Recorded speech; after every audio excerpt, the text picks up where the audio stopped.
and it doesn't make any sense at all. It's really frustrating, honestly, and it's hard to describe to people. You know, if you don't understand something, that's okay, but sort of when people diminish that or say that, oh no, like you're fine, that's okay, that's sort of when it's frustrating to me. Having an official diagnosis from someone was probably the biggest relief of my life. I'm okay, and this is just the way that I receive information, and this is how I make myself feel okay, and you know, nothing too bad is gonna happen if I don't tap the garage door closer 7 times before I leave the house.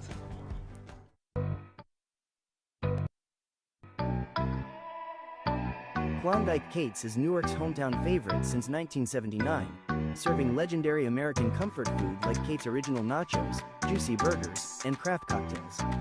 Enjoy live music and DJs every weekend, plus weekend brunch with $5 mimosas and Bloody Marys. Located on Main Street and open late every night, Klondike Kate's. Eat, drink, celebrate.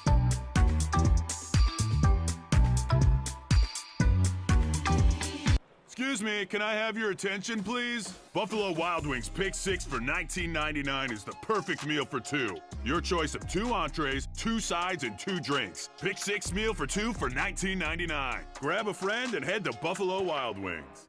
I struggle with post-traumatic stress disorder, PTSD, and that is when you undergo a traumatic event or several, and you sometimes relive it through things such as vivid flashbacks, nightmares. It really takes a lot of grounding and, coping strategies to really kind of get yourself centered back in the present. I feel like one part of PTSD that people overlook or might not fully understand is that it can manifest very physically. Sometimes flashbacks or kind of reliving that moment can come in the form of shaking, or some people might close their eyes because they are seeing something, and so it can manifest very physically, and it can look very different for every person. It usually looks in the form of anniversaries, so sometimes certain times of year or certain dates will be kind of attached to a specific memory, and subconsciously or like without even thinking about it, I will be very drained, I will be very closed off, I'll have trouble eating on said date or time of year, and it takes me a minute to kind of realize what's going on, but that's kind of the biggest way it manifests for me. I have often found I've had to kind of explain my diagnosis for a long time, and not only just for older people who associate it with World War II or what we call capital T trauma, but also to myself, because when I was diagnosed I was 17 years old. I grew up very fortunate. I'm very lucky that I grew up going to good schools. I have a very supportive family. I have incredible friends. But back then, when I was 17, I didn't really understand that mental health doesn't discriminate, and with PTSD, that's very much the case. Going into the mental health field as a future social worker, I have really done a lot of my research projects and different assignments on PTSD because I want to understand it better to help my future clients who are experiencing that same journey of, oh, but it's not justified because I didn't serve in the military, or I didn't experience a natural disaster. It doesn't have to be to that scale. Sometimes it gets passed down, and I've had to explain to peers in classes and things like that it's not always as simple and black and white as people make it to be. But just because you might not have experienced that big capital T trauma does not mean that your PTSD is not valid.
I have bipolar disorder type 2, which kind of results in experiencing changes in mood a lot. So I sometimes have a really depressive mood or a hypomanic mood, which is kind of just really elevated, lots of energy, sometimes hard to sleep, really productive. So it's kind of sometimes unpredictable. When I'm in a depressive episode, it's really hard to be motivated. I think that's the thing that's most negatively impacting my life.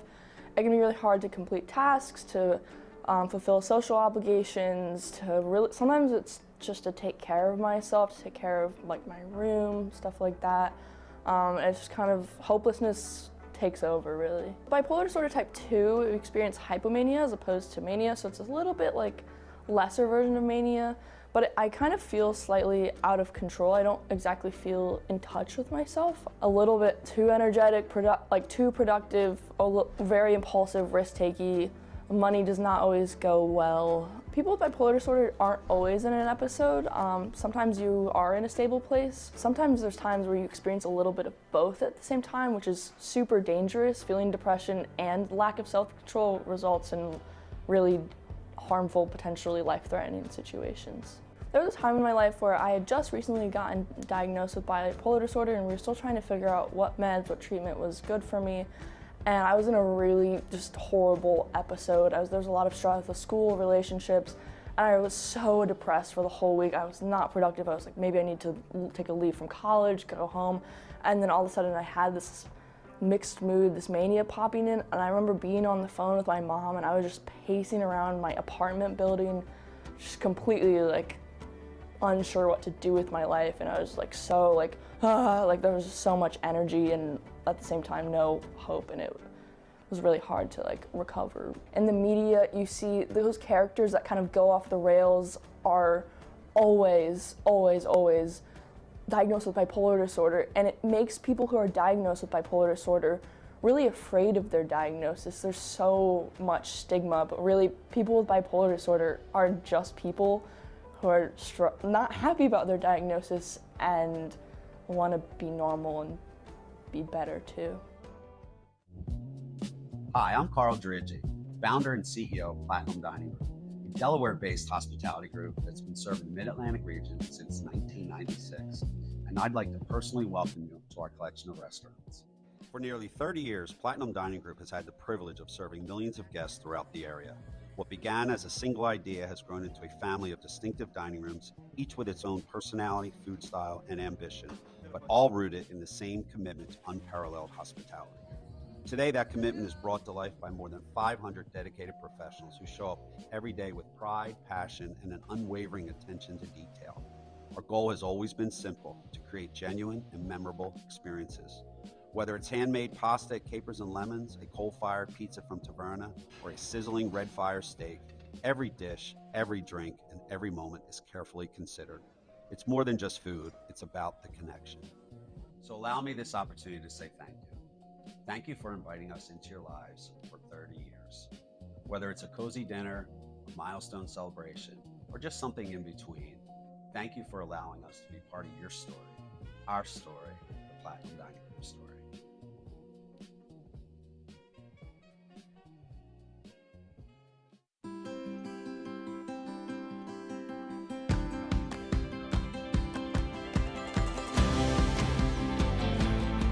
In many ways, Sean's room is about creating a space in which students are able to discover both community, but also that safety of knowing I'm not okay, I'm not who I believe I'm supposed to be, and seek that healing, that strength, that compassion in and through others to get where they believe God's calling them to be. I would really say it's about the brotherhood here. We have a sense of belonging here. I just find Sean's room to like really be homey for me. I've seen a lot of guys come in here during their study halls as another space outside of library to go. It's a little more casual and less study heavy, but something that I've noticed is guys who kind of just come in here and they're here and these little activities that we have, they're slowly starting to open up and almost realize in their own way without too much pressure kind of what's going on in their own lives, and they start to ask themselves their own questions. We can't address the whole person if we don't have spaces dedicated to the pieces of ourselves that don't feel like they're working the way we want them to. And I think that's why Sean's room, but really any dedicated space for mental health is so important in schools today. Very frequently I will see people come in here kind of like very obviously stressed about a class or coursework, and they'll come in here expecting to be doing it the entire time. And of course they can do their work if they want to, but they'll often get sucked into like a puzzle we're doing or just one of the games that the guys will have out and playing. They like to play Catan a lot.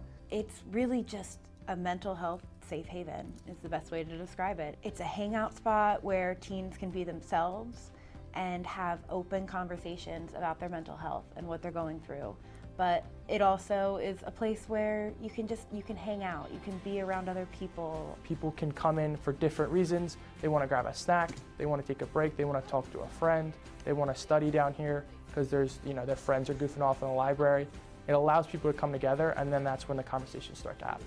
Eventually, over time, the relationships that are formed here and the time spent gets to the deeper conversations that I think this room is important for. Like, everybody wants to not be full of stress.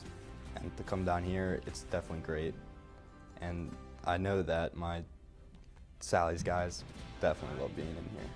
Creating a room like this goes like, we see it and we want to be part of the solution, not kind of simply wring our hands and be like, what's going on? We want to be part of a solution. We've managed to create a space that is pushing back on a societal framework that keeps guys pretty boxed in. And I think we've broken a lot of those boxes open. I think the students being the peer support is a really special but unique model that really works here for a specific reason. I think we came in here and we just gave a space for what was already here, and that's the brotherhood that they have. Sean's room is the greatest addition here in a while.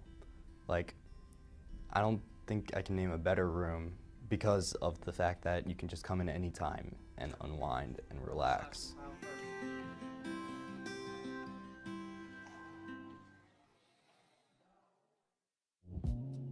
Hi, I'm Carl Drigi, founder and CEO of Platinum Dining Room, a Delaware-based hospitality group that's been serving the Mid-Atlantic region since 1996.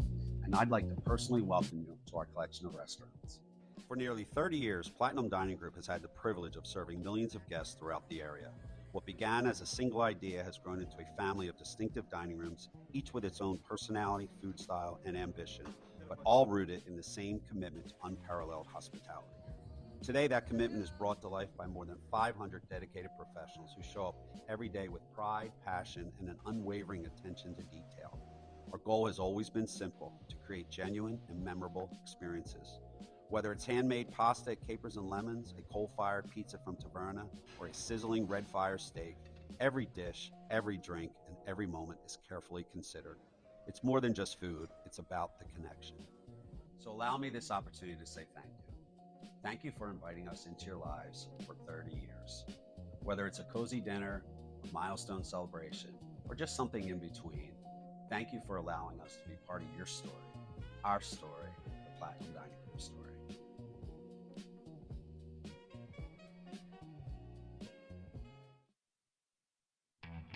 The 8th annual SL24 Basketball Classic is brought to you by Platinum Dining Group, Big Red's Digital Skyboard, BTL Foundation, and by CBM Insurance.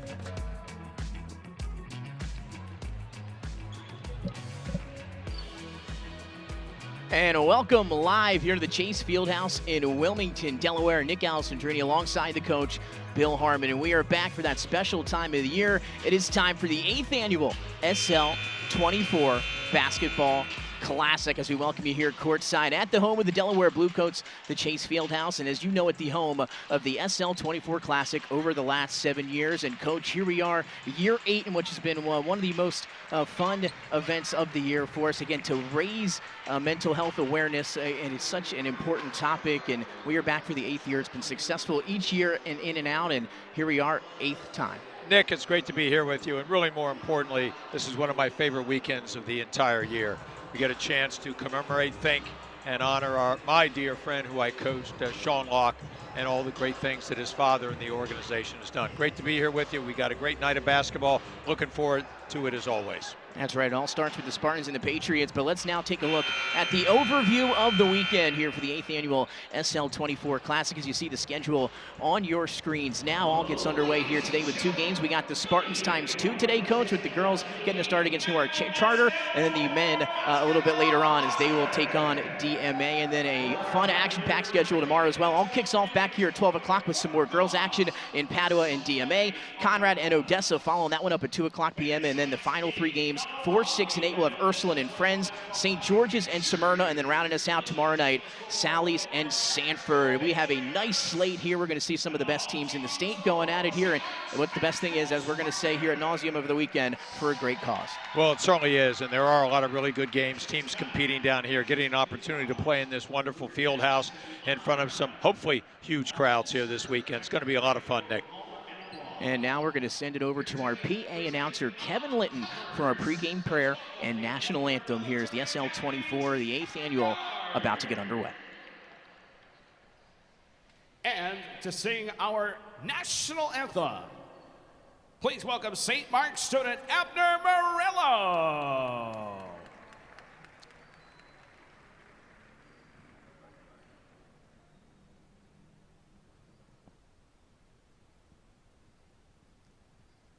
Oh, say, can you see by the dawn's early light what so proudly we held at the twilight's last gleaming, whose broad stripes and bright stars through the perilous fight o'er the ramparts we watched were so gallantly streaming, and the rocket's red glare, the bombs bursting in air, gave proof through the night that our flag was still there. Oh, say does that star-spangled banner yet wave o'er the land of the free and the home of the brave.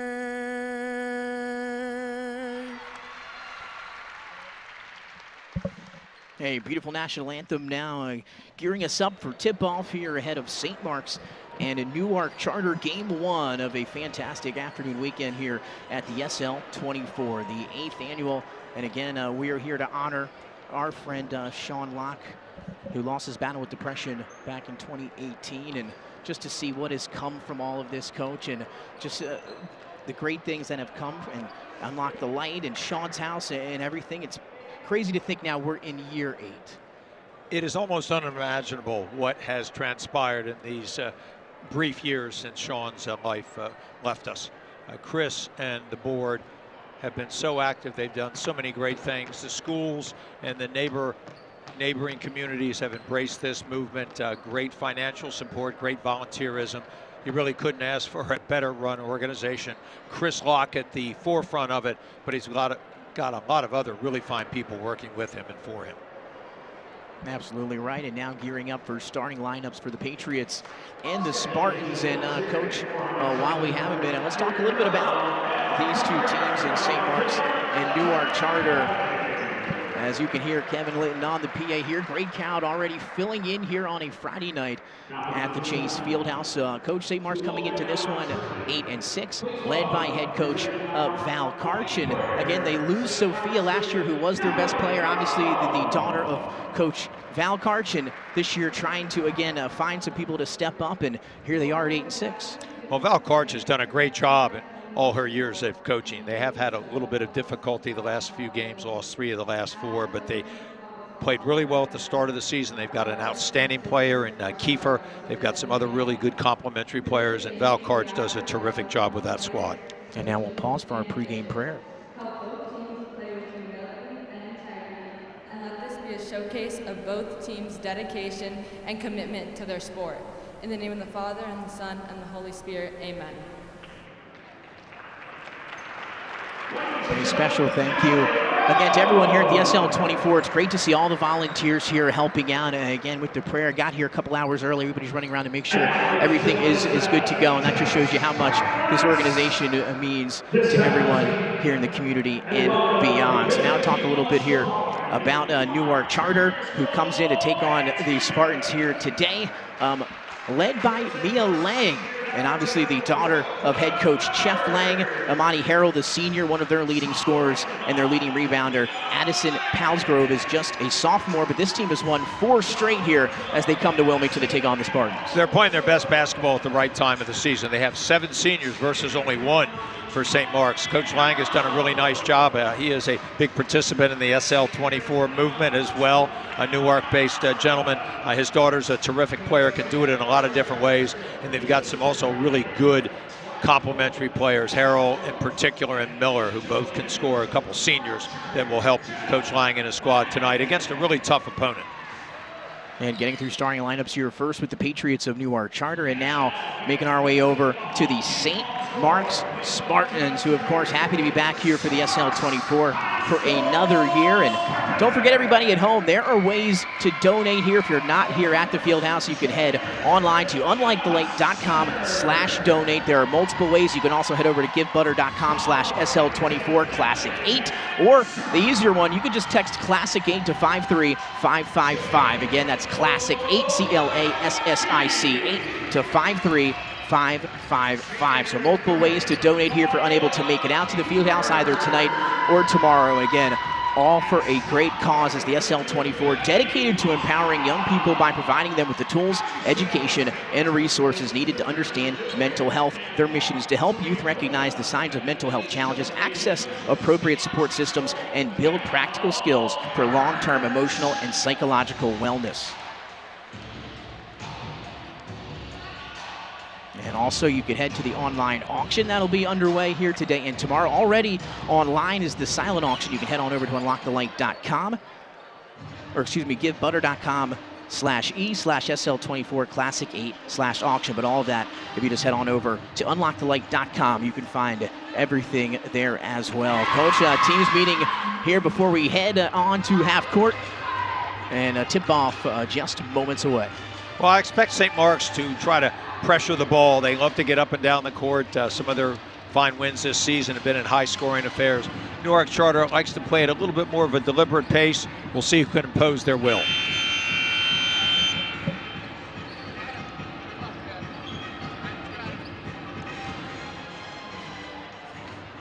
And taking the floor now.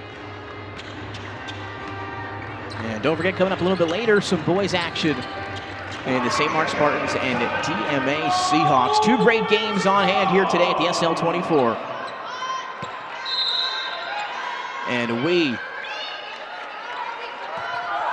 are officially underway, the 8th annual SL24 Classic here at the Chase Fieldhouse. It starts with the Spartans and the Patriots. Well, always interesting when you play on this big court. There are going to be some differences. There are numerous lines out there. You'll have a longer space to run. It's 8 feet longer, so we'll see how the people adjust throughout the evening and the weekend to the dimensions of the court and the three-point line. Great crowd on hand. The Patriots, they're able to strike first, and now it's the Spartans 30 seconds into the opening quarter, 2-0 Newark Charter. St. Mark's has always done a great job of sharing the ball. They have individual players who love to attack the basket, and they can finish inside. And here comes some full court pressure in order to quicken the pace. It was Haasnatter there, able to find underneath and able to lay it up and in. At that time for St. Mark's was Mandila Kiefer. We're all squared in 2. Dribble drive here, short on the layup attempt. That time for Newark Charter, and Mia Lang, who is the team's leading scorer. It's going to lead to a transition opportunity for the Spartans through contact. Up and finished once again. Mandila Kiefer with the first 2 field goals here for the Spartans. They're up 4-2. Mandila Kiefer is really a smart player, the only senior on the St. Mark's squad. She's a veteran, played a lot of minutes for Valcarch over her career. a good finisher inside. She's also a very fine three-point shooter and gets to the foul line a lot. Here is Mia Lang, point guard, and of course the daughter of Coach Lang gets the pass off the glass, and the bank is open for Brooklyn Miller, the senior, from the elbow, knocks it through. We're back tied at 4. Well, a nice pass by Lang, who really likes to control the offense with the dribble, but she is a good distributor, has great vision, and is a very smart player. Almost a few minutes into the opening quarter. Here in our opening game of the SL24, St. Mark's and Newark Charter 4-4. St. Mark's turns it over there as we hit the 6-minute mark of the quarter. Getting downhill, left-handed layup with some contact for Mia Lang, just off the mark, but earns herself a trip to the free throw line. She'll have 2 free throws, able to get downhill into the basket. Newark Charter's done a nice job of freeing up the ball handler, Lang, with some ball screens. St. Mark's choosing to play what we call down coverage, where the screen defender sits in the lane, but that time did not have enough help. Lang was able to drive through and get fouled. She's really a smart player, uses screens very well, can play with both hands. A good long-range shooter and loves to get to the free throw line. Yeah, first one is up and through for Lang. Another one on the way here.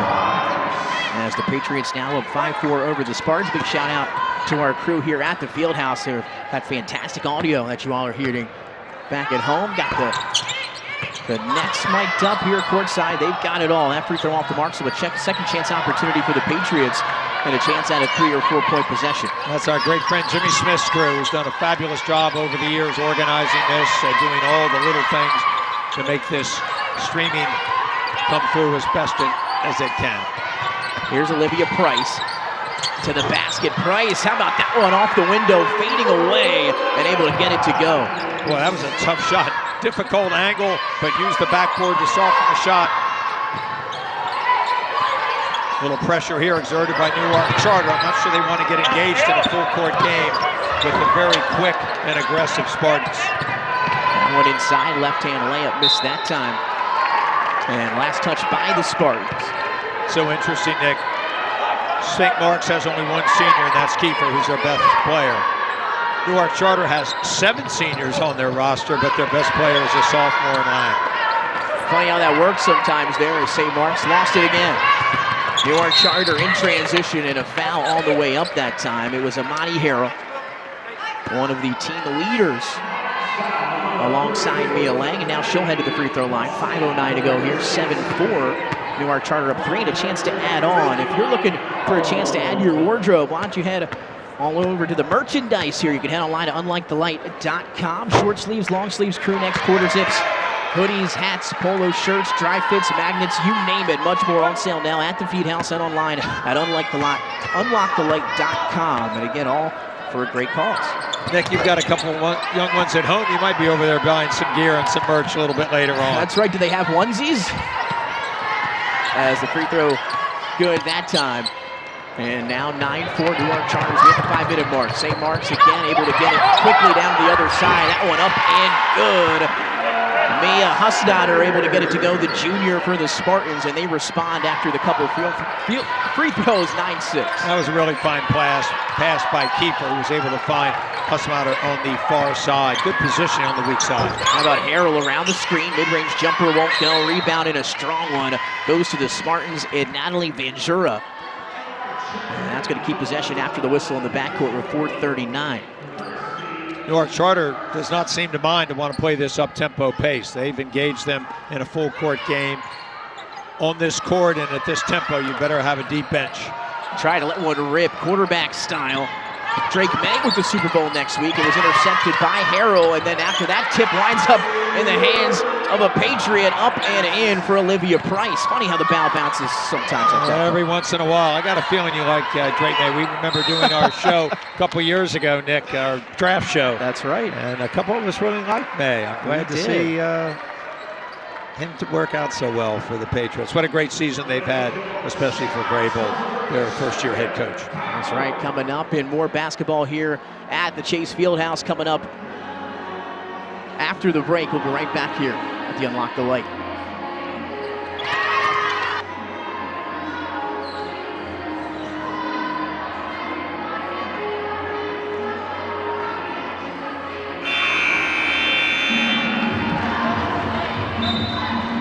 Welcome back out of the timeout. The 8th annual SL24. Nick Allison journey alongside the coach, Bill Harmon. Spartans and Patriots kicking us off on a Friday night. It's the 8th annual SL24. Coach and I are talking there a little bit in the pregame show. It's crazy how time flies here for the 8th time. It really is.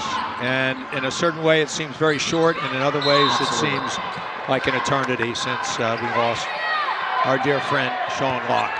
But I had the absolute pleasure of coaching him in high school for 4 years. I also had the opportunity to talk about him when he played for the University of Delaware, a walk-on who became a captain and a scholarship player for Monty Ross. One of the great thrills of all time was me calling the game in Spokane in the NCAA playoffs against Michigan State, where Sean got in and scored a point. That's right. I remember that vividly as Natalie Van Jura couldn't get the jump shot to go. Here comes Newark Charter in transition.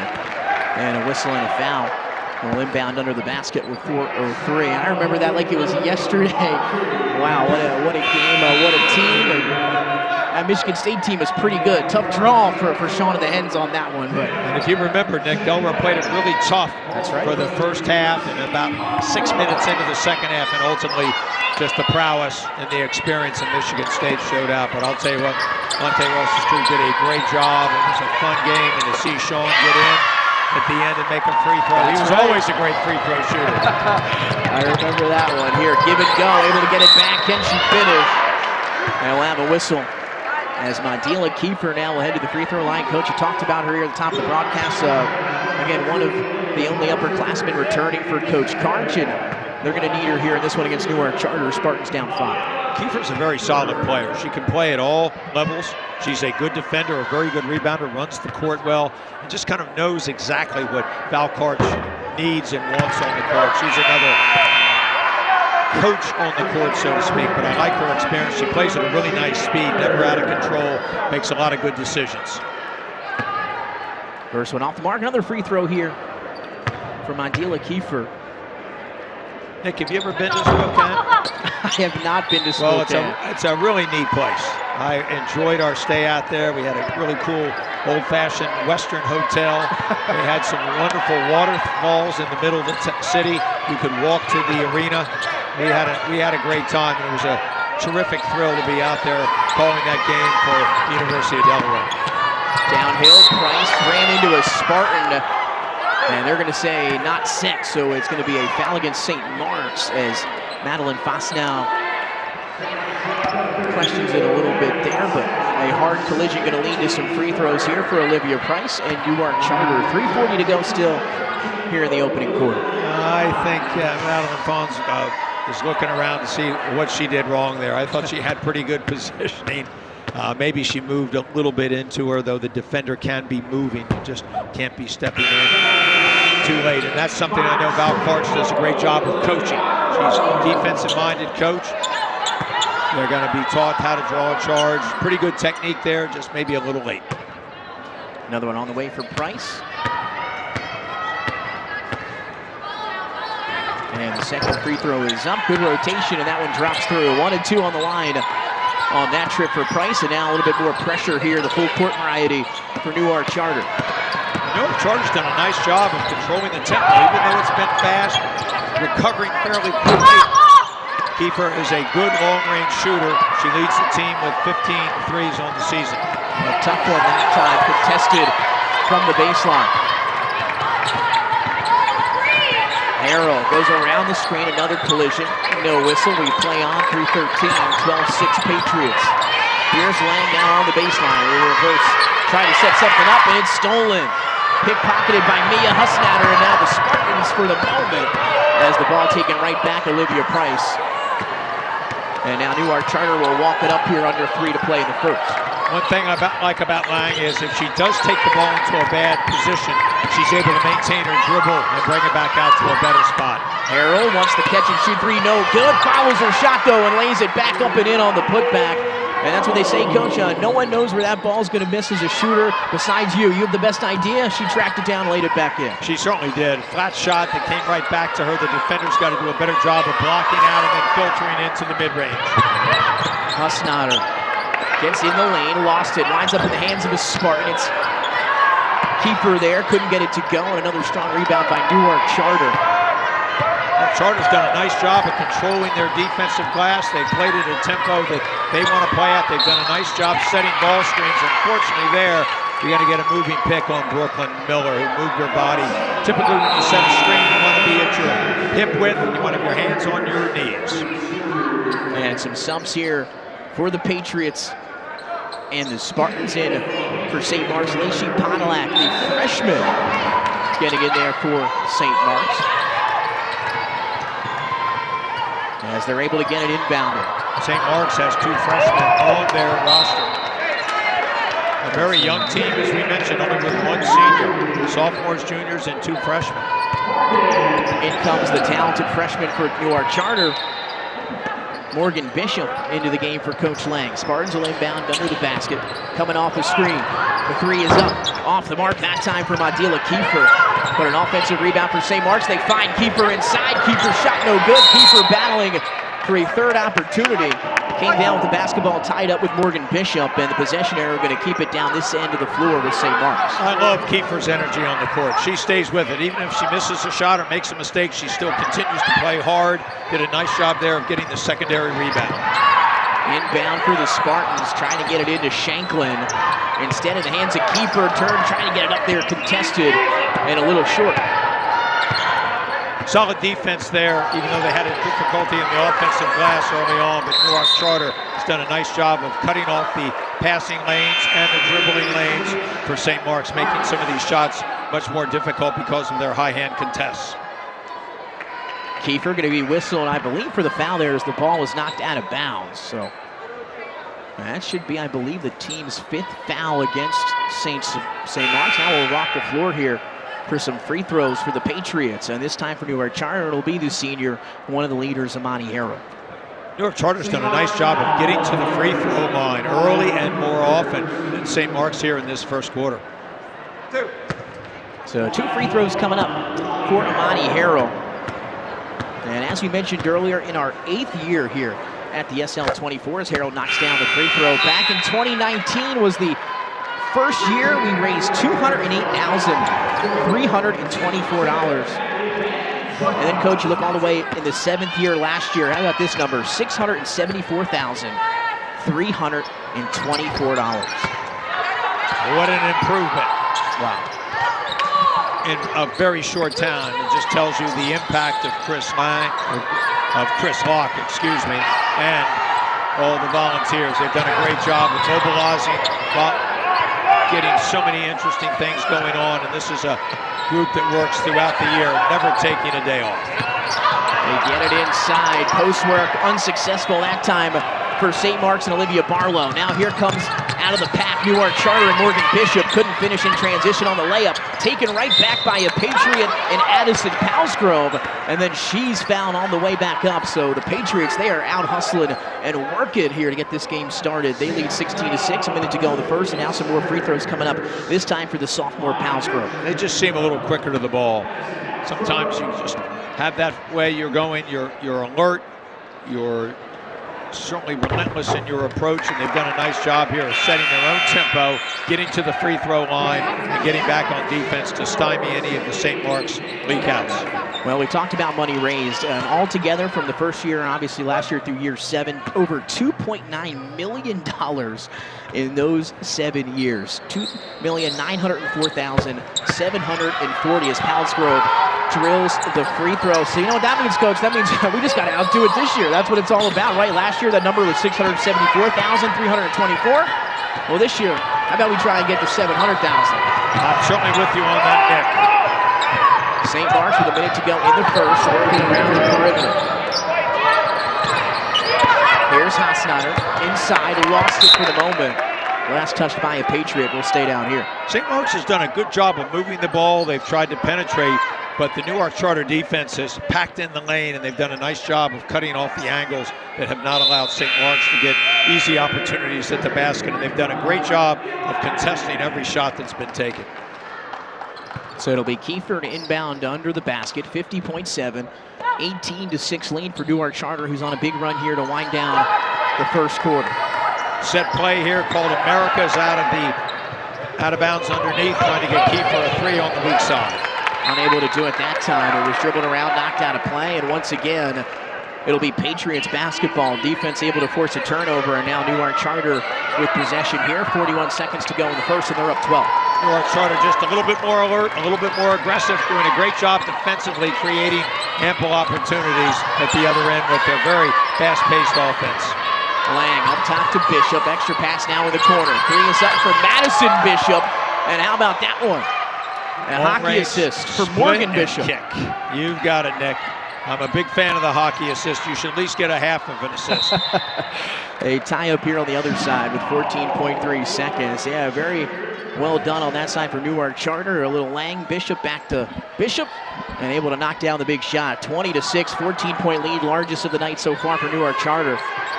Bishop twins, freshman, and then of course Lang, the sophomore. A lot of youth on that club for Jeff Lang. That's right. How about two sets of twins for Newark Charter? We'll talk about that a little bit later on as Madison Bishop gets it underneath. Miller tried to get it back to Bishop, knocked out of play. And now with 1.8 seconds, going to have to be a catch and shoot opportunity for Newark Charter. You get one dribble with 1.8 seconds, and then you've got to get your shot off. It's stolen away, and that'll take us to the end of the first quarter here on our opening game of the weekend at the 8th annual SL24. After one, 20-6, Newark Charter leading St. Mark's in a battle here on a Friday night. We'll be right back with second quarter action and a special guest when we get back here at UnLocke the Light.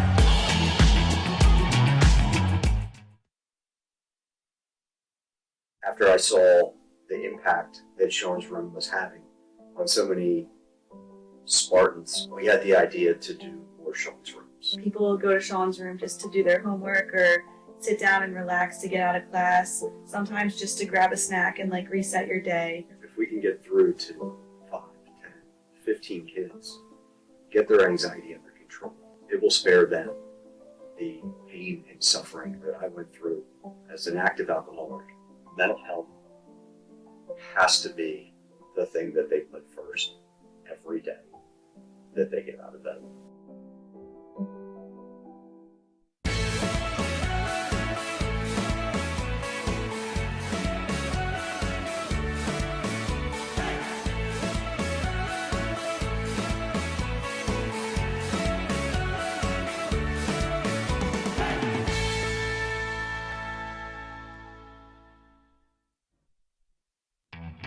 The 8th annual SL24 Basketball Classic is brought to you by DSM Commercial, HFM Advisors, Jersey Mike's, and by Nemours. And we welcome you back live here courtside the Chase Fieldhouse, the 8th annual SL24 UnLocke the Light Classic. Nick Alessandrini alongside the coach Bill Harmon. And now we have a special guest here to open up the second quarter, Zach Ryan, the executive director here of the SL24. Zach, really appreciate you here joining us here in the second quarter. Just how's the start been for you here as we're back underway for the 8th year, but how's everything going here to kick off a Friday? Oh my goodness, it's amazing. Great environment, great start. It's just the way that the community comes out, especially after the snowpocalypse. That's right. To brave that, to be here and support this mental health mission, to watch these athletes. And also, thank you to both of you for lending your voice and your talents to this event. It's so important. We really appreciate it. There's nowhere else we'd rather be here than to help support our guy Sean Locke and everything that has come through that tragedy. And just we've talked about it 8 years, and the growth has just been exponential. I mean, each and every year there's just tons of new things going on. 3 high schools now have their own dedicated space. Because of Sean's houses, we have a still here for St. Mark's, and you're obviously the executive director now. Just tell me a little bit about how the organization has grown since you've been a part of it. Well, I think the #1 statistic that I want to talk about this year, and it's super powerful, we've had a number of people, as you mentioned, you've had the Sean's rooms, they've grown. You've had Sean's house, over 46,000 people have come through the door since 2020. But the statistic that's sticking with me is this last calendar year, we saw a 77% increase in suicidal crises coming through our doors. And so I'm so grateful that we have young people that step up and they are there at Sean's house 24/7, 365 to talk to somebody when they need help, when they're anxious, when they're depressed, or when they're in a crisis. And it doesn't happen without this event. It doesn't happen without people saying it's got to stop. we need a space and we need to see something change. So that, that's the kind of growth we're talking about. We educated more people than ever this year. So our mental health message, talking about resources, talking about wellness strategies.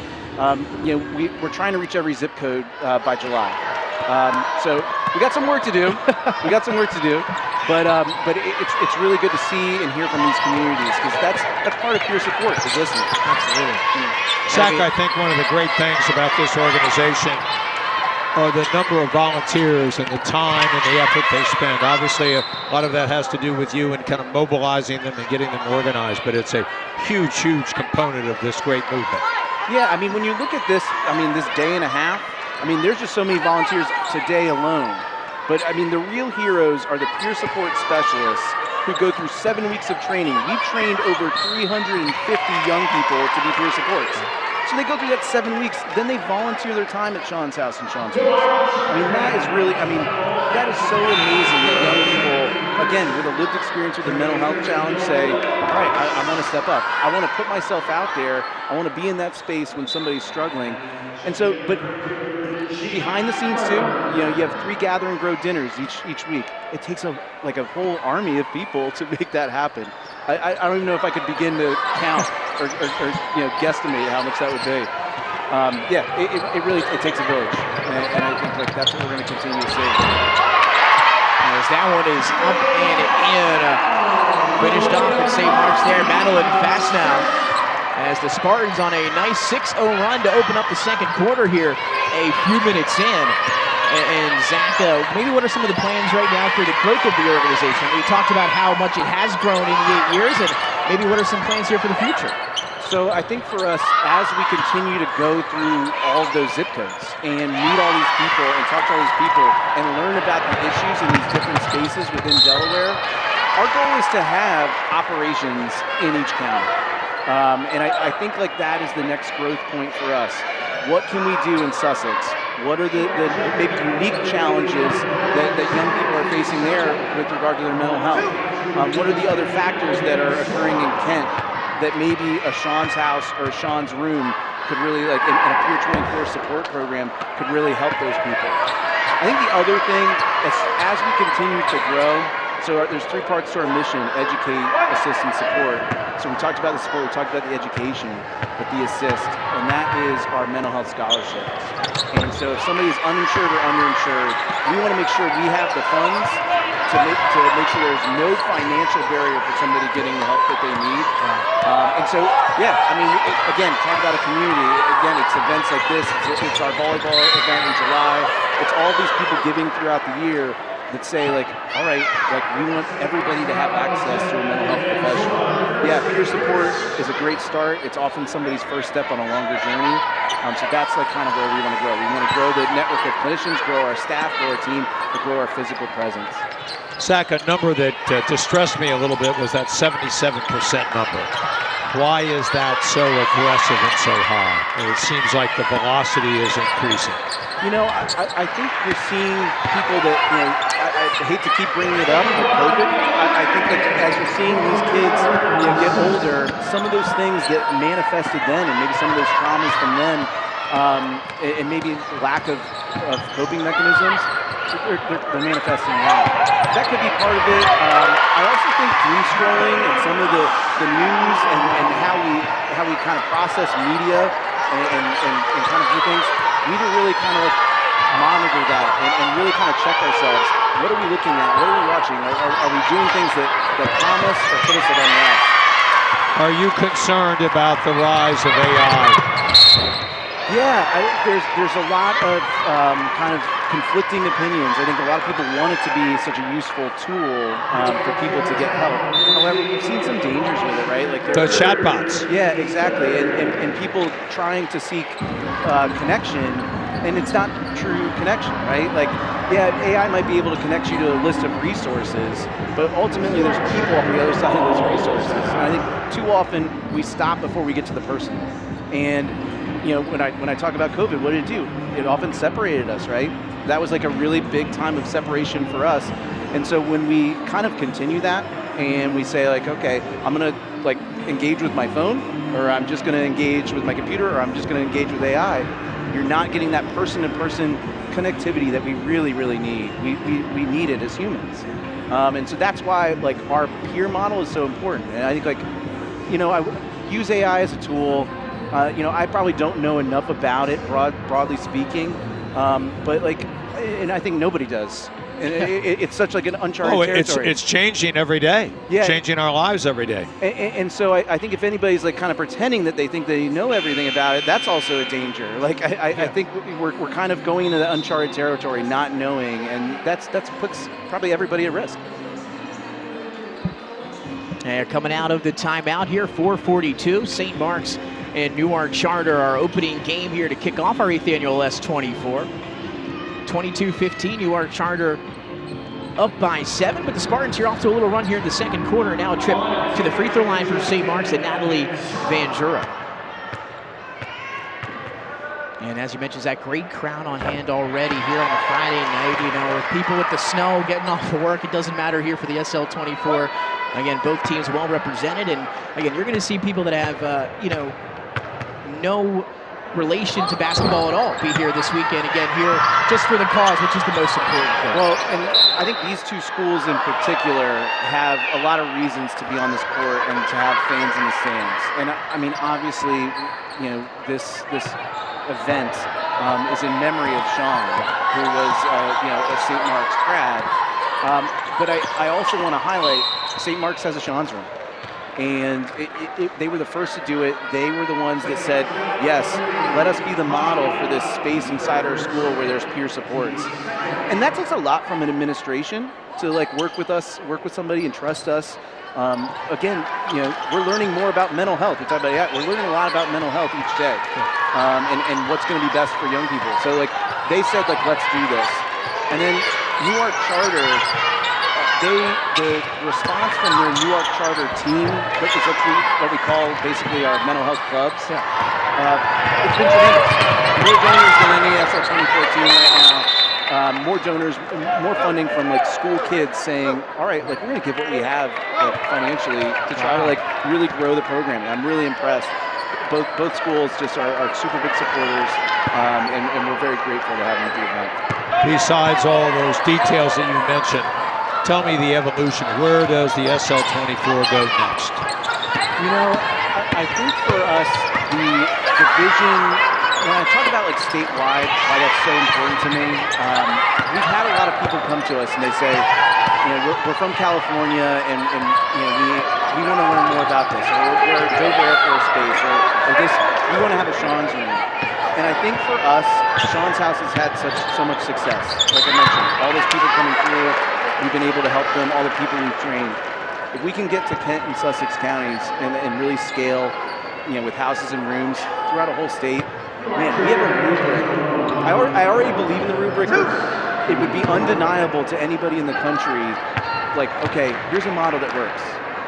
I've been able to see that, but like to be able to see it replicated on scale, I think a vision where no Delawarean young person is walking that journey alone, and walking that, we use light and dark, walking in darkness. The conversations that happen here that are whispered, like, so happy you're doing this, but like, I have my own mental health struggles, don't tell anybody. I get it, but like, have those conversations more openly. We wouldn't judge somebody going through cancer, talking about it openly. Why are we judging this that way? And that's what this is about. So nobody walking in darkness, and a vision where everybody can have that conversation openly. That's what this is about, and that's kind of what I want to say. Zach, what's the southernmost school that has representation through SL24? Are you are we in Sussex or Kent County yet? So right now, all we have are SL24 teams, so those mental health clubs. I can't reveal anything yet, but we are very, very close to a brick and mortar location in Sussex. So we're really excited about that. I think like those SL24 teams getting out there and kind of showing that this is important, informing their communities about us, teams coming up to this classic and bringing it back to their student bodies and talking about what we talk about. I think the growth is, we're going to see it kind of grow exponentially. I think one of the most interesting things about Sean's house in Newark most people think it's for, say, a high school or a college kid. You actually have young adults coming in, people outside of college. Am I right about that? Yeah, you're definitely right. Which I think is a magnificent thing, an opportunity for people to have a safe spot to go. So what we always say is our age target range is 14 to 24. However, we're not checking IDs at the door. And I'll tell you one thing, like whether it's a middle schooler who's struggling and we want to give them a safe space to like while they're in middle school, but also when they get to high school and college, like that's important. But we're also seeing young professionals, people that are entering the workforce and they're struggling with imposter syndrome. Okay, this is my first real job. I got out of college, and now what does that mean for me? What's my identity? I mean, this event is about somebody who's struggling with that, and so we want to make sure that message gets out to that young professional that, like, yeah, there's help out there, and I think that's probably one of the number one things I hear from people is like, all right, hey, can you guys expand that target range a little bit more? All right, this event grows. We want to be able to grow to like help more people as we can and as we're able. 2:43 to go, first half action. Nick Alessandrini alongside the coach Bill Harmon, and we are joined now by the executive director of the SL24, Zach Ryan, who has spent the second quarter with us. We got you for 2.5 more minutes, so we can't let you off the hook yet, Zach. But just from another perspective here, you talked about the volunteers, and it seems like we've just advanced light years in this subject since when Sean and I were in high school back in 2012, 2013. And again, you talked about the volunteers and the maturity about how a lot of the kids nowadays understand that part of it, and that's a credit to the SL24. Have you seen that kind of difference as opposed to back, maybe 10 years ago? More awareness being brought out in general? Yeah, so my history as an educator. I was in administration at Salesiana, so an all-boys environment, and I think like what's the stigma around that, right? You don't talk about it, and so like people weren't seeking out information about it and they weren't talking about it. I like to think that like Salesianum, like during my time there and under Lighthouse Award winner Chris Beretta, there's been some strides, and the strides that you mentioned, but like we're constantly opening up the conversation, and like yeah, men can cry and men can like struggle with their mental health. And I think the same thing, like, okay, we got to understand what, like, our sisters here on the court, like, what are these young women, what are their struggles, what are they going through? And I think those conversations, yeah, I have seen a change. Like, they are ready, they're more open. Sometimes I always worry that they're maybe a little, like, too open, but not with regard to this. Not with regard to this. I think, like, they, what I don't like is when they shut themselves down. And they find these other ways to try to find connection when they are so good at it, and they can be so good. So yeah, I think it's really opened up the conversation. Unfortunately, I knew family members and students who struggled in silence, and so a lot of Sean's stories, what I saw in my aunt and my uncle, and unfortunately some students and alums. And so there's loss there that I remember. But I think you're right to point out retreats, speeches, student council members that get up and share their story. Like, you see the school cultures change with events like this. Zach, in your tenure as the head of SL Executive at SL24, what's been your single biggest challenge?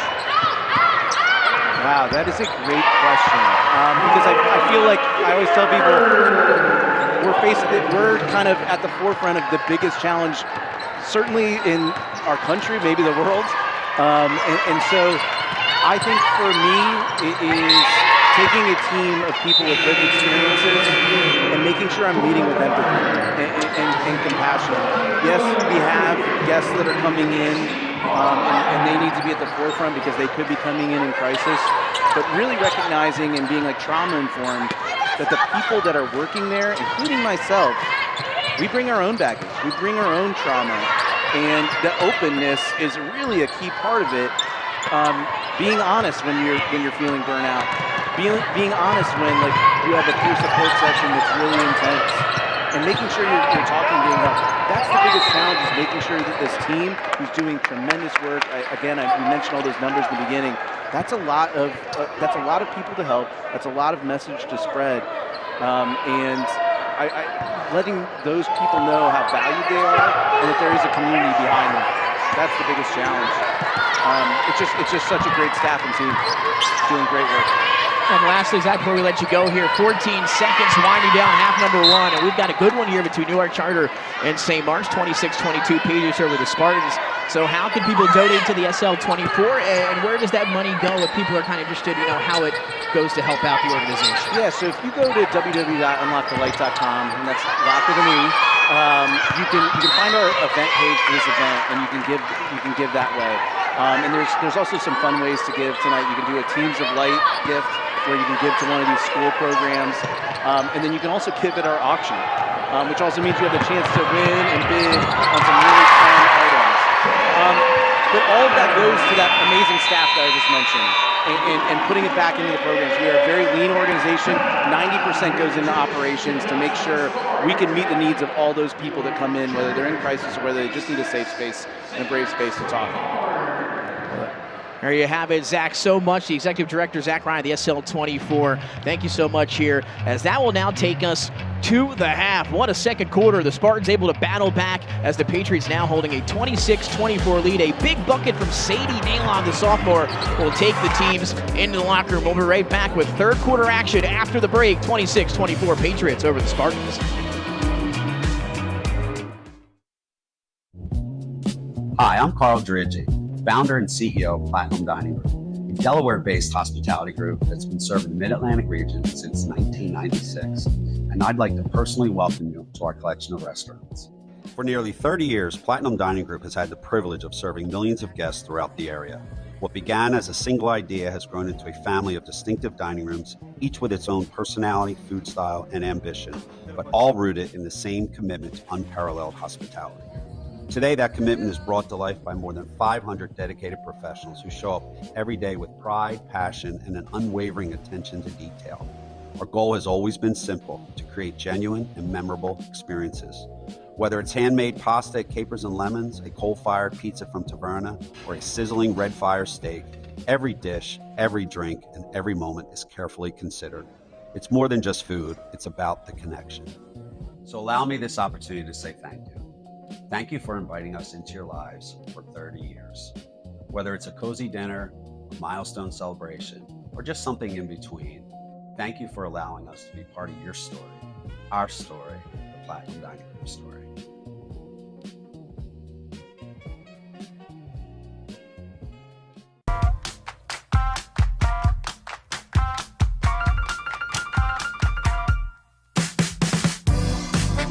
I'm Angela Pugliese, and I'm the director here at Sean's house. Come on inside for a tour.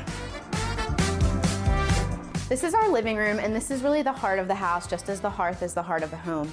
In this room, you can often find our paws dogs, where people are petting them to feel better from pet therapy. You can find people hanging out, doing homework, enjoying a snack, a cup of coffee. People really just enjoy being in this room to gather as a space of togetherness and belonging. This is our dining room. You'll often find many of our guests here working on homework or other assignments, also sharing a meal together. This is my favorite room in the house. This is our library. We have books over here on many different topics, not just psychological needs or self-care, but also we have a fiction section because we know that for some people, getting lost in a book is the best way to distract their mind from anything that may be troubling them. This is one of our private therapy rooms. If you come in for a session, we have peer support one-on-one at any time, people who are your age with your same lived experiences that you can talk to. So we have this room as a private space where you can meet with someone confidentially. And then over here, we have our game closet where you can find puzzles, outdoor games, board games, and all kinds of other fun things to do to really make the house feel like a home. In this area, you can find our calendar and information on all of our support groups. Everything we do here at the house is free of charge, no insurance needed. You can see here some of our groups. We have grief support, we have parent groups, we have survivors of suicide loss, LGBTQ+, unburdened, and eating disorder support group. You can also find a calendar noting our Paws for People dogs that come to visit, as well as the different dinners that we host for different groups in the area, athletes, fraternities, sororities, everything free of charge. Our second floor is reserved for our residents, but one thing I did want to show you is the origin of our motto of the house of 136 will always be home. Some people may be surprised to learn that Sean actually lived in this house during his college years with some of his friends. Before they moved out, one of the friends scribbled on this wall, 136 will always be home. When we were in the process of transferring the house into what it is today, this was found on the wall and we saved it and have had it as our motto of the house, and you can find it on a lot of our merch, on our website, and you can hear people saying it all the time. Something we encourage our guests to do, whether they come to the house for a visit, for dinner, or for any other reason, one of our support groups or many of our other free programs, is to leave a note or take a note. So here you can find all of the notes that our guests have left for one another. This is another one of our private session rooms. Here you can meet personally with a peer one-on-one for one of our Peer 24 support sessions, or you can meet virtually, whether it's you meeting with someone else or you meeting from afar with us. This is the area where we set up our virtual support sessions, everything free of charge. This is what we call the original Boys of 136. This is Sean right here and many of his friends from high school and college, lifelong friends that he had. This is something that we have in the house to remind us that 136 started out as a home and will always be a home, just a different kind of home. This picture actually has extra meaning to me as well because my brother is one of the original 136 boys. He can be seen right here. This area is a dual purpose. We have our arts and crafts area over here with some of our artwork on display. You can come at any time and let your creative energy flow. This is what we call Donna's fridge. Donna's son, Sayer, was a Wilmington police officer who tragically lost his life to suicide over a year ago. In Sayer's memory and as a labor of love, Donna has created Sayer's Suppers. She's a classically trained chef, and at the end of her workday, she brings any leftover food here to the house. Best of all, anyone can come to enjoy all of these delicious goodies that Donna drops off. We know that food is something that really brings people together, and what else can make you feel like you're at home than a fridge full of drinks and snacks ready for you to enjoy? Whether it's grabbing a cup of coffee with your friend between classes or grabbing a snack to fuel you up for the rest of your day, Sean's house is always here to provide you with what you need to feel at home. We have a full kitchen as well, so we're able to host dinners any time of the year. We are known for hosting our delicious Thanksgiving dinner and Christmas cookies for many of our international guests who aren't able to go home for the holidays. We're able to make sure that 136 always feels like home. In this hallway, you can find different legislative bills that have been passed in the state of Delaware, all supporting mental health. These bills are of special importance to us at Sean's house because they've all been passed either with our support or have been signed right here in the house. This is our backyard, one of the favorite spots of Sean's house. You can often find guests out here enjoying the sunshine, enjoying the views of the mural, or gathering around the fire pit for s'mores after a dinner. Thanks for stopping by Sean's house, a mental health safe haven for youth in the area, where you can always stop by, you'll always feel welcome, everything is free, and you'll always feel like home.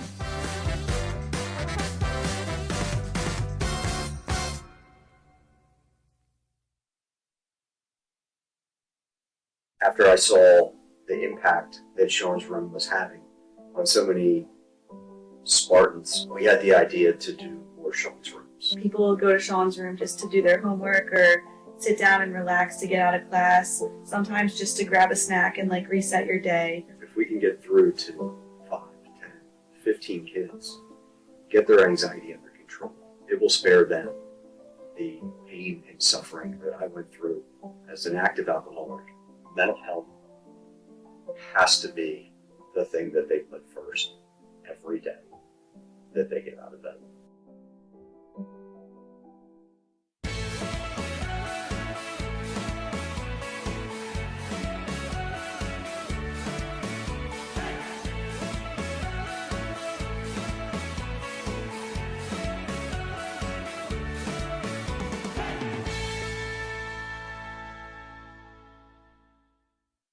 We've all met people who are outstanding individuals, people that just vibrate with goodness. And they walk into a room and you feel better just because they're there. And yet even those incredible people have days when they're not shining, when life isn't vibrating, when they're hurting. We're all hurt by life, we're all broken in ways. And the reality is that there are times when we feel pain in such a way. In this culture, we're not encouraged to then reach out and ask somebody for help. we're afraid of that word, that phrase, mental illness, because it has such a stigma attached to it. There are times when each of us needs to know, I need help. I need to ask someone to talk to me, to let me talk to them, to be heard. One of the great beauties of this place, this Sean's house, is the fact that anybody can come and knock on the door and they'll be welcomed by someone who is so present, so attentive to that individual, that person. They're so with them that they feel accepted. They feel, I'm being heard, and maybe I'm being cared for in a way that there is hope, that there is light that will continue to shine in my life. Who will he grow up to be? Well, that depends on all of us. That's why, along with our groundbreaking medical care, Nemours Children's Health supports programs that address issues like food insecurity and the resources essential to learning. It's all part of creating a healthier future for all children. So, he can grow up to be whoever he wants to be. Nemours Children's Health, well beyond medicine. Aha! I knew it! You are stealing my Jersey Mike's gig. Danny, it's just because Jersey Mike's is an official sponsor of the NFL. I'm not taking your gig. Now you're taking my look. This is how I dress. My glasses. I've been looking for those. I wear glasses. I have astigmatism. I'll give you astigmatism. Ready for you on set, Eli. I gotta go. Oh. This ain't over, Manning. Jersey Mike's, a sub above. Hey, that's my line. A sub above.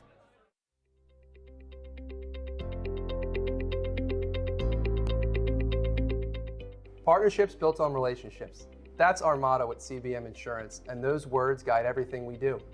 We provide the best possible service experience because our focus is on the relationship first. When you join CBM, you join a team with an average of 20 years in the insurance industry, long-standing relationships with our carrier partners, and deep roots in our community. We stand ready to be your trusted partner and insurance advisor.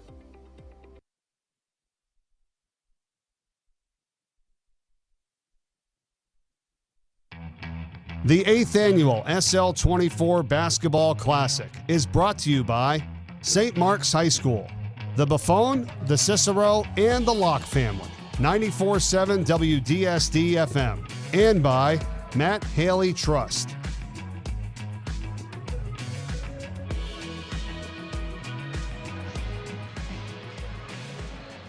And welcome back to the Chase Fieldhouse here in Wilmington, Delaware, the home of the Delaware Bluecoats, but more importantly, the home of the SL24 Basketball Classic.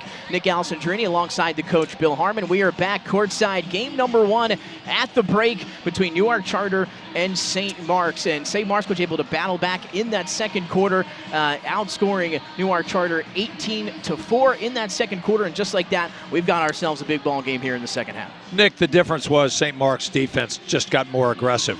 They played better offensively. They were in some cohesive movement patterns. Their best player, Kiefer, did a really nice job, but some of their auxiliary players played very well.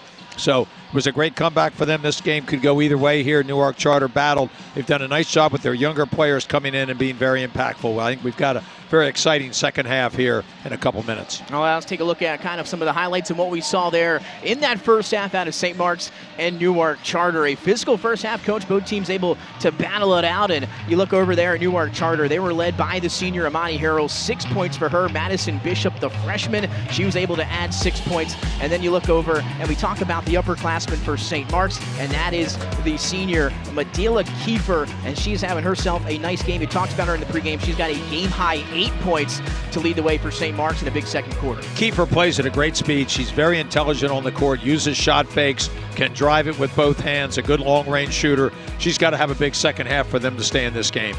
And they had a big second quarter. We'll see if they can keep that going here into the third quarter, as we are now just moments away from kicking off second half action here at the SL24. A special thanks to Zach Ryan, the executive director of the SL24, for joining us here in the second quarter. And then, Coach, we're going to have another special guest here. That's called a tease here to start the third quarter. So, again, special guests there. And then, of course, coming up, 2 more special guests for our second game of St. Mark's and DMA. Again, don't go anywhere after the conclusion of this one, as those 2 teams will meet to round out day 1 of the SL24 in its 8th year back here at the Chase Fieldhouse. And while we got a moment, let's talk to everybody about how they can be a part of this big weekend and where they can go if they want to get involved. Well, if you want to donate, you can head on over to unlockthelight.com/donate. And here you go. Thanks, everybody. How to donate to SL24. They make it easy for you. Just put the QR code right on your screen right now, or you can visit givebutter.com/SL24 Classics. But you just scan that code. That'll take you to where you need to be to help this fantastic cause.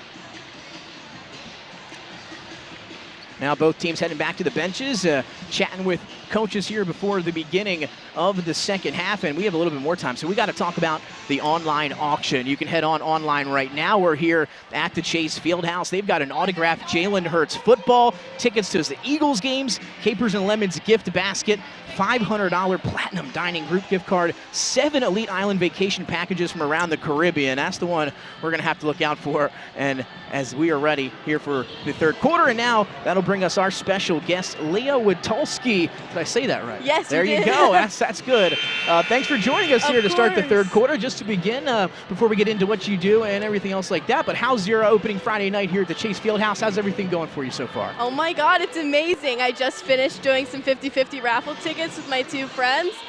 We had made tons of money, and I'm super excited to see who wins. There you go, 50-50. That can be a battle sometimes, so you gotta be ready for that one. But thank you so much for helping out. And now let's just talk again a little bit about this weekend and what you kind of expected coming in. And you are a team leader at Newark Charter, correct? Yes, I am. So now just kind of talk a little bit about what that is, what you do here for the SL24, and of course Sean's house and everything for your school, Newark Charter. Okay, so this past fall, the Newark Charter SL24 team made a club, and we wanted to make sure that we spread mental health awareness to as many students as we could. We wanted to make sure that all students at Newark Charter felt loved and supported and always had someone to lean on when they needed someone. If they're having a good day, they can go and talk to like one of myself or one of our other like committee members or our executive leadership. I have Ruby and Aubrey, and they're super close with me, and Mia Lang, who's actually on the court right now. She's helped us a ton. Miss Lang has made sure that we have tons of connections and resources to Sean's house, and we just want to make sure that all students at Newark Charter and beyond that feel loved and supported, and always just have that mental health support that they need. So we don't want anyone to have to be fine all the time. It's okay to show their emotions and things that are bothering them. We just want to break that stigma that it's okay not to be okay.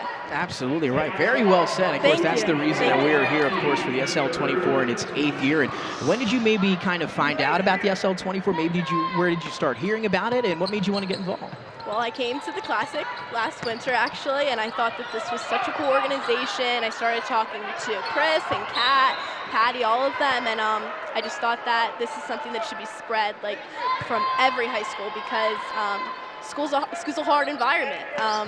It's really hard. Sometimes there's like cliques and groups, and it can be super demanding for one's mental health, and I just wanted to make sure that I could be a light for other people at Newark Charter, to make sure that everyone just has somebody that if they need someone, I just make sure I walk into school every day with a positive attitude to tell them it's going to be okay.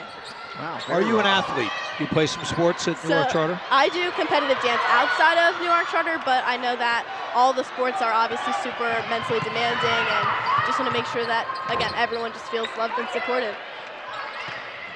So now you just got to get on Newark Charter to get that competitive dance team going. Seriously, there you go. right? The DIAA, are you listening? Can you turn that into a sport? Here, 6:29 to go, third quarter, 30-27 here at the 8th annual SL24, and we are now joined by Leah Witulski from Newark Charter. And again, her Patriots in action here against the St. Mark's Spartans, kicking off our weekend of basketball here in Wilmington, and Patriots with a 3-point lead. They're looking great. As now on the left wing is Brooklyn Miller, one of the seniors. Housegrove gets it inside. Right hand, no good. Got her own rebound. A little pirouette back up. Almost got that one to go. Rolled off the rim, no good. And now a third chance opportunity as the offensive rebound goes to Amani Harrell, who led the team in scoring in that first half with 6 points. So, Leah, we talked a little bit about, what you do over there at Newark Charter, and how has the SL24 team at your school, I mean, you talked a little bit about it, but changed the mental health conversation and culture? I mean, have you personally noticed a difference since you've seen the SL24 kind of make its way into Newark Charter? Absolutely. I've seen people start just to go and talk to people that they wouldn't talk to on a normal basis. They're checking in on them, making sure they're okay, and we're also creating this environment where it's safe to talk about your feelings. It's okay to say, hey, I'm having a bad day, or hey, I'm having a great day, and just being, we want to make sure that all students know that they can rely on the kids they go to school with every day. So we try to do super interactive activities with positivity, just to kind of uplift everyone's day. We meet on Mondays at school, and Mondays we can drag a little bit, so we try to lift each other up and just ensure that we get through it. Oh yeah, absolutely. Leah, do you find it's a little bit more difficult for athletes to open up? Absolutely. I feel like they always have this guard that they have to be tough because, I mean, look at them. They do this awesome stuff every day, but I think that sometimes they have this guard where it's oh, I don't want to come off as weak or anything, but I think that actually coming out and saying, hey, I'm going through something is what makes them the strongest.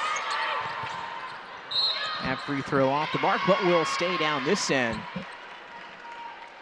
after it was last touched by Charter. 5:26 to go, third quarter, 33-28. We are joined by Leah Witulski, who is a team student at Newark Charter. Here checking out her Patriots up close and personal on a Friday night as we have a whistle and a foul here.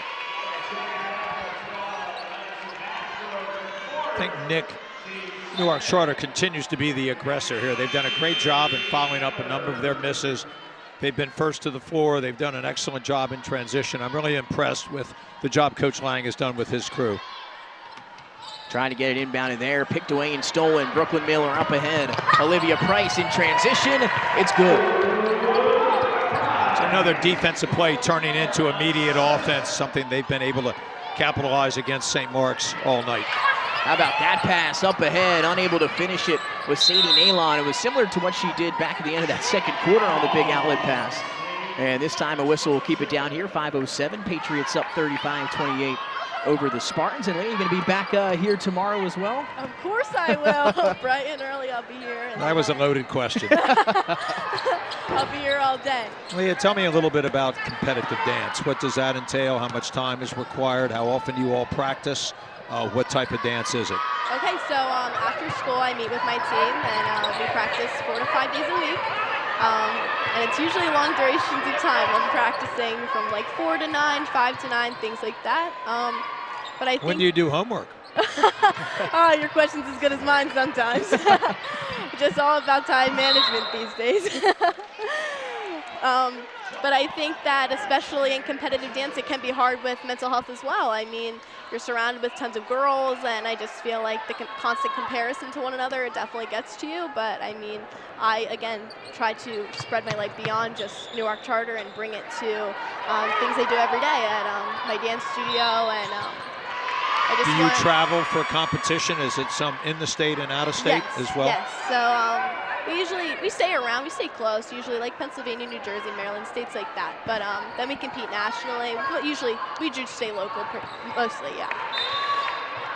Now this one going to stay with St. Mark's. A little about to have to go the length of the floor. 4:27 to go here, third quarter, 35-28. Nick Alessandrini alongside the coach Bill Harmon here with Leah Witulski from Newark Charter at the 8th annual SL24. Newark Charter, little full court pressure as Kiefer able to beat it.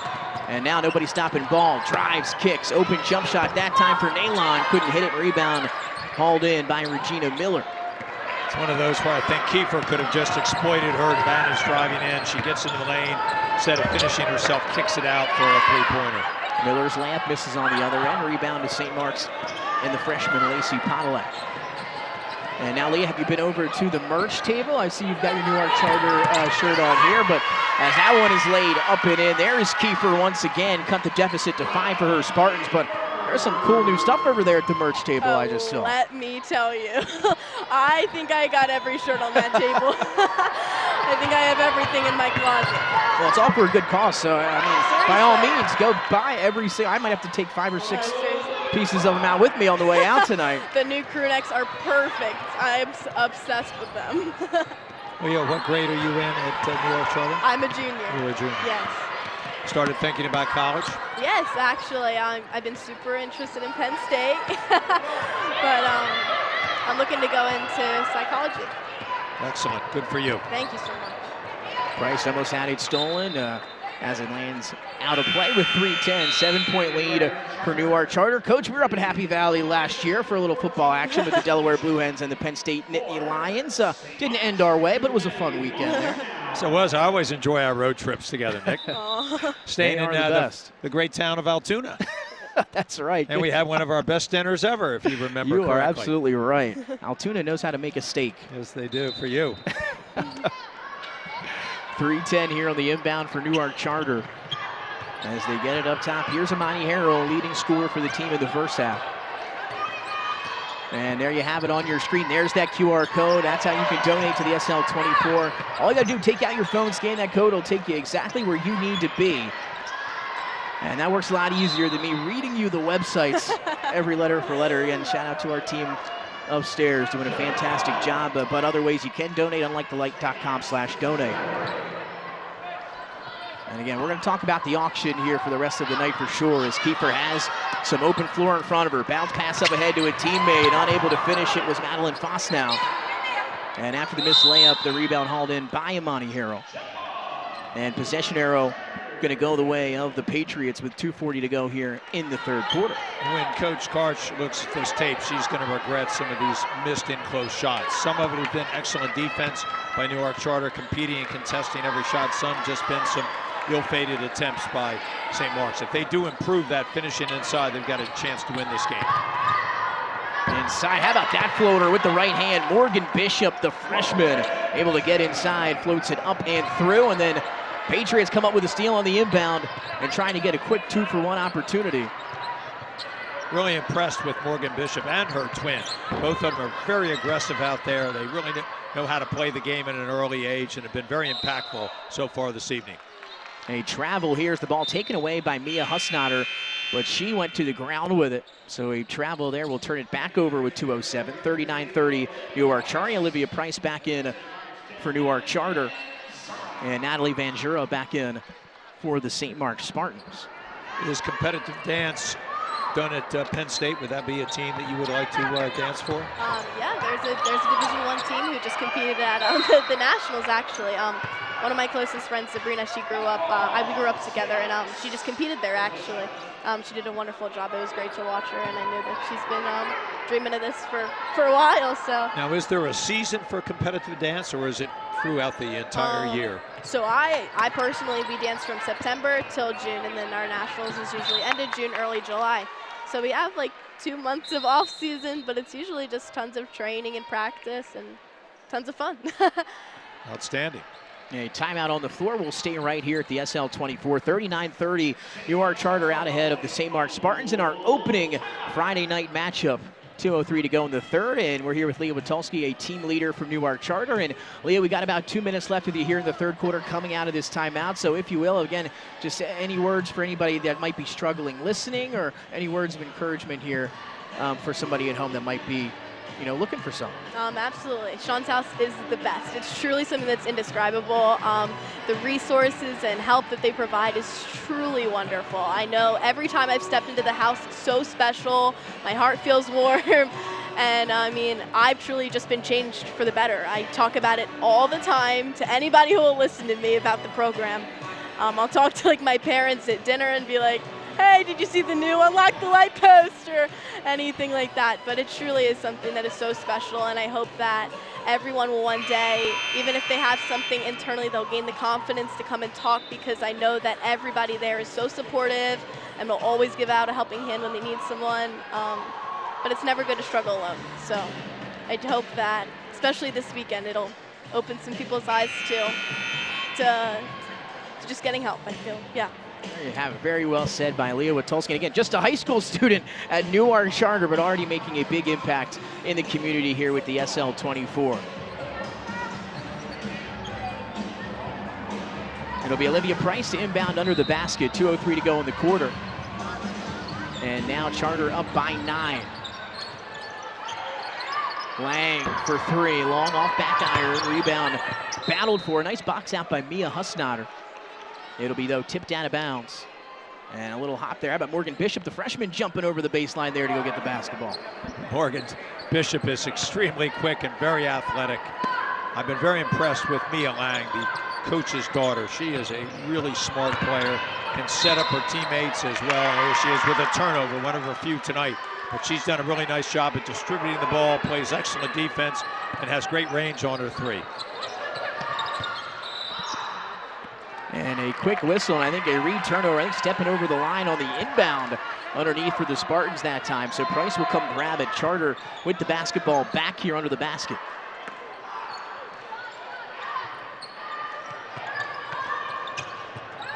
They get it in. Bishop has it stolen. Here's Kiefer. 2-on-2 for the Spartans. Up ahead to a teammate through contact. And Natalie Van Jura is going to head to the free throw line with 1:43 to go in the quarter and a chance at 2.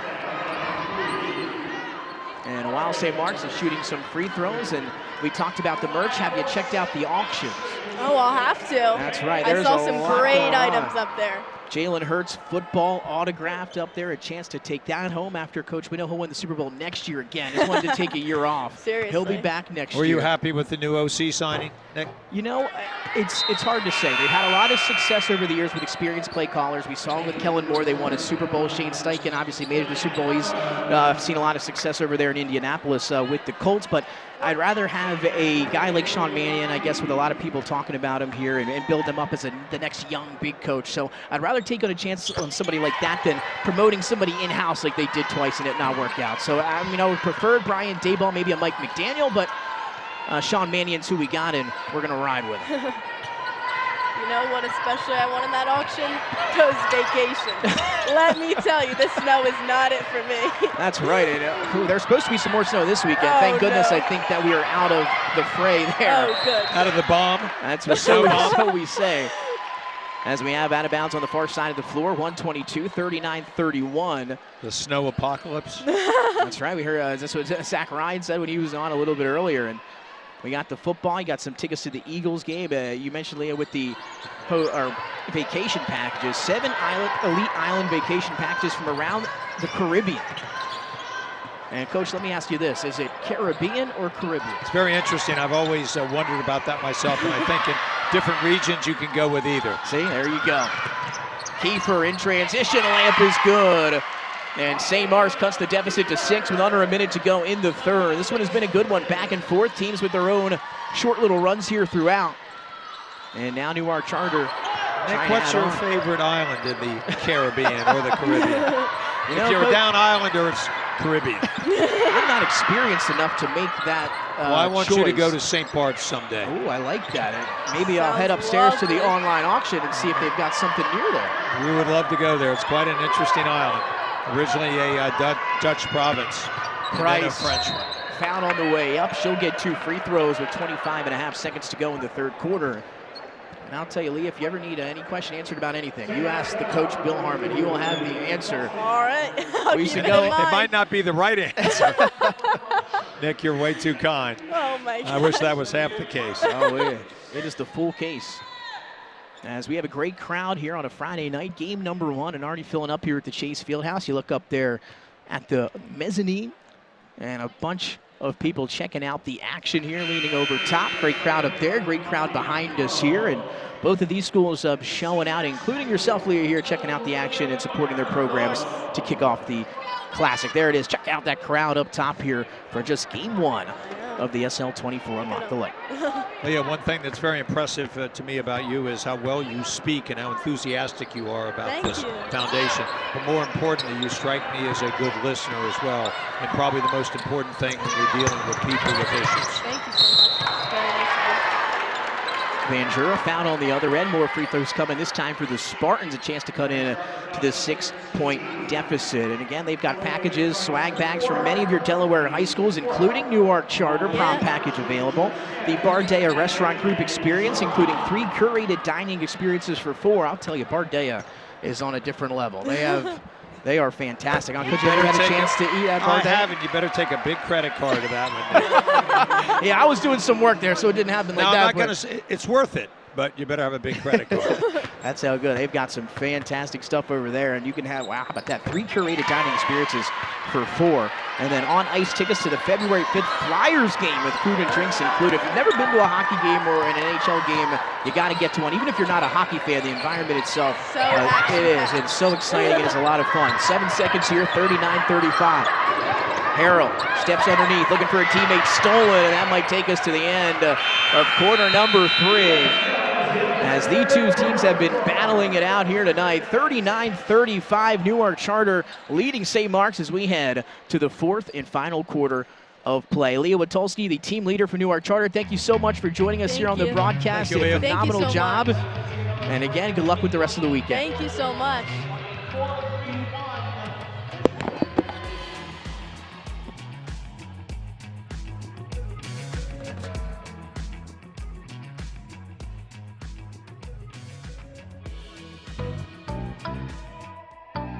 Klondike Kate's is Newark's hometown favorite since 1979, serving legendary American comfort food like Kate's original nachos, juicy burgers, and craft cocktails. Enjoy live music and DJs every weekend, plus weekend brunch with $5 mimosas and Bloody Marys. Located on Main Street and open late every night, Klondike Kate's. Eat, drink, celebrate.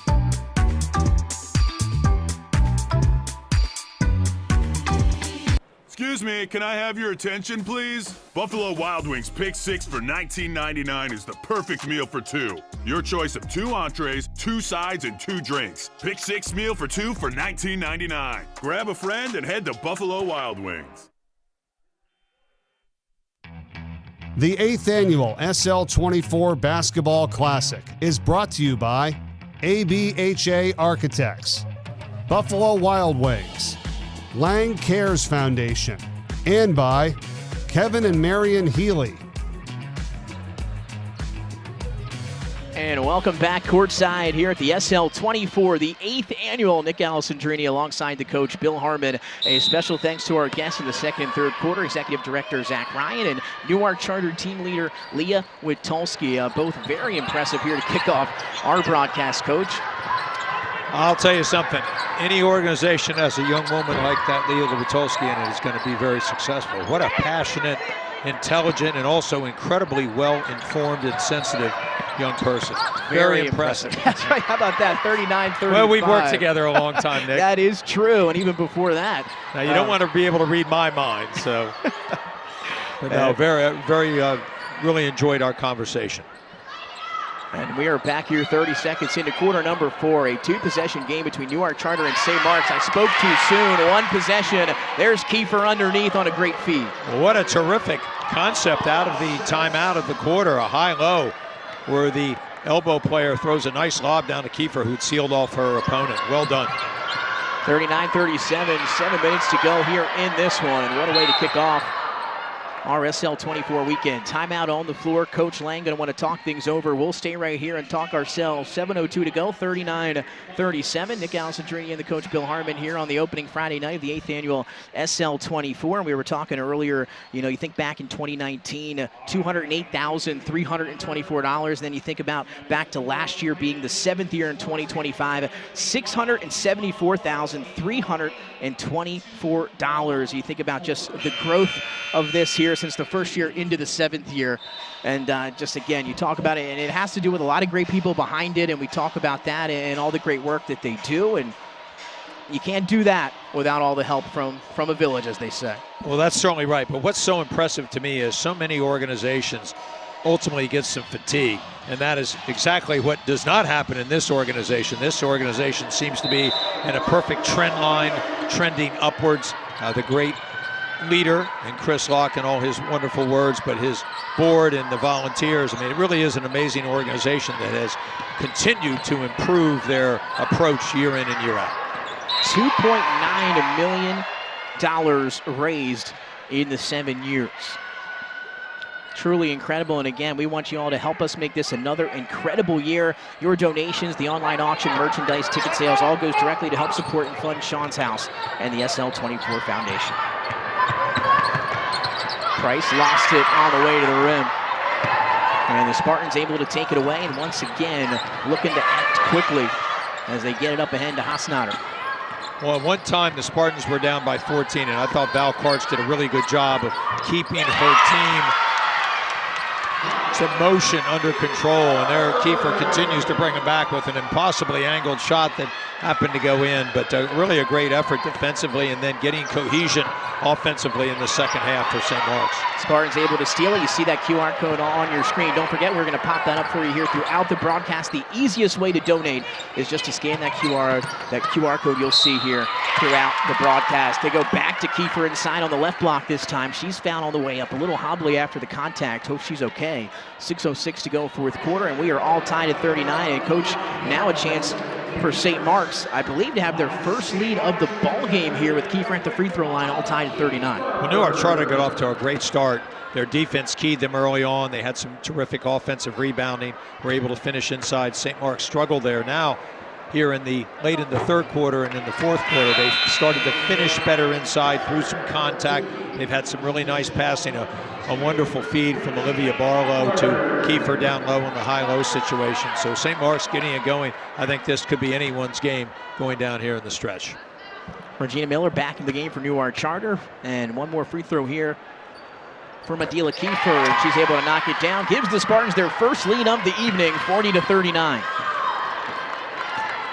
When Newark Charter's been at their best, they've been good in transition. They've created offense out of their defense, and Lang has been able to be a distributor or make plays herself. So between Kiefer and Lang, I think that's where the hands of the game will be in, those two players. Palsgrove out on the perimeter was fouled by a Spartan. I believe against Natalie Banjura, the sophomore, her second. Mia Lang now heads to the bench for Newark Charter, going to catch a quick breather before probably playing the rest of the quarter here. I don't think Dad ought to have her out too long. As Morgan Bishop will check in for her. Here's Palsgrove around the Harrell screen, gets downhill, throws it up, no good. Rebound battled for and taken by St. Mark's, and now quickly once again trying to leak a player up ahead. This time it was Natalie Banjura, couldn't hold on to it, and now numbers for the Patriots. Harrell, 3-on-1, she takes it herself, it's good. Harrell's been extremely aggressive. I like the way she plays as a senior, one of those 7 seniors that Coach Lang has. She's been dynamic in the offensive glass, and there with a terrific drive after the steal. St. Mark's trying to answer. Deep three is up, no good. Off the mark for Olivia Markey. Long rebound and near half court is tracked down. It'll be Spartan basketball and a whistle and a foul here this time against Madison Bishop. That was quite a heist there by Markey out at the NBA three-point line to shoot that. Sometimes that can be a little confusing to young players who haven't played here a lot. There are 2 lines on the court. Yeah, we have seen that for sure over the years, different tournaments. As they get it here, inside, Barlow, back out, driving, Kiefer on the baseline, tough shot, no good, rebound tracked down by Nalon. It leads to a jumper of the mid-range variety, no good for Mia Hasnader, but how about a third chance for St. Mark's? Nice feed to Kiefer, and she finishes it. Beautiful look over the top from Barlow, and Kiefer finishes it off. That's the second very fine assist by Barlow here in this quarter, the high-low and then the offensive rebounding, finding the very fine player and leading scorer Kiefer in the middle of the lane. Harrell up top, 4:43 and winding. St. Mark's now back with a 1-point lead. Harrell to the basket. Was hit from behind, and now some free throws coming up for the team's senior with 4:40 to go in the ball game. And now Newark Charter down by a point, 42-41. Newark Charter's had the ability to get a number of straight line drives, and by that I mean you get a direct angle to the basket. There's no opposition there, no help. They've been able to capitalize on those. St. Mark's has got to rotate a little bit quicker in their help defense to stop some of those penetrations. First free throw around and out for Amani Harrell. And we've seen a few free throws today roll around and drop out for both teams. As Regina Miller back to the bench for Newark Charter. Nick, I know you're a big NBA fan. Jimmy Smith and his crew have done a great job with the mics up on the rims. It reminds me of the old Boston Garden. I thought they always had the softest rims back in the 60s when the Celtics were always winning, but they had great acoustic effect in there. Jimmy Smith, well done. Absolutely. Again, I coming in, I feel like Mike Breen. We're doing the NBA Finals with the hookup we've got here courtside at the Fieldhouse. I'm a big fan of soft rims. It always helps bad shooters like me. Oh, Coach, you can get to your spots. 4:29, all tied at 42, trying to change that, and she will. A big-time jumper from Morgan Bishop, and the freshman playing well tonight for Newark Charter. That one comes from distance. 3-point lead, Patriots. Morgan Bishop finding her spot on the court. The right slot from about 20 feet. Squared up, shot ready, a wonderful high arcing release. Timeout, Coach Karch and the Spartans with 4:15 to go. 45-42, a one-possession lead for Newark Charter. And now check out the three here, courtesy of Bishop. Just straight catch and shoot, buries it, nothing but net. And talking to Coach Lang, he said, the Bishops, they're going to be very impactful for us for a while. Madison and Morgan, they like the M's. That's right. But boy, what a nice play. And for a young player to be that confident, especially in a big game and a big moment, to get themselves squared up and have a really nice release with pressure on them. Wonderful player. She's got big upside, as does her sister, her twin. No hesitation, able to drop that one through from beyond the arc. 3-point lead now for Newark Charter. We've been on the seesaw for the last minute or so. Both of these teams exchanging leads. St. Mark's got their first lead moments ago of the ball game. And we've been going back and forth ever since. And you think about it, Sean's House opened back on October 1st, 2020. As again, we're almost close to 6 years. Over 45,000 visitors have been through the door. 120,000 people have been educated by SL24 programs about mental health and suicide. And 4,900 over that number of sessions with Peer 24 support specialists and 380 peer specialists trained to support others. 198 active crisis serve. You heard Zach Ryan, the executive director, talk back in that second quarter about the peer specialists and just all the work they've been doing to help train people to help others in need. Well, it certainly is a wonderful organization, but the number that sticks out to me is in under 6 years, they've had 46,000 people come through one place, one house, for some obvious needs. I mean, it's great that it helped that many people. It's sad that 46,000 people had to seek out that help. But wonderful that people feel comfortable and confident they're going to be able to go in and find a safe place and get help.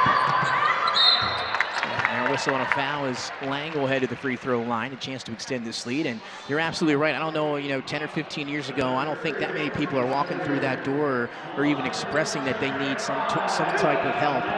And we've come a very long way, and a lot of that, again, firsthand comes from here at the SL24. And it was a topic years ago when this unfolded that I had not much about. I mean, personally, nothing. You ever hear about it or hear about what you're doing to try to help, and just to see all of this come from that is just, it's been crazy, and it's been great to see.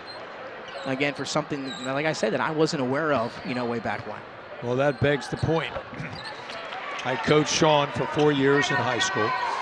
I then called his games for 4 years in college, and we talked about that amazing movement where he went as a walk-on, became a captain and a scholarship player, got to play in the NCAAs, had a wonderful job. I had lunch with Sean about 2 months before he took his life, and we had a wonderful afternoon in Greenville. We chatted probably for almost 2 hours, and then unfortunately, a little bit later on, he was not around, but it was a very moving experience for me to think back and realize, my heavens, I thought I knew people pretty well, and I would have had no idea in that conversation. Sean was happy and upbeat and was excited to be moving to Philadelphia, and we reminisced and we talked about the future. And I was so fortunate to have come in contact with Sean for a long time and been very close to him.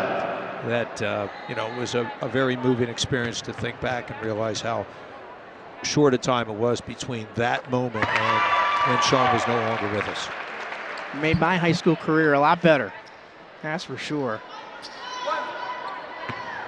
Was one of the guys that mentored me when I got there as a freshman, and he was a sophomore, and I joined student council with him, and just kind of followed him from that point forward. And he did a lot of other things outside just sports. I mean, he was a baseball player as well. You mentioned student council. He was a terrific student. I watched a lot of his games over the years in baseball. I was a little bit active with the program myself, but what an amazing young man. I'll tell you a really funny story, Nick, and I've shared this a number of times on these broadcasts. We were playing a summer league game at Wilmington Friends, and Sean was going to be an incoming freshman. It was one of those Sundays where the beach was really nice, and a couple of our players got caught in traffic coming back up, so we only had 4 players. Sean came by the game to watch the team that he was ultimately going to play for. And here's this skinny little dude, Mount Aviat, right? And his dad was there. And we said, okay, you're coming. We're going to let you play in the game. First time down, they passed it to him. He was at the 3-point line. No doubt. Here's an incoming freshman, just jacked it up. The first one didn't go in, but many more did in the rest of his career. But I always said, my God, what great chutzpah. Here's a guy that hadn't even played with us, had the kind of the nerve and the substance to take that shot. But I tell you what, it was an absolute pleasure to work with him. So coachable, had to overcome a number of injuries in his career. That never, ever affected him. He just worked so hard to rehab and get back. But that first time when I saw Sean, before he even started at St. Mark's, I was already impressed with the young man. And the turnover there, 47-44, Newark Charter up 3, 2:23 to go in this one in our opening game of our Friday night. And Sean, Mr. Basketball at St. Mark's, was the captain, leader of that team, best player on the team, and for a couple years as an underclassman, etc. And only issue is we wish we could get him out for football in the fall. He's so athletic. If we get him, maybe got Kyle Lynch one year, and now we just need to go get. If we would have got Sean, we would have had 2 big receivers on the outside. Kyle Lynch, what a terrific athlete he was. That's right. Great baseball player. I saw him at Jeff Ziemba's wedding this summer. Kyle Lynch is a lawyer doing really well, a neat crew, and again, just some of that St. Mark's group that you were with, that I was fortunate to be around in a couple different ways, and all of them kind of centered around Sean Locke. You are right about that. And with 2:11 to go here in the 4th, Newark Charter with the basketball up a bucket. They're up 3. And here is the point guard, Mia Lang, as she gets it over to Harrell. They run a nice little set play. I thought it was going to be dribble chase, but they kick it to the corner. They get a post up underneath. Good interior defense there by St. Mark's to negate a set play that Coach Lang had called. Olivia Price now with the honors to inbound under the basket. Exactly 2 minutes to go here in this one between St. Mark's and Newark Charter. Got to get it in. Leaps it up and hauled in by Bishop. Trying to get downhill that time was Madison. Lost it, and now Harrell trying to track down the loose ball. 3 Spartans there to 2 Patriots. Ball still loose as bodies are hitting the floor. Now we should have a possession arrow or a timeout here. We'll have a jump ball. And it'll be Patriot basketball with 1:46 to go. And Coach, how about this one? 1 possession game, under 2 minutes to play. What a way to kick off the SL24. Absolutely. What I loved there was the enthusiasm and the aggressiveness by both teams getting to the floor for the loose ball. Typically, you say first to the floor. If you get there, that's going to provide your team with a lot of energy and a lot of good things. Big possession here for the Patriots as they're up 3. Bishop trying her luck at a deep one, too strong. The rebound, though, bounced into the hands of Morgan Bishop. And now a whistle under the basket, and possession going to stay here with Newark Charter. Price to inbound, 1:30 to go. That may have been a pass off the backboard there, something they worked on in the backyard. That's right. It might be that twin telepathy there. And here we go. Harrell, shot fake, bounce pass here to Lang. With 1:23 to go, Newark Charter up by 3. Lang's a savvy player. Used a shot fake. It didn't affect the defender. She chooses to bring the ball out. The count was on, though. She was able to clear the count. That's what good point guards know. They get 4.5 seconds before they have to pick it up or pass it or stop dribbling, of course. And Lang did a really nice job there of realizing the clock was on her. That one was tipped out of play. And then a timeout called by Coach Karch, who's going to want to talk things over here before the final minute 14. It's still a 1-possession game. Ball going to be in the hands of Newark Charter, so they will have ball here coming out of the timeout. Again, while we have a moment, let's flash that QR code back up on the screen for everybody at home. Again, if you're looking for ways to donate This right here will be the easiest. We'll flash that QR code up for you. There it is. And all you have to do is bring out your phone, scan that QR code, and you can donate. That's the easiest way to give to a great cause here in the SL24. We will be here, obviously, for another matchup tonight, Coach, and then we've got a great day of basketball planned for tomorrow as well. I can't be waiting to sit with you at 2 o'clock for another game. That's right. I'll Nick. have you back. I'll miss you for the 12 o'clock, but I'm happy to have you back at the 2. And then, of course, we're waiting for our guy, Mike Corey, to arrive as well, and then he will bring us home tomorrow night. It's going to be a great weekend of basketball for an even better cause here at the SL24 UnLocke the Light. So both teams getting some final coaching here before they head back out to the hardwood. And there you have it. Make sure you check out that virtual auction, bid on great items. If you can't make it out, head online. You can check that all out. How about that 7-night vacation in Antigua? Didn't you take your youngins on that trip, Nick? They might have to hang back. you and Riley by yourselves on a little second honeymoon? Yeah, we'll see if that ever happens. 108 and winding. They get it inside of the free throw line. Here's Madison Bishop. St. Mark's has really ramped up their pressure. Extending, they may have to foul here at some point. Coming up to get it is Morgan Bishop, and you are right, 54.5 seconds. Newark Charter very content with being patient offensively that time, and now a whistle and a foul, and we'll see how the final 55 seconds go here. And it might come down to the charity stripe. Let's set the end game here. 2 timeouts for Newark Charter, 1 for St. Mark's, but St. Mark's has the error. And that'll send, here is the freshman, Morgan Bishop, to the free throw line. Big free throw, that one just off the mark. And as we all know, free throw shooting, especially in the last 2 minutes of the game, are very important. Harrell, one of the team leaders. This team in Newark Charter, Coach, they've won 4 in a row coming into this one, trying to stay hot here at the SL24, able to split a pair from the line. That time was Morgan Bishop. Lead to 4 here, under a minute to play. 6-6 on the season, started off slowly, but Jeff Lang has done a great job of bringing his team around. Van Jura gets it to Kiefer, couldn't finish. Second chance for Kiefer, no good again. And a big rebound. Needs to foul immediately. It was Harrell with the strong box out and rebound off the Kiefer miss, and now we'll have a foul. We'll walk the floor with 41 seconds to go, and Newark Charter a chance to add on at the line of this 4-point lead. Harrell, one of those 7 seniors that Coach Lang has in his program this season, has been an excellent rebounder throughout the game. Chased down a couple of her own misses, a couple of her teammates' misses in the first half. She's been instrumental, a very aggressive player. So here's Harrell at the line. And the first free throw up and good, and a big one for Amani Harrell, who'll have another one on the way. What a confident stroke there. Looks like she's been in these clutch situations many times.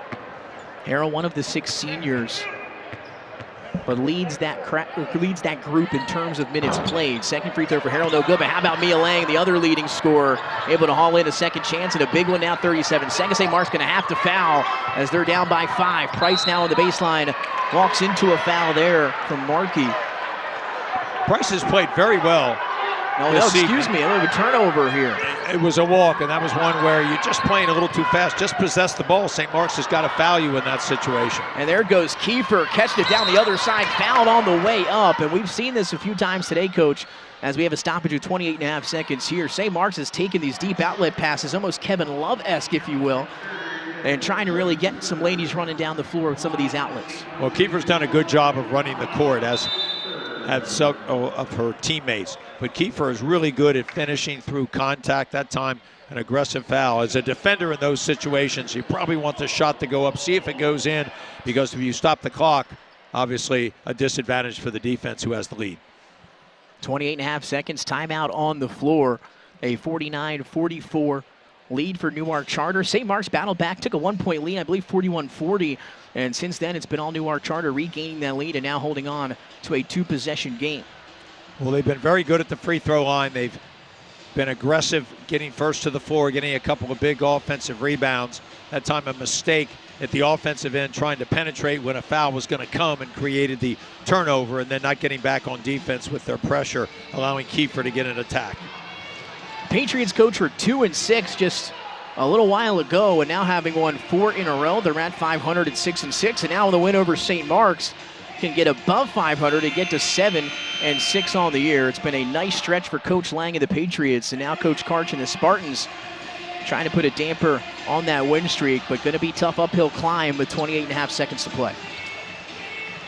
One of the imperative things as a defensive team when a foul shot is going up, you've got to have an aggressive block out in case one is missed. You do not want to allow an offensive rebound in a foul shot situation. So Newark Charter will load, and we'll probably see a couple double pinches here. So here's Kiefer at the line. Big free throws coming up and able to knock it down.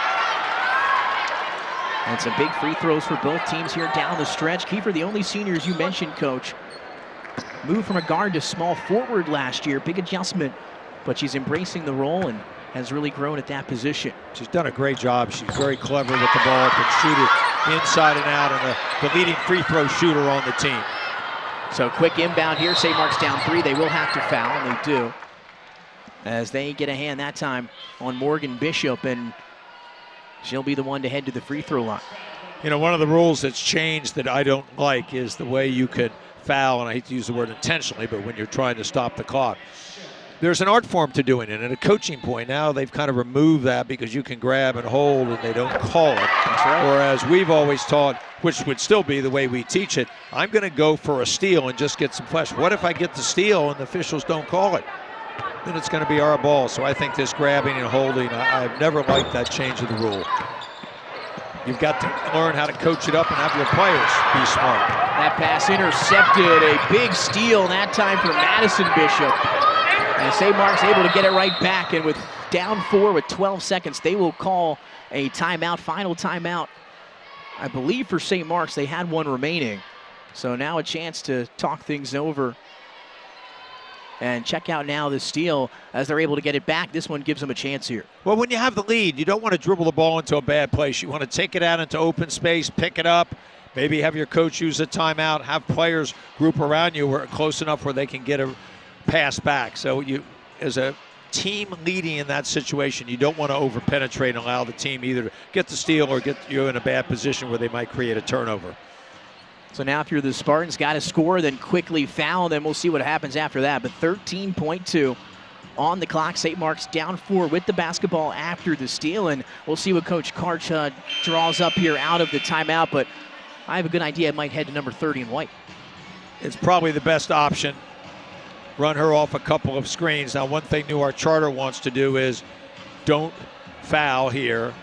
Don't give up a 3. Make it 2 because St. Mark's will foul you. If you make a couple foul shots, you still have that 2-possession spread lead. So you don't want to give up a 3 and you don't want to foul. You want the clock to continue to run.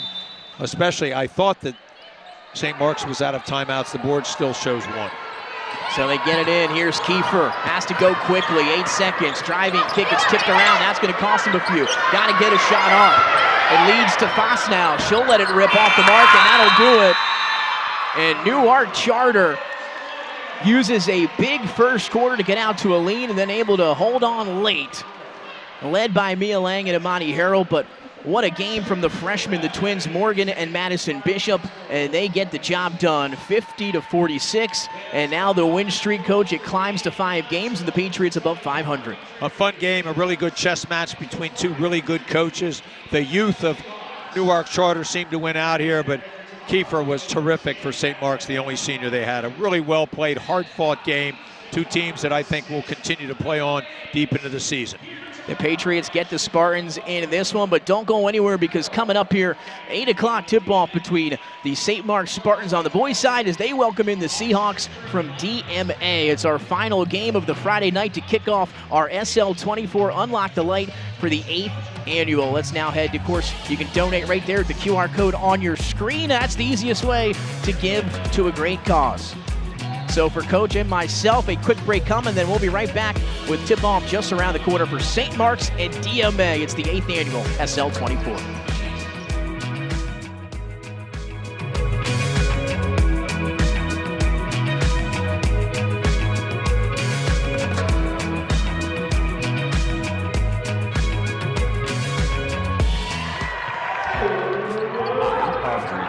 Founder and CEO of Platinum. Hi, I'm Carl Dridge, founder and CEO of Platinum Dining Room. a Delaware-based hospitality group that's been serving the Mid-Atlantic region since 1996. And I'd like to personally welcome you to our collection of restaurants.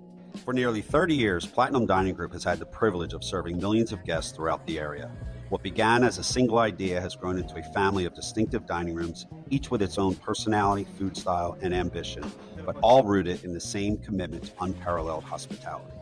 Today, that commitment is brought to life by more than 500 dedicated professionals who show up every day with pride, passion, and an unwavering attention to detail.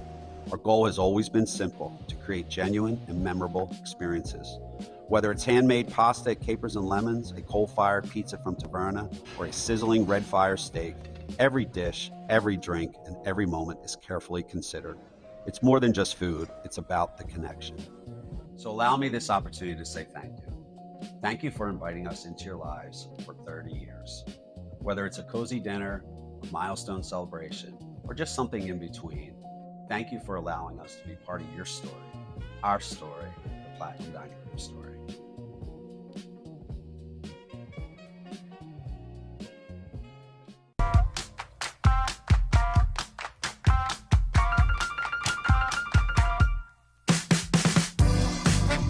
I'm Angela Pugliese, and I'm the director here at Sean's house. Come on inside for a tour. This is our living room, and this is really the heart of the house, just as the hearth is the heart of the home. In this room, you can often find our paws dogs, where people are petting them to feel better from pet therapy. You can find people hanging out, doing homework, enjoying a snack, a cup of coffee. People really just enjoy being in this room to gather as a space of togetherness and belonging. This is our dining room. You'll often find many of our guests here working on homework or other assignments, also sharing a meal together.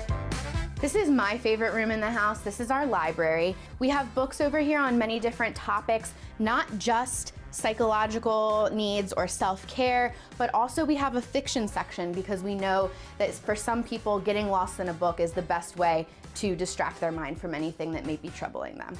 This is one of our private therapy rooms. If you come in for a session, we have peer support one-on-one at any time, people who are your age with your same lived experiences that you can talk to. So we have this room as a private space where you can meet with someone confidentially. And then over here, we have our game closet where you can find puzzles, outdoor games, board games, and all kinds of other fun things to do to really make the house feel like a home. In this area, you can find our calendar and information on all of our support groups. Everything we do here at the house is free of charge, no insurance needed. You can see here some of our groups. We have grief support, we have parent groups, we have survivors of suicide loss, LGBTQ+, Unburden, and eating disorder support group. You can also find a calendar noting our Paws for People dogs that come to visit, as well as the different dinners that we host for different groups in the area, athletes, fraternities, sororities, everything free of charge. Our second floor is reserved for our residents, but one thing I did want to show you is the origin of our motto of the house of 136 will always be home. Some people may be surprised to learn that Sean actually lived in this house during his college years with some of his friends. Before they moved out, one of the friends scribbled on this wall, 136 will always be home. When we were in the process of transferring the house into what it is today, this was found on the wall and we saved it and have had it as our motto of the house, and you can find it on a lot of our merch, on our website, and you can hear people saying it all the time. Something we encourage our guests to do, whether they come to the house for a visit, for dinner, or for any other reason, one of our support groups or many of our other free programs, is to leave a note or take a note. So here you can find all of the notes that our guests have left for one another. This is another one of our private session rooms. Here you can meet personally with a peer one-on-one for one of our Peer 24 support sessions, or you can meet virtually, whether it's you meeting with someone else or you meeting from afar with us. This is the area where we set up our virtual support sessions, everything free of charge.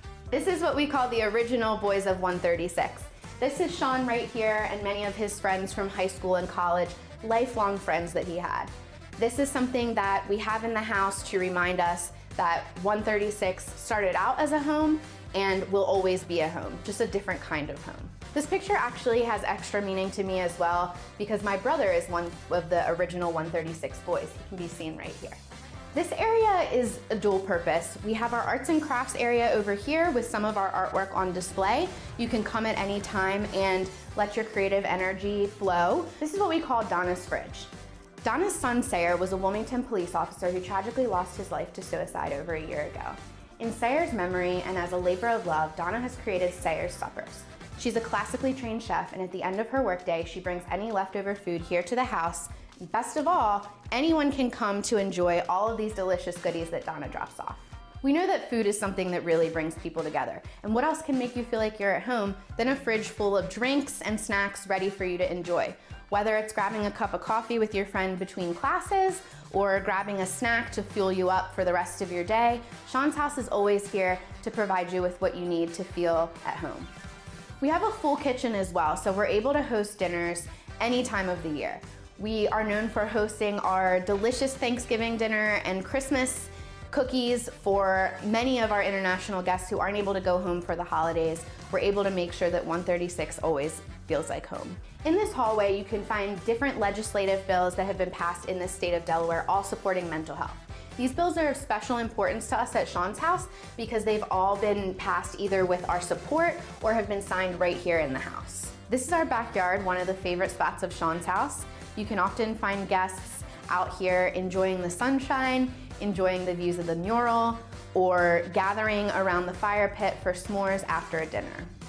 Thanks for stopping by Sean's House, a mental health safe haven for youth in the area, where you can always stop by, you'll always feel welcome, everything is free, and you'll always feel like home.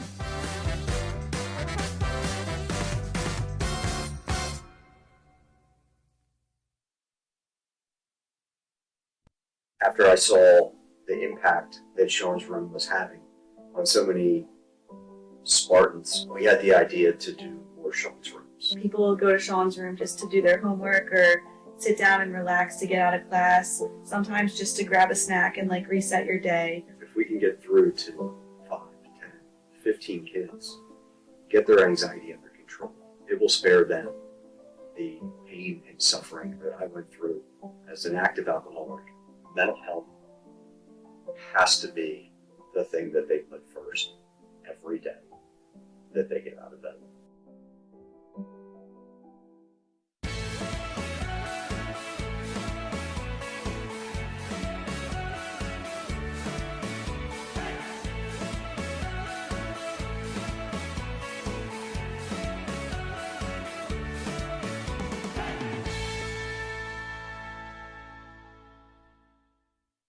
We've all met people who are outstanding individuals, people that just vibrate with goodness. And they walk into a room and you feel better just because they're there. And yet even those incredible people have days when they're not shining, when life isn't vibrating, when they're hurting. We're all hurt by life, we're all broken in ways. And the reality is that there are times when we feel pain in such a way. In this culture, we're not encouraged to then reach out and ask somebody for help. We're afraid of that word, that phrase, mental illness, because it has such a stigma attached to it. There are times when each of us needs to know, I need help, I need to ask someone to talk to me, to let me talk to them, to be heard. One of the great beauties of this place, this Sean's House, is the fact that anybody can come and knock on the door and they'll be welcomed by someone who is so present, so attentive to that individual, that person. They're so with them that they feel accepted. They feel, I'm being heard, and maybe I'm being cared for in a way that there is hope, that there is light that will continue to shine in my life. Who will he grow up to be? Well, that depends on all of us. That's why, along with our groundbreaking medical care, Nemours Children's Health supports programs that address issues like food insecurity and the resources essential to learning. It's all part of creating a healthier future for all children. So he can grow up to be whoever he wants to be. Nemours Children's Health, well beyond medicine. Aha! I knew it. You are stealing my Jersey Mike's gig. Danny, it's just because Jersey Mike's is an official sponsor of the NFL. I'm not taking your gig. Now you're taking my look. This is how I dress. My glasses. I've been looking for those. I wear glasses. I have astigmatism. I'll give you astigmatism. Ready for you on set, Eli. I gotta go. This ain't over, Manning. Jersey Mike's, a sub above. Hey, that's my line. A sub above.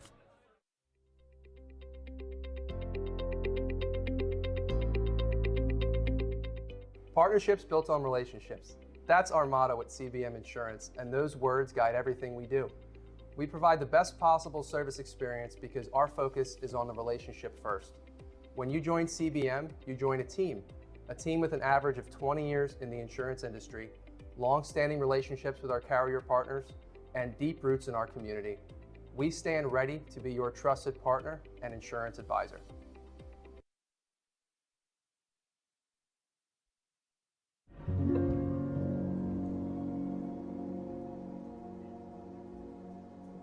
The time I faced adversity was when I dislocated my kneecap. It put me out for the rest of my senior season, so that was the last time I'll ever touch a basketball. Basketball has honestly brought me my best friends. It's taught me how to move through adversity and how to push through hard things. My cousin died.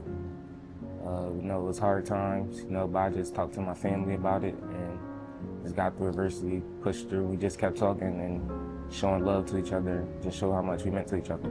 It helped me on the basketball court, know who I'm playing for, just thinking about him, and even with our family, it just made me think I love him and I don't know what I would do without him.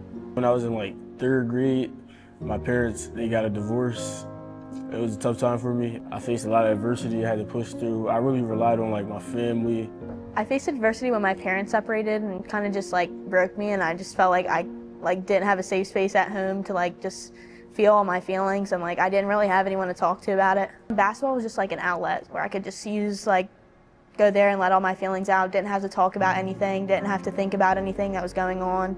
Growing up knowing the Locke family and being family friends with them, I was very aware of Sean's passing, and just being able to see the impact of his passing on other people, I was able to be aware of how to deal with mental health and just be more comfortable. Losing my grandma at a young age and my childhood friend recently, I felt like a part of me just left.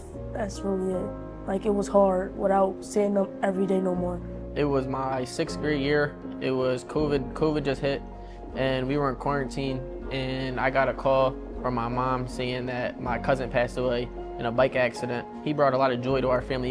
He walked in the room, everybody started smiling. He was just a cool person to be around. I do play for him a lot. We didn't really share basketball, but he was always in the stands for me when I needed him. When my grandmother passed away in my 8th grade year, it was definitely a very hard time for me because my grandmother was my biggest supporter when it came to sports. Her passing away was a loss to everyone, and so I felt like grieving with my family definitely helped me, feel my emotions and get through that hard time. Basketball helps me get through it because it just reminded me of her and how much she loved watching me play. She just loved supporting me, and I feel like knowing that I was playing the game that she loved to watch me play, it made me feel a lot better. Sean was truly an amazing athlete, not only just an amazing person, but he would always say hi to everyone, but on the court he was just a force. Amazing I can be on the court to showcase the love I have for others and the love I had for Sean.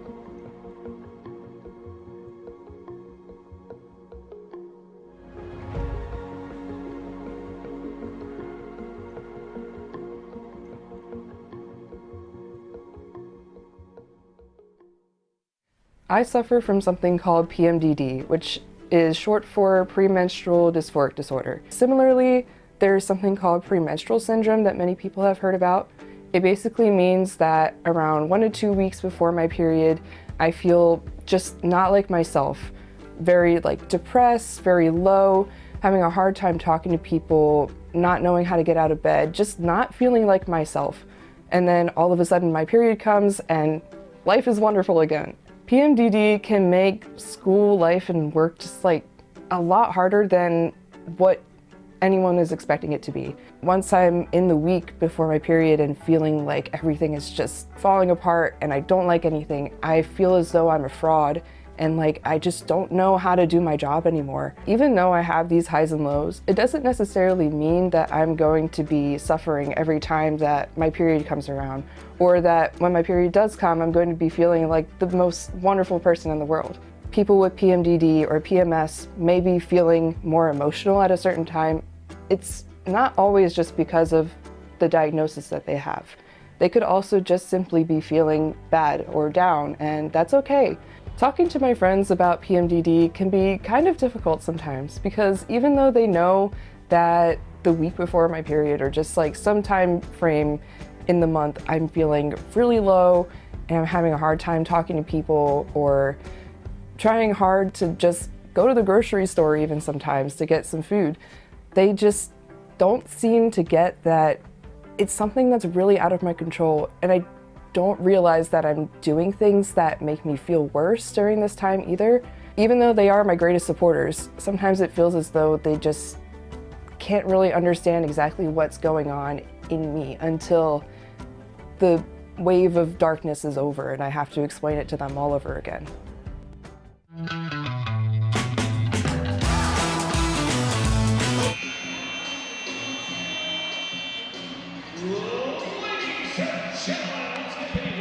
And welcome courtside back out of the break here to the Chase Fieldhouse here in Wilmington, Delaware.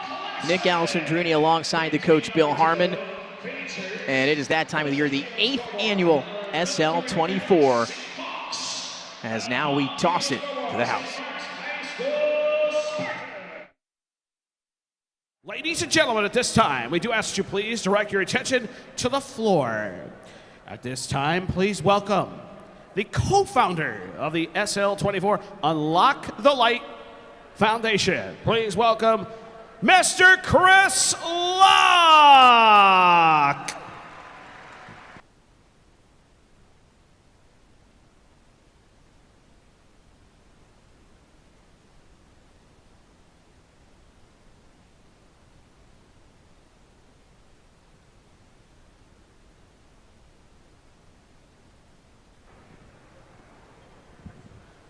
Good evening, everybody. Thank you so much. Thank you. Thank you so much for coming out in the snow. Hello? Okay. And thanks so much for coming out in the snow and the cold to come and watch this tournament. You know, it was 6 months after we lost Sean that I stood right here at the center court. And it was the first step of a million steps on a journey that we've all traveled together. And it was to become a journey of change. You know, change is a hard thing to do. We like doing what we know, what we're used to doing. The familiar becomes comfortable. But even that comfort doesn't make us the best we can be. Change is so hard. However, it is with change that we can explore, that we can find ourselves.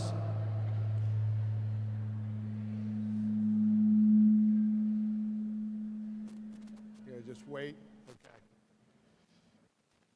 Change is what makes us grow.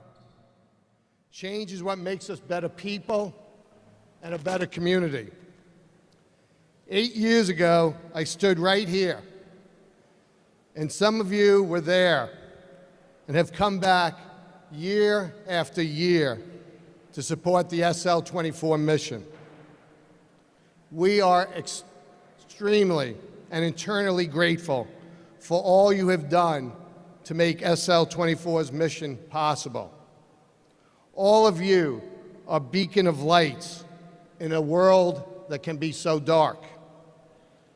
For some of you, this is your first tournament, and I welcome you on this journey to help young people, to support young people, to help them battle with mental health problems. All of you now are the new bright lights to continue what we started 8 years ago. This afternoon, when I was preparing for the remarks tonight, I looked at the first speech I gave at that first tournament. I got to tell you, it was pretty raw. It was pretty emotional. As I said, it had only been 6 months since we lost Sean. The grief of losing Sean was unbearable and overwhelming. It is such a tragedy that we lost him to mental illness. At that first tournament, I challenged those attending to begin to take the first steps to remove the stigma of mental illness, to educate, and to help those people who are suffering in silence, to bring a light into their darkness. And you've done that.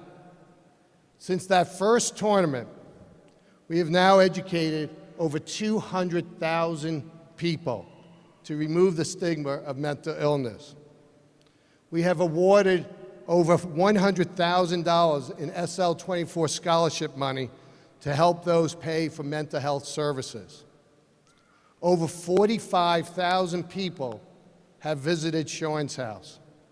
Over 16,000 have visited Sean's rooms at the local high schools. Nearly 5,000 have used our Peer 24 services. And as of today, 198 people who came to us in a suicidal crisis are here still with us today.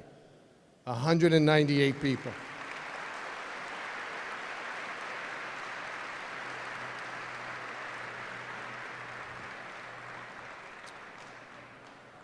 That, my friends, is change. That is change for good. All of you, whether this is your 8th tournament or your first, all of you are part of that remarkable change. Yes, change is hard. It takes a lot of work, but the rewards are great. My daughter, Catherine, who's the co-founder of SL24 with me, who's my rock, she's my heart, showed me a picture. And we had a conversation about that picture. And she said to me, "You know, Dad, a decade ago, this very night, we watched and cheered Sean on at a basketball game against Towson University, just 10 years ago. And a decade later, we're still at a basketball game, but we're not cheering on Sean, we're cheering on all of you. And that cheering won't all look the same. We cheer on our supporters, we cheer on our volunteers, the players who will be playing here, and we cheer on all of you in the stands tonight. Every chair in the stands holds a different story. Every type of support that you give us has a different sound. No matter what your cheer looks like, please know this: we feel it. We feel it in the volume, we feel it in the light.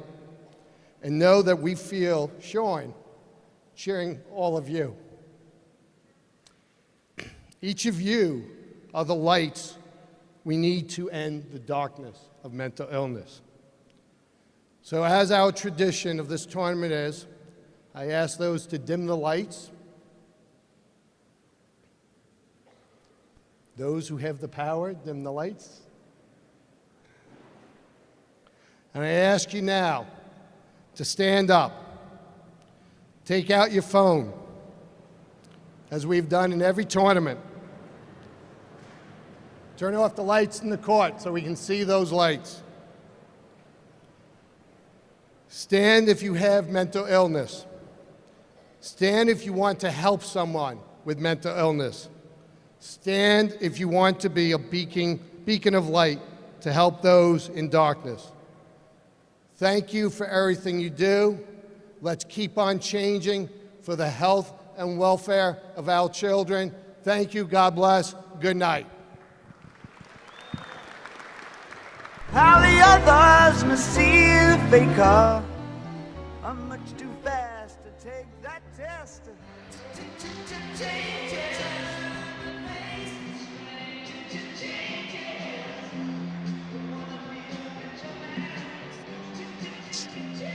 special thanks. What a job by Chris Locke each and every year again, and just the strength and passion for Mr. Locke to get up there in another fantastic speech for a fantastic cause. And now we are ready for game number 2 of our opening Friday night here in Wilmington at the Chase Fieldhouse. We'll be right back with the Spartans and the Seahawks tip-off after the break.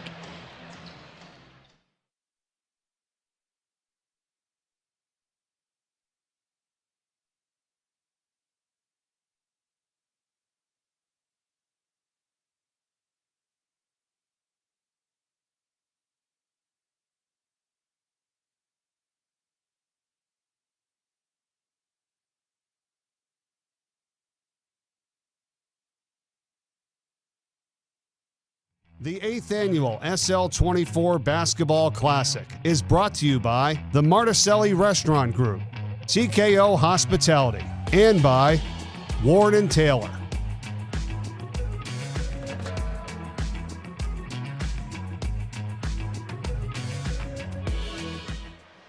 And we welcome you back into the Chase Fieldhouse, the home of the SL24.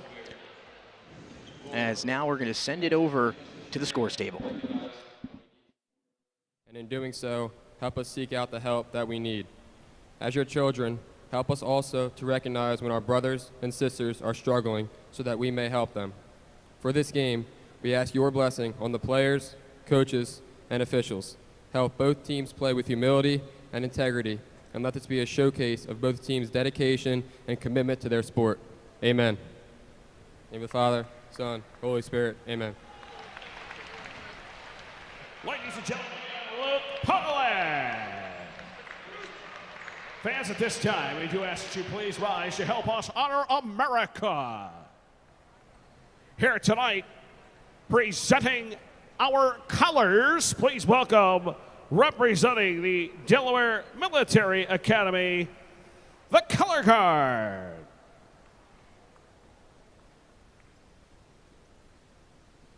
And fans, performing their rendition of the Star Spangled Banner, the student from St. Mark's, Abner Morello.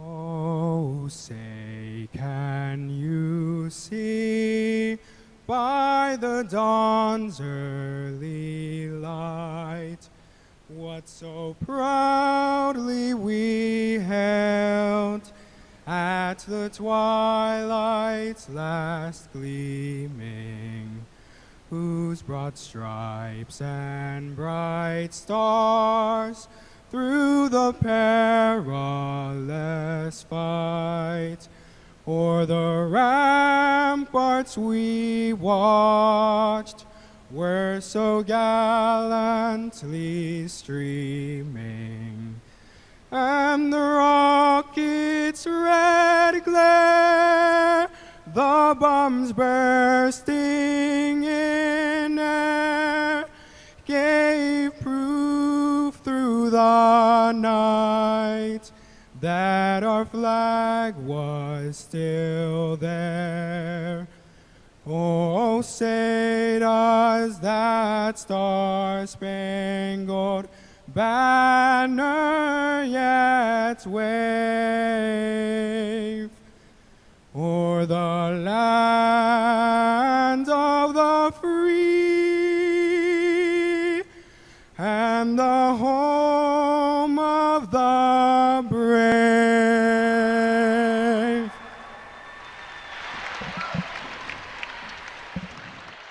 And now it's time for game number 2 of our Friday night, as we have the St. Mark's Spartans taking on the DMA Seahawks. Coach Nick Alessandrini alongside the coach Bill Harmon. And Coach, we've got a good one here. And two teams that meet, it seems like, each and every year, and the St. Mark's Spartans and the Seahawks from DMA. Is DMA coming into this one 5-7? St. Mark's a game above 500 at 8-7. I think this is really one of the better teams in the state, the St. Mark's Spartans. They are underrated. They played a very difficult schedule, a very difficult out-of-state schedule as well. In-state, they played extremely well, had a couple tough losses, but I'll tell you what, they're really rounding into form under Coach Lonnie Wright. DMA has struggled a little bit lately. They've had some trouble scoring the ball, but I'll tell you what, they play hard. They've got an excellent player in O'Connor and a really good big man in Wright underneath. This is a well-coached team by Franny Papillo, and I think we're going to have a really exciting game. As you well know, they seem to play literally every year, as you already mentioned here. It's always, to me, the extravaganza. I'm going to get a chance to watch them both. That's right, two teams that we know very well. Now they meet here in game number 2 of our Friday night opener. We've had the girls from the Spartans here kick us off, and now we're going to round out our Friday with the boys Spartans as we're getting through here starting lineups with the Spartans and the Seahawks.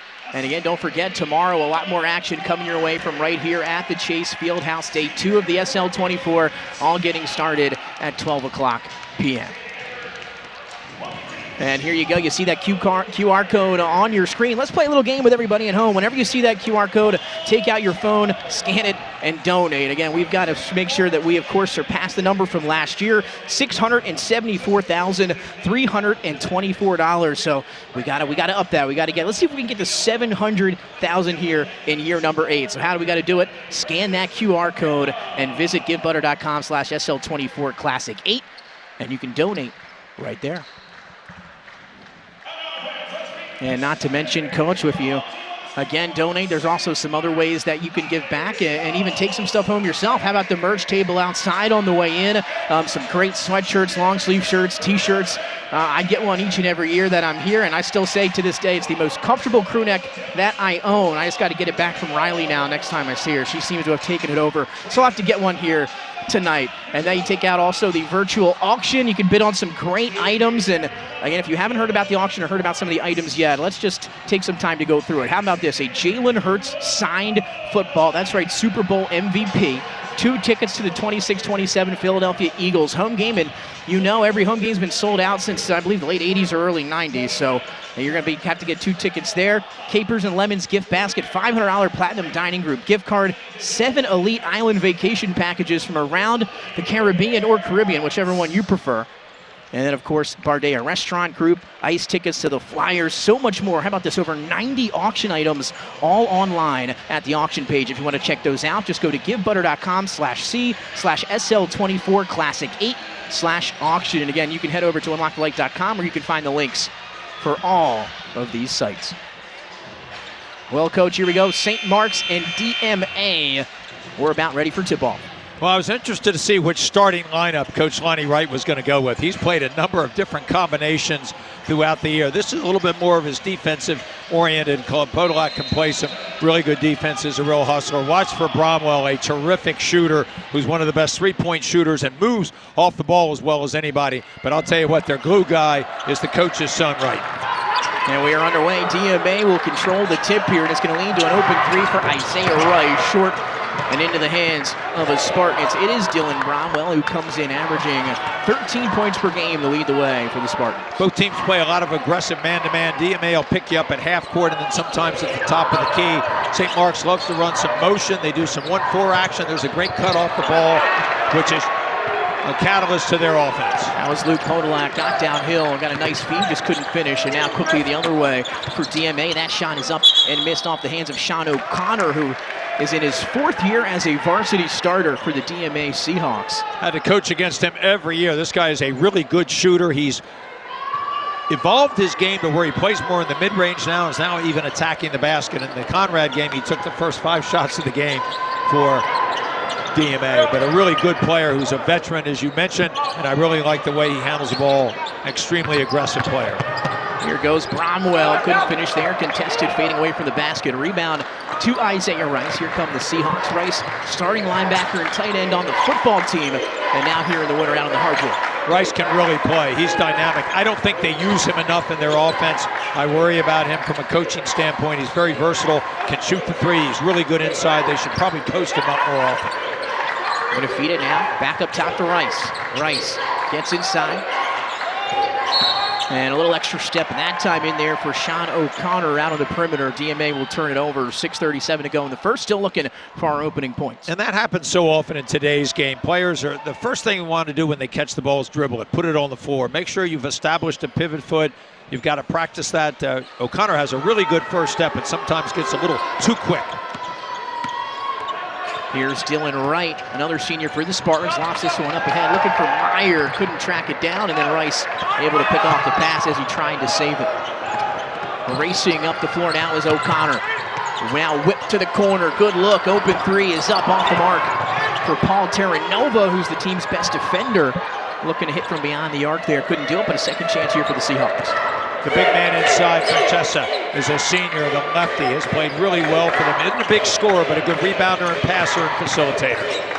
O'Connor inside, kicks it back out. DMA looking for a good shot. Smothering defense here from the Spartans. They've got him trapped at half court, and that one's picked and stolen. Griffin Davis up ahead. Dylan Wright in transition, up and in. And St. Mark's turning the defense into offense here for our first field goal of the ball game. One of those role players is Griffin Davis. He started quite a bit this season, especially when they got back from Florida. And I tell you what he does.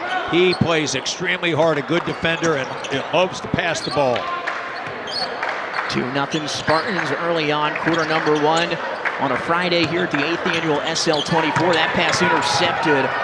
Francisca tried to get it underneath. The Spartan was there to take it away. And now Bronwell has it in his hands. Bronwell trying to get downhill, fouled from behind. Owen Brower is starting in the place of Cameron Suvia Jr. Suvia is a terrific player. I don't know if he's injured tonight or being held out of the lineup, but I really like that young man. He can shoot the three and is a really stabilizer offensively and defensively for the team. Here's Dylan Wright, trying to leave it for a cutting teammate of Nathan Meyer, but it was stolen, intercepted by a Seahawk. Pick and roll and the down coverage by DMA created that turnover with the big man sitting in the lane, disturbing that pass. Rice has a cutting teammate in Franchica, and a whistle and a foul. Offensive moving screen on Francisca, the center. I think they're going to get him for a push, Nick. He had already possessed the ball when they called it. He's rolling down the lane. I think they're getting him right there for the bump and the extension of his right arm. A big fella in there who takes up a lot of space. They very rarely go to him and probably should just to round out their offense. Great replay by the team upstairs. You had it. Great call, coach. This one, three up in the corner. No good. Off the hands of Meyer. Offensive rebound at the Spartans. Second chance here with 4:45 to go in the opening quarter. Monty Wright's team plays unbelievably hard, Nick. I think they do a great job of rotating a number of players in. They really know their roles well. And they played a difficult schedule, which primes them for this time of the season. Owen Brower with some good defense that time on Bromwell. Instead now on the other side, down goes O'Connor, and I believe this one a turnover here against DMA once more. Just got going a little too fast at Sean O'Connor. He's really trying to push the pace, get into that transition offense. Got going so quickly, I believe he stumbled over his own feet. Both teams trying to settle in almost halfway through the opening quarter. 2-0 lead. They left a man open. It's up, no good for Griffin Davis. And a big rebound for Franchica, the senior, as DMA walks it across with 4:12 in ticket. DMA runs a lot of interesting sets. They have 1-4, they have a 1-3-1 set that they utilize, do a lot of cutting off the ball and some really nice backside screening activity. Here's O'Connor, the four-year starter, got inside, trying to find a teammate. It's Rice. And now Rice on the perimeter, one-on-one with Bromwell, trying to take him to the baseline. Here comes the help. Defense thrown away, picked off, stolen by Dylan Wright. And now Bromwell leading ahead of the pack. Finds a teammate, Meyer up and in. Great passing from the St. Mark's Spartans. A wonderful job by Meyer, Nathan Meyer, the senior, running the court. I think he's their most improved player, watching them from year to year, and we had to play them a couple weeks ago. He is aggressive, he's shooting the three more, and really good in the open court. Spartans doing it again with the defense. They get a turnover, hands off to Bromwell. Bromwell driving, kicking, Dylan Wright from the mid-range, no good. Hey, another good look for St. Mark's, just couldn't cash in. I'll tell you what, Dylan Bromwell does so many good things for his team. A really good defender. I mentioned already he's the best three-point shooter, but he is a willing distributor on some of those drives and those kick-throughs to the weak side.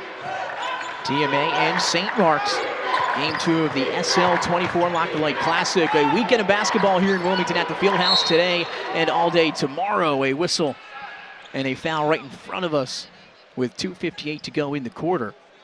And it'll be DMA basketball to inbound, and the honors go to Owen Brower, the senior for DMA. They'll play man-to-man. They'll put some pressure on the ball. Bodolak is in for his defense. As I mentioned, Lonnie Wright's used a lot of different starting lineups. He's got a lot of interchangeable parts on his team. I believe his sister playing for St. Mark's, the freshman in that first game. Here's O'Connor, and that time taking it himself, able to try to create his own shot, drew some contact, and now he'll head to the free throw line, and he'll have a chance to give DMA their first points of the first.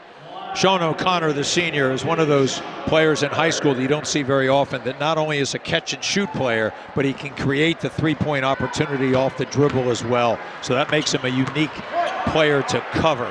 You've got to close him out, but know that he can drive it by you into the mid-range, get to the basket, but also do a step back or a maneuver where he can create some space with his dribble to shoot the three. Able to knock down the first. DMA on the board here with 2:47 to go in the quarter. Another one on the way for Sean O'Connor, the senior four-year varsity starter, gets it to go, and he knocks down both. Both these teams can play deep into their bench. Suvi is back in the game. He did not start. He's usually a starter for them, a good defender and an excellent long-range shooter. There he was out on the perimeter. He's with Dylan Wright. Now it's Griffin Davis. Extra pass to the corner. Overshot that one, but the offensive rebound is there. Dylan Wright crashing the boards and putting it back up and through for St. Mark's. They lead by 4. Dylan Wright, a very quiet player. Sometimes you don't even know he's scored 10 or 12 points, but he's their glue guy. The coach's son knows exactly what they want to do. I really like his play. I think he's one of the keys to St. Mark's success. As we have a timeout on the floor, we'll stay right here. There's Dylan Wright, a big offensive rebound, back up and in. And the Spartans off to a nice start. They lead 6-2 here over DMA in Game 2 on our Friday night. 2:19 still remaining here in the opening quarter. And if we can get that QR code back up on the screen for everybody at home. If you're looking for ways to donate, want to be a part of this special weekend, this special event here at the Chase Fieldhouse in the SL24, you can scan that QR code on your screen. That'll take you to where you need to be to donate, just right there. It's that easy. Scan that QR code and, of course, donate to a great cause. Over $2.9 million raised in the last 7 years, $674,000 last year. Let's get to $675. Let's see if we can get to $700,000. I know we've got it in us, Coach. It's early on a Friday. We've got some time to do it. What do you say? You sound like an auctioneer to me. Do I hear $650? Do I hear $675? You're the best. Hopefully you will hear $675. And how about let's go $700? I'm going with that number. Sounds like a good number. Here's O'Connor across half court. 2:11 winding. 6-2 Spartans over the Seahawks. And a battle here. Griffin Davis on ball defense. Kick it away. Meyer running the floor with him. Davis through contact. He's fouled. And now he'll head to the free throw line for a pair. And St. Mark's again able to use that defense. They forced some turnovers here early on, and they're trying to convert that into points. Griffin Davis has really quick hands. He gets out and pressures the ball almost at half court. He has great activity, attacks, knew he had the advantage, forced Terranova to foul. But I really like Griffin Davis, a junior. He has improved his play. Little used last year, but I'll tell you what, he's really rounded into form, become a reliable starter for Coach Wright. Free throw is up and good that time for Davis. And we talked about Newark Charter. They won 4 straight, made it 5 in the first game in the win against St. Mark's. Well, St. Mark's looking to do something similar. They've won 5 in a row now after starting the season 2-6. And they are on a roll. It's this cohesiveness of their team. They have a lot of interchangeable parts. We've not seen Joshua Huffman yet, who I really like, a really good three-point shooter. So Coach Wright has a lot of combinations he can play through. O'Connor tried to draw the foul as they found him underneath. Won't get the whistle that time, and now here comes Dylan Wright. Meyer with a head of steam, tried to underhand back to Podolak, and instead a trailing O'Connor took it away, and then somebody trying to take it back away from O'Connor. Heads-up play from Dylan Wright, who rolls the ball on the ground, able to save that possession. Heads-up play. What a heady play is Wright. That's the coach's son for you. He could have possessed it, and they could have come and taken it out of his hands, but he had the other option, rolled it to a teammate, and then gets it back. Davis thought about it, now finds the corner. It's Meyer for three, and he bangs it home. You pass up a good shot for a great one. We know Coach Inglesby likes to say that for the Blue Hens, and a nice job by Wright to find Meyer in the corner, who buries it. They passed up a fair shot, passed up a good shot to get a great shot in the corner. Meyer is really effective, loves the deep corners. St. Mark's once again active defensively, able to take it away from DMA. Under a minute to go in the first. 11-2 Spartans that time. Wright tried to thread the needle. Instead, it winds up in the hands of Bromwell, and he finds two off the window. A very clever Euro step, almost pause as he went up. Bronwell can do it in a lot of different ways. I'm really high on this player. He's going to be an excellent player, only a sophomore. St. Mark's again pushing the pace, making DMA play a little bit out of control here early. This time, though, a whistle and a foul going to slow things down for the Seahawks, and they're going to have a sub here coming in. Will be Makai Rembeckel, the sophomore, who again talking to coach, saying he's starting to find his way here as a young player, starting to get some minutes and show us what he can do. He's a good defender, can shoot the three, but what he really likes to do is penetrate with his right hand, either to score himself or set up his teammates. 37 seconds to go, first quarter, 13-2 St. Mark's, and once again Davis pokes it away. Defense for the Spartans through contact. Griffin Davis finishes at the rim. What a heady play by Davis. Attacks the chest of Suvi, goes up and finishes through contact. You couldn't ask for a better play. And we have a whistle after the made basket. As you check out the replay now, how about this one? Davis, the anticipation, able to control himself through contact and finish. And then a whistle to follow. And I don't believe anything substantial here. Maybe a warning to the bench. I didn't see if they called it a technical. I don't believe they did. No. Mike DiMuzio and Vince Shipman, two of the veteran officials in the state, doing this game, and they do a really good job of keeping the tempo controlled. And now our officials going to get together. As it stands now, 24 seconds on the clock, 15-2 St. Mark's. And once again, defense leading the offense for the Spartans early. It's their energy. I mentioned that. They come out, they play extremely hard. They played a difficult out-of-state schedule, 1-3 on the road in the December month. But I'll tell you what, that's got them primed for the in-state games here late in the season.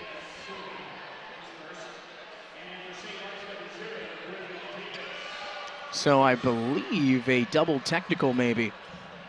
That's the only thing they could have called That's that would right. not have affected a change of possession or a foul shot. It was Suvi. I've never been a big fan about the double technical. To me, somebody starts it. Come on. Is there anything that's simultaneous, Nick? No, let's find out here with the replay. That was the tough finish by Davis. A very nice Davis move at wanted basket. the foul. Suvi stayed vertical for a while and then came down with the right hand. Looks like they got on each other's face a little push, but to me, the double technical should never be called. Well, that time we got it with 24 seconds. And again, you saw just those two locking up a little bit after, showing some passion here in this one. It's the SL24. So ball to DMA here now with 19 seconds. Could potentially be the final shot of the quarter. 17-2, Spartans up 15. A big quarter for St. Mark's. Here's O'Connor trying to cut into it. 10 seconds to work with for the Seahawks, dribbling out. Here's Suvi, 4 seconds.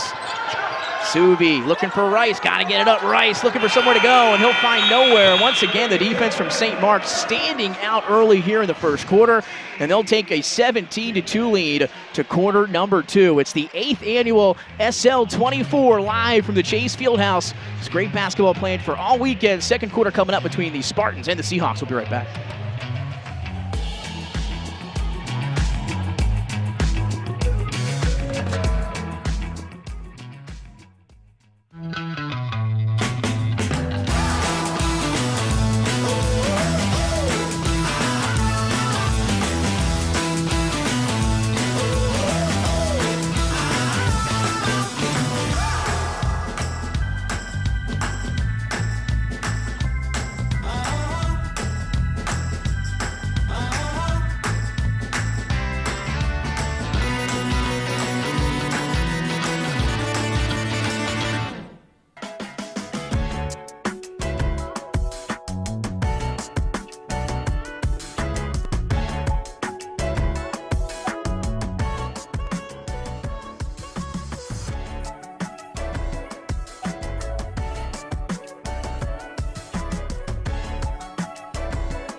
The 8th annual SL24 Basketball Classic is brought to you by Platinum Dining Group, Big Red's Digital Skyboard, BTL Foundation, and by CBM Insurance.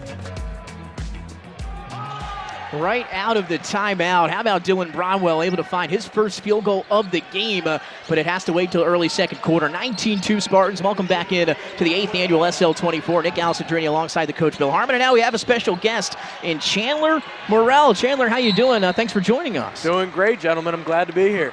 Again, 8th annual SL24. We've got a lot to talk about, but Chandler, just to start, how did you get involved in the SL24 and Sean's house? I have been a part of Sean's house for, I'm looking at close to 4 years now. So, I've been there for a while. I'm like the Sean's house unk. So you're like a senior now, right? You're a senior year of Sean's house. I'm a senior year of Sean's house, absolutely. I got involved when I was actually in high school, so a lot of these guys aged my senior spring. I did the training, and I ended up starting as a volunteer. Came to UD, kept doing volunteering, and now I've been up here lead for around 3 years now, so It's been a great experience. And how did you hear about the SL24? How did you get involved? How did it all come to start, almost 4 years ago? Absolutely. Well, I think this community has such an appreciation for SL24 and Sean's house. It's just, almost at this point, it's a household name. So when I first heard about it, I just knew I had to join, get involved, some matter or way. And I just signed up online, I reached out. They were like, we'd love to have you. And, it just kind of came out in a perfect way. 4 years later, here we are, right? It's funny how that works out, right? And how's everything gone for you here today as we have a kick out here? 3 is up, and that is good. How about Joshua Huffman, another senior coach, able to knock down the 3. And St. Mark's continuing to roll. And once again, the pressure here in the backcourt. Spartans up 20 before the whistle. That's Huffman's 18th 3, a very dangerous player from both deep corners. He's got good height. He's one of those very reliable reserves that comes in, knows their role, is able to execute extremely well in Monty Wright's offense. Jaden Early in for DMA, and for St. Mark's, Elijah Robinson back out onto the floor for head coach Lonnie Wright here a few minutes into the second quarter. 22-2 Spartans up in front, and we're joined now by Chandler Morrell. And Chandler, we talked about how you got started, and you mentioned almost 4 years now as a peer lead. What have you seen as kind of the impact here? You've been up close, you've been right at the forefront of it. What have you seen, from your perspective, is the impact from Sean's house in the SL24? One of the most beautiful things I've seen this organization do over the past 4 years is really expand into the Delaware community. I think our Sean's rooms especially really help, where we're actually going to these schools to provide peer support and provide those services. Having our name out there is just really helpful in getting kids and adults alike the resources that they need. Big time block that time from Isaiah Rice. Rice super athletic. They'll play 2-3 zone underneath. St. Mark's always has a solution for the zone out of bounds play. Rice comes up with the rebound that time as well. Again, Seahawks got to be careful taking care of the basketball as the Spartans been able to take it away here through the first 10 minutes of the ball game. They lead by 20. Nice floater inside here. It drops through. How about that move? Good bucket. Micaiah Rembekel. And you'd mentioned him a little while ago, Coach, onto the floor now, and he's got the second field of the game for DMA. He loves to drive with his right hand, shoots the floater pretty well. He uses that because of his height disadvantage inside, but he's pretty quick and a nice solid defender. Drive inside that time, no good. Rebound. Rice with another block. Very impactful around the basket. He's long and quick and has excellent timing. Starting linebacker and tight end over there during the fall for the football team. You had a successful year. That one, though, stolen away. St. Mark's piling up the steals here early. Robinson steps into a deep 3. Elijah Robinson, no good, and another rebound for DMA. This time it is the sophomore Rembecki, and we are joined here by Chandler Morrell. And Chandler, you're the operations coordinator for Sean's house, right? Organizing dinners at the house. And why do you think it's important that different groups and organizations come to those dinners at Sean's house, and kind of run us through, what kind of the dinners that you're able to put on? So the purpose of our Gather and Grow dinners is for different groups, whether it be high school basketball teams to on-campus religious groups, or any type of group that is interested in learning more about the house. We bring them in, we feed them a nice dinner, we show them the space, but we also teach them why Sean's house is important and why the resources that we have there should be utilized. It's a really beautiful experience. We're actually starting to see a lot of people who come back a second time, and they're like, I learned this from one of our Gather and Grow dinners. It's truly beautiful. Is that just, again, I mean, what strides it has made? I'm sure, obviously since its inception back when, but also, like you mentioned, just in the short time that you've been there as well. I guess not short time anymore, senior, as we talked about a little bit earlier. Yep. So what has been, let me ask you this one, what has been your favorite dinner at the house? Oh, that's a tough question. That's a tough question. It is a tough. Putting you on the spot here. This is unscripted. All right. I'm going to have to say I love Taverna. Oh, there you good go. Pasta. Very good choice. Good Platinum Group. That's right. Coach is jumping in on that one. There we go. I love Taverna, and I love the Platinum Group. Yup, their Primavera is the best. There you have it. How about that endorsement? Davis misses inside. Second chance, though, for the Spartans here on the offensive glass. Boy, St. Mark's has been so quick to the ball. They've been aggressive offensive rebounds. Subi there with a nice defensive play, but St. Mark's has shared the ball very well, and their aggressive defense has turned over DMA countless times. Catch and shoot three for Tyler Neal, the junior, couldn't hit it after the nice defensive play by Subi, which you highlighted his defensive prowess a little bit earlier. And now with 3:46, off the dribble, Dylan Wright, shooter's roll, rolls through, and St. Mark's is rolling here in the second quarter. Well, when you're going to play ball screen coverage in the middle of the floor, the middle third, you cannot let a right-hander reject the screen as Wright did and got himself into the mid-range. O'Connor thought about it. Now puts it on the floor, back up top to Subi. 3:23 to go. Spartans up 27-6. DMA just trying to find some type of rhythm here offensively, and they'll throw it away here. St. Mark's forces another turnover. And while we're still here with Chandler, and we talked about everything that you've done over there at Sean's house, but now let's talk a little bit about you now personally. How has being a peer leader shaped your own understanding of mental health, as opposed to how you thought about it when you got there? Absolutely. Being able to hear all the different experiences of the guests who come into the house has been extremely impactful. It really teaches you how to have a broader worldview about not only the Newark community, but the Delaware community. We've had people come in with all different types of, let's say, quote unquote, problems, right? We have people come in because they've had a bad day, but we also have people who come in who are actively in crisis. And being able to see that in the community really shows how mental health doesn't choose, one specific type of person. It's athletes, it's actors, it's anyone who can think and have a brain, Absolutely right. As Dylan Bromwell, a chance at the old-fashioned three-point play here, hung up in the air, Griffin Davis, and was fouled and able to finish. And Coach here with 2:41 to go in the first half, been all Spartans here so far, and we talked about that win streak, and they're playing like it. They've been very impressive. As I said, they're a very underrated team for their record. They played a difficult out-of-state schedule. They've traveled well. They've been in a lot of, not necessarily super close games, but games enough where they're going to gain this kind of experience. They're very deep.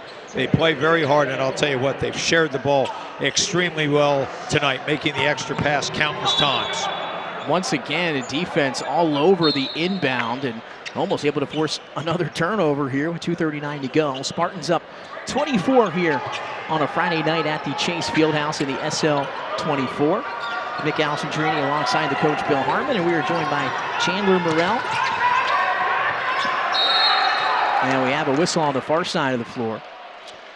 It'll be, I believe, stay DMA. They are getting DMA to speed up beyond how they want to play. Then they'll dribble it into a bad spot, and they will double team them looking for the turnover or the steal. So they're a really tough-minded defense. They'll extend, they'll play some full court pressure and half court pressures.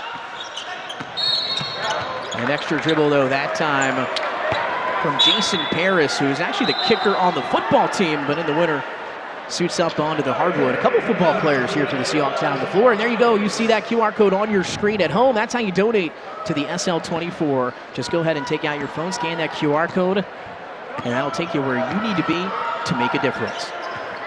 2:20 to go, first half, 30-6. It's been all St. Mark's here so far, and right inside the free throw line, a little jumper is pure. Dylan Wright off the dribble, able to knock it down. I love his game. He plays to his strengths. He's a very smart player, plays under control at all times.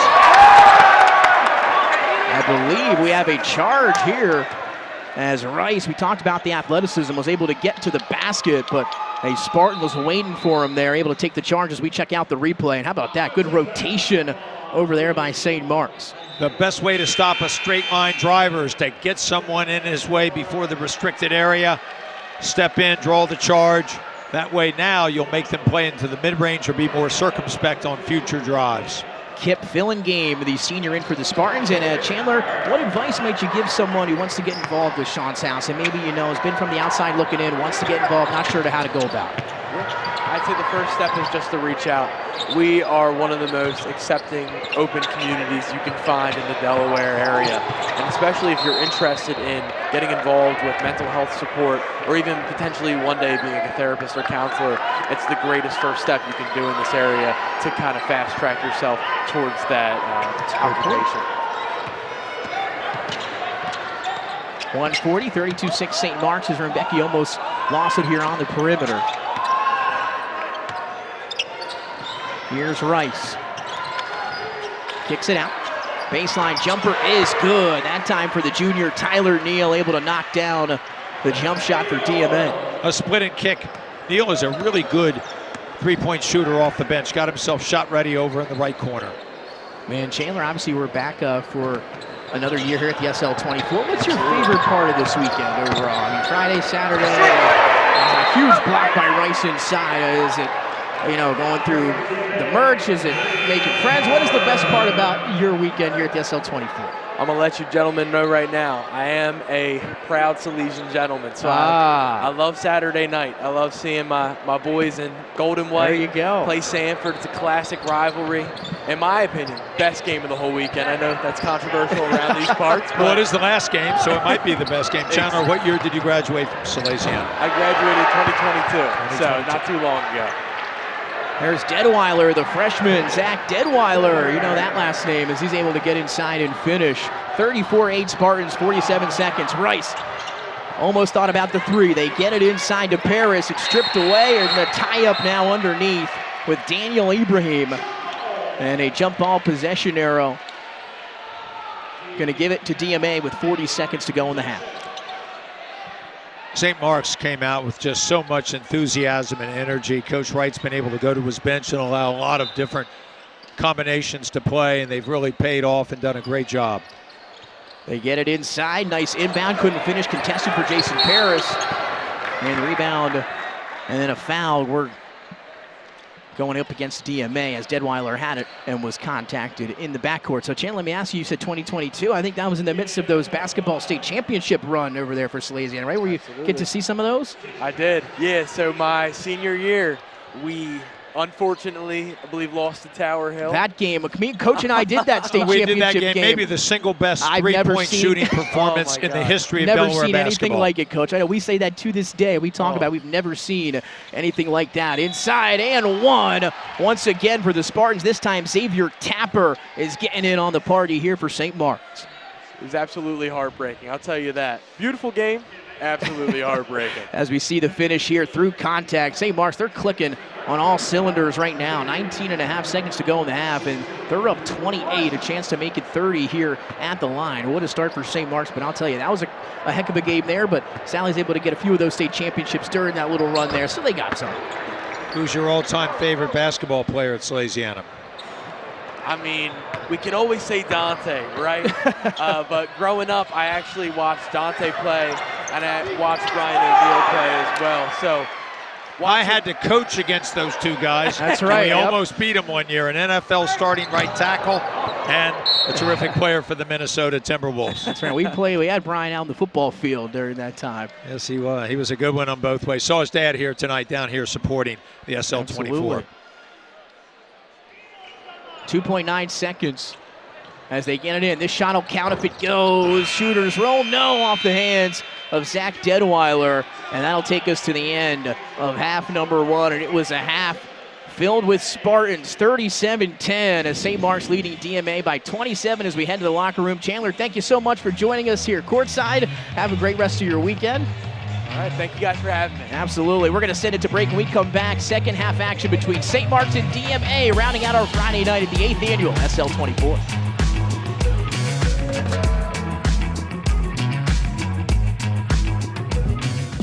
Hi, I'm Carl Dredge. founder and CEO of Platinum Dining Room, a Delaware-based hospitality group that's been serving the Mid-Atlantic region since 1996. And I'd like to personally welcome you to our collection of restaurants. For nearly 30 years, Platinum Dining Group has had the privilege of serving millions of guests throughout the area. What began as a single idea has grown into a family of distinctive dining rooms, each with its own personality, food style, and ambition, but all rooted in the same commitment to unparalleled hospitality. Today, that commitment is brought to life by more than 500 dedicated professionals who show up every day with pride, passion, and an unwavering attention to detail. Our goal has always been simple: to create genuine and memorable experiences. Whether it's handmade pasta at Capers and Lemons, a coal-fired pizza from Taverna, or a sizzling red fire steak, every dish, every drink, and every moment is carefully considered. It's more than just food, it's about the connection. So allow me this opportunity to say thank you. Thank you for inviting us into your lives for 30 years. Whether it's a cozy dinner, a milestone celebration, or just something in between, thank you for allowing us to be part of your story, our story, the Platinum Dining Room story.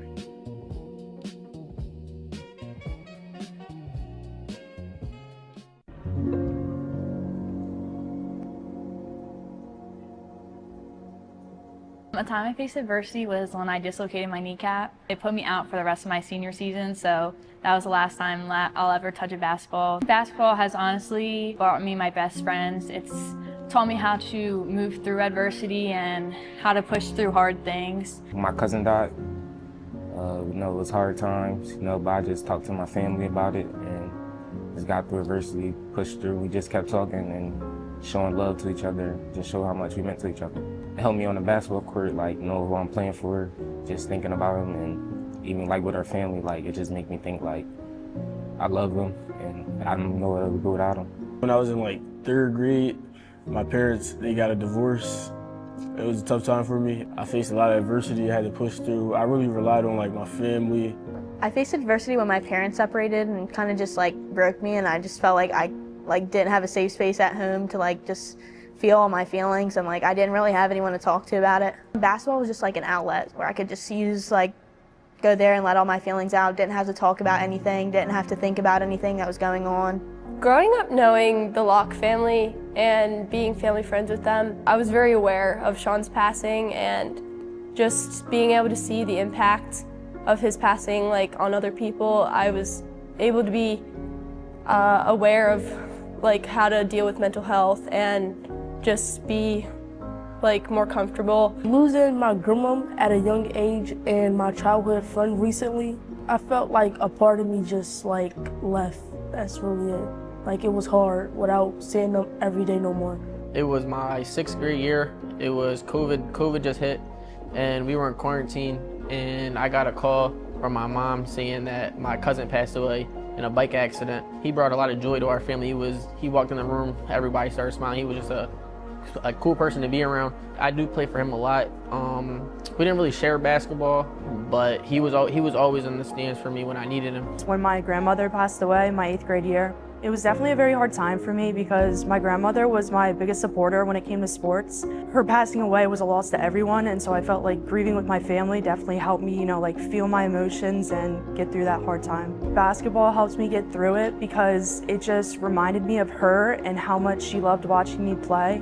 She just loved supporting me, and I feel like knowing that I was playing the game that she loved to watch me play, it made me feel a lot better. Sean was truly an amazing athlete, not only just an amazing person, but he would always say hi to everyone, but on the court he was just a force. Amazing I can be on the court to showcase the love I have for others and the love I had for Sean.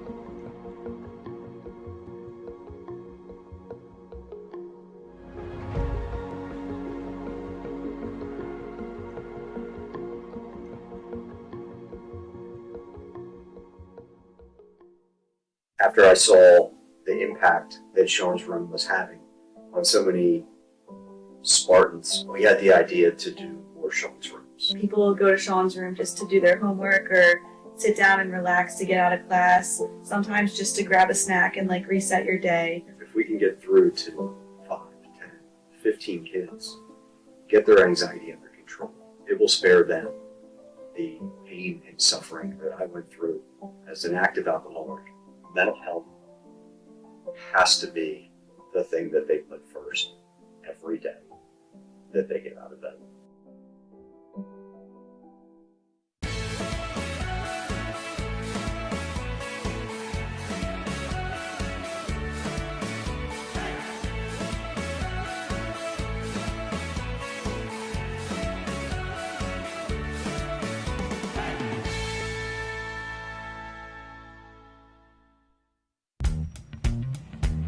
Who will he grow up to be? Well, that depends on all of us. That's why, along with our groundbreaking medical care, Nemours Children's Health supports programs that address issues like food insecurity and the resources essential to learning. It's all part of creating a healthier future for all children. So, he can grow up to be whoever he wants to be. Nemours Children's Health, well beyond medicine. Aha! I knew it! You are stealing my Jersey Mike's gig. Danny, it's just because Jersey Mike's is an official sponsor of the NFL. I'm not taking your gig. Now you're taking my look. This is how I dress. My glasses. I've been looking for those. I wear glasses. I have astigmatism. I'll give you astigmatism. Ready for you on set, Eli. I gotta go. Oh. This ain't over, Manning. Jersey Mike's, a sub above. Hey, that's my line. A sub above. I have a son who passed away July 2017, and for a long time I knew he had mental health issues. But for a mom, I always say 7 years later I was uneducated. We think depression, it's just about putting your big boy pants on and getting past it. Those things lead to death. With addiction, it is not a time of if you're going to die, it's when you're going to die. If you continue using, you are going to die. If you are not healing the trauma that happened, at some point when you're not talking to a therapist, when you're not coming to a place like Sean's house where you're learning coping mechanisms and all the other things they do here, you're going to need to numb all those things that are going on in your head. And you're going to start out small because you think it's not going to happen to me. Everybody who thinks it's not going to happen to them, guess again, it is going to happen. If you had cancer, you would be happy to talk about it. You would put it out there. I have heart disease, I have leukemia. But the minute someone says, I have an addiction or my kid has an addiction, suddenly people are thinking, where did you go wrong? What's wrong with your child? Why didn't you help them? We need to come to places like this where there are resources that are beyond just the average parent. Reach out and get help.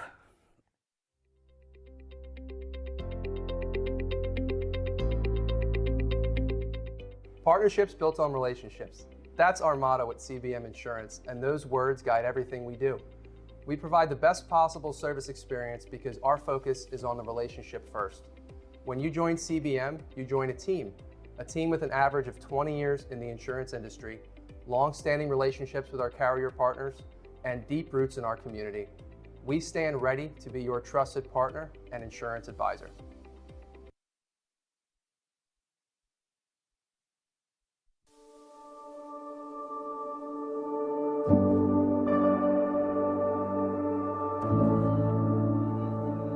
An SL24 team is a collaboration between SL24 and a high school or teen-based organization. It can look like what you need it to look like. You can meet once a month or once a week. As long as you have young people who have a voice that needs to be heard and you are dedicated to making changes within your community, you've got an SL24 team. Taking on this leadership role has taught me that change doesn't need to be loud or perfect. It honestly should just be meaningful and come from the heart. I've taken this difference and made sure that I can be somebody who they can rely on with things that are bothering them or with things that they just want to talk about their day with. We give teens an opportunity to make their voices heard, to educate, assist, and support their communities, and to feel empowered to make changes that they think need to happen. I took on the role as Newark Charter's SL24 team captain to make sure that all students feel safe and supported. We want to make sure that all students feel as though they can have someone to lean on when they're going through good times and also have bad times. I'm so proud of the student leaders that we've assembled in all of these different spaces They're so motivated to make changes within their community, and they really have something to say. I've seen more popular kids been able to come and talk to about it, quiet kids that are coming to the tables and talking, and I've seen a lot of people that are more happy about it. Teens are the ones who are experiencing the problems first. Teens are the ones who are experiencing the harmful effects of rumors, who are noticing how negative social media makes them feel and how quickly a post can ruin their self-image. I just want to be someone who people can rely on, to know that if they're going through a hard time, they can lean on me. And I just want to be a positive impact in everyone's lives. As much as I love Sean's Room, you don't need to have a Sean's Room in your school to make changes in your school culture, to address the issues in mental health that you're seeing. I think you're never too small or too new to make a difference. I think every day that I walk into school, I have the opportunity to change someone's lives. It could be one person, it could be 20 people, and I have no idea what I'm doing, but you never know what just starting something could do. It can make one person's day better, and that's truly the difference that means the most. It doesn't matter the space that you're in, it just matters the people that you're with. People think it's really cool, and a lot of people now want to join, because at first nobody knew what Sean's house was really at our school. They were more worried about like the other clubs at our school that weren't as popular, but now that we've had lots more events, a lot of people want to join it, and we've had a lot of people reaching out wanting to join. My SL24 team is the most important thing to me in the world. I come home to my family at dinner and I talk about it. I talk about it to my neighbors, to my friends at dance. I talk about it all day, every day. It's so special to me, and I just want to make sure that everyone feels loved and supported. I think every school should have an SL24 team because it's just a very comfortable setting in the school. It makes people more open and nobody's as scared to talk before. If people had a event, or like not an event, a team, people would be more comfortable to talk about their mental health. If you're looking to start an SL24 team, please reach out to me at emily@unlockthelight.com for more information. I'd love to give you the tools you need to get started. We have a welcome packet and lots of resources, and we can also bring a SL24 representative to your school to have these conversations with your students.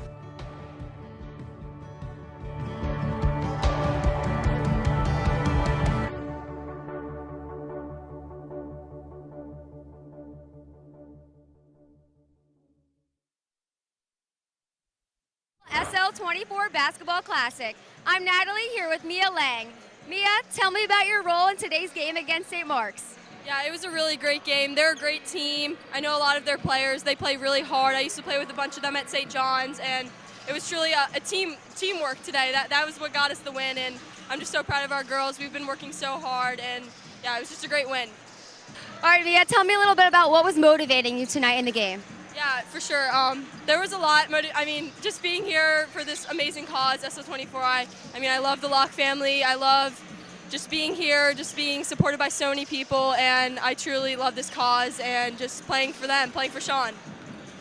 Great. Now tell me more about specifically how you played tonight's game. I just came into it trying to lead the team, trying to stay composed, and I really wanted to just showcase not really my skills, just my teamwork, just leading the team. So that was my goal tonight. Is there anything else that you want to comment on from the game? I just really want to say great job to our team, a great job to St. Mark's. They're a great team, so thank you for having me. Thank you for tuning in. We will be back with more from the 8th Annual SL24 Classic after this.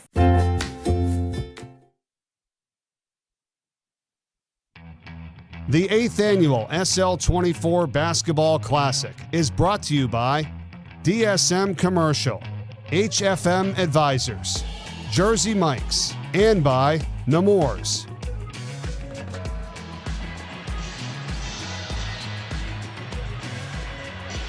And welcome back courtside here at the Chase Fieldhouse in Wilmington, your home for the 8th Annual SL24 Classic. And Nick Alessandrini alongside the coach Bill Harmon. We are back, game number 2 on a Friday night, and then a whole slate of games coming at you tomorrow as well. We're here heading into the third quarter, St. Mark's and DMA. And coach, it was all Spartans there in that first half. They lead 37-10, and a big part of that was that defense. St. Mark's got off to a great start defensively. They were so aggressive, picked up at full court, created a lot of havoc with the turnovers. They had active hands. They had great teamwork defensively, communicated extremely well.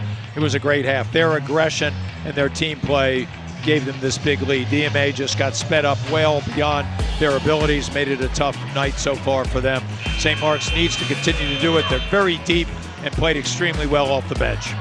6 or 7 Spartans already on the score sheet here in this one, and you mentioned it, a lot of that defense turning into offense and turning into points for St. Mark's. Big lead for them as we begin the third quarter here, 37-10. They're up by 27. Coach, if you're DMA, what do you do here to kind of get yourselves back into this one?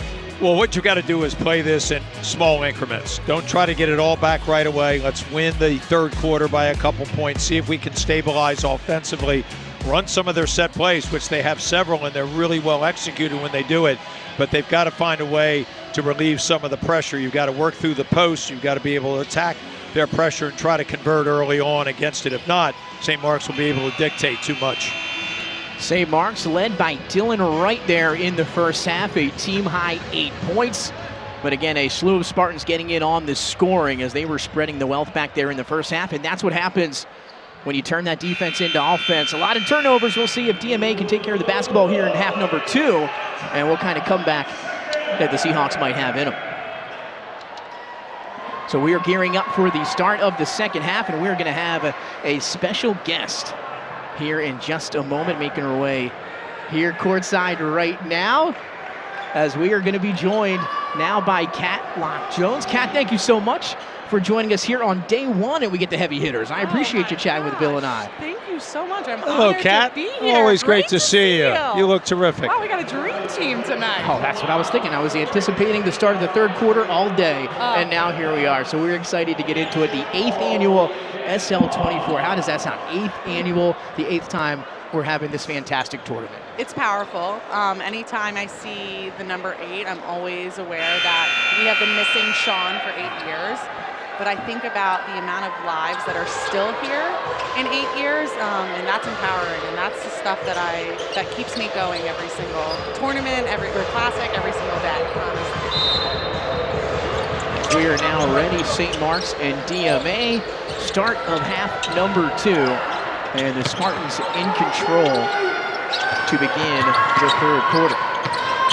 So, Kat, you've been integral in shaping this organization's mission. I mean, from day 1, what do you see as the most important next steps in educating communities about mental health, and how does the SL24 plan to lead this charge in the future? I know a lot more still to come. Yeah, I think we have done such a great job when we talk about mental health awareness, and now it's mental health into action. And a lot of that is being consistent in our conversations, being in schools, and making sure that students have the place to tell their story. It's not just enough for Sean's house to be a safe space for all, but we really want it to be a brave space. We want students to have a place to go when their voice quivers. And it's crazy to think, I mean, we talked about it a little bit earlier when we had Zach on, and just talking about the evolution of it in these 8 years.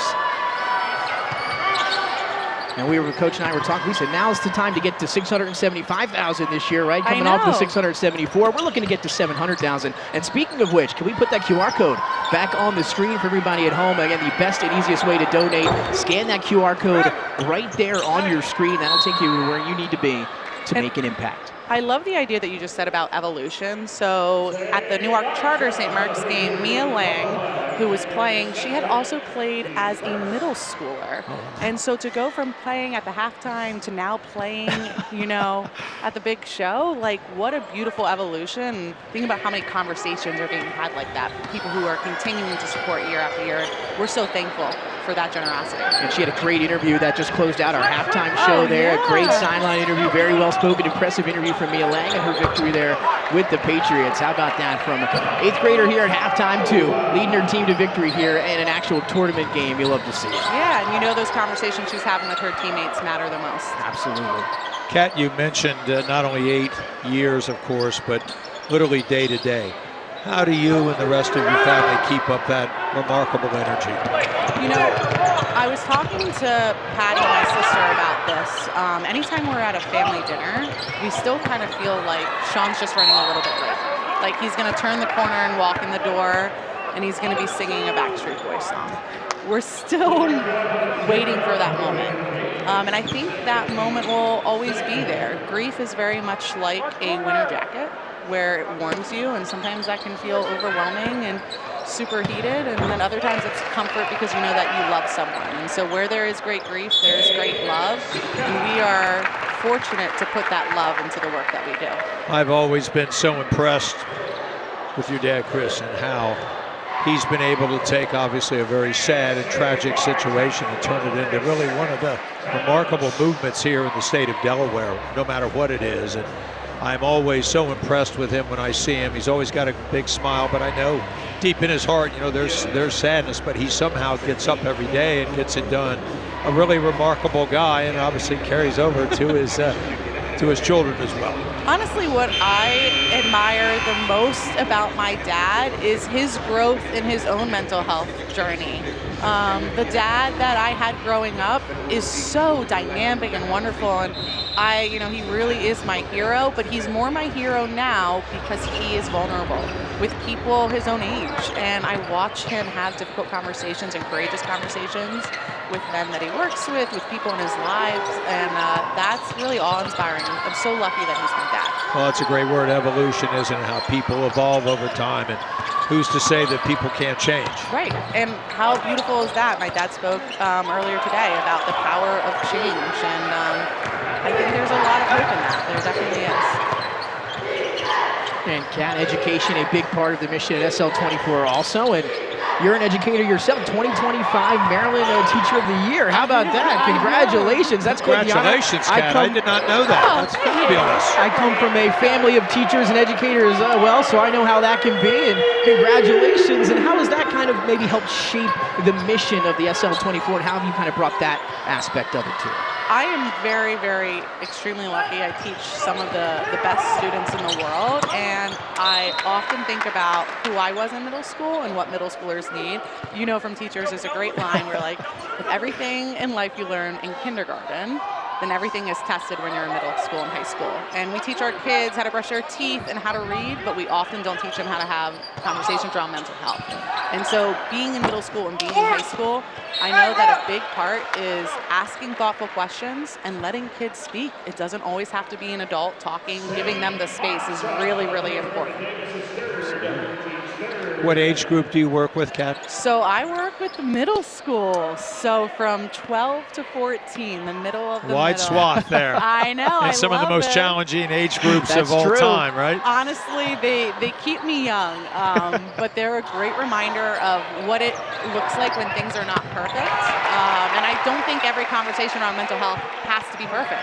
I think sometimes we're afraid to say the wrong thing, but ultimately it's the intention. It's calling people in that matter more than the words themselves. And Kat, we were talking to Zach about this a little bit earlier on. We had the luxury of speaking with him in game number 1. And just from your perspective, I know, back when Sean and I were in high school, this again wasn't a topic that was in, a topic of discussion, something that really didn't come up or something that you talked about.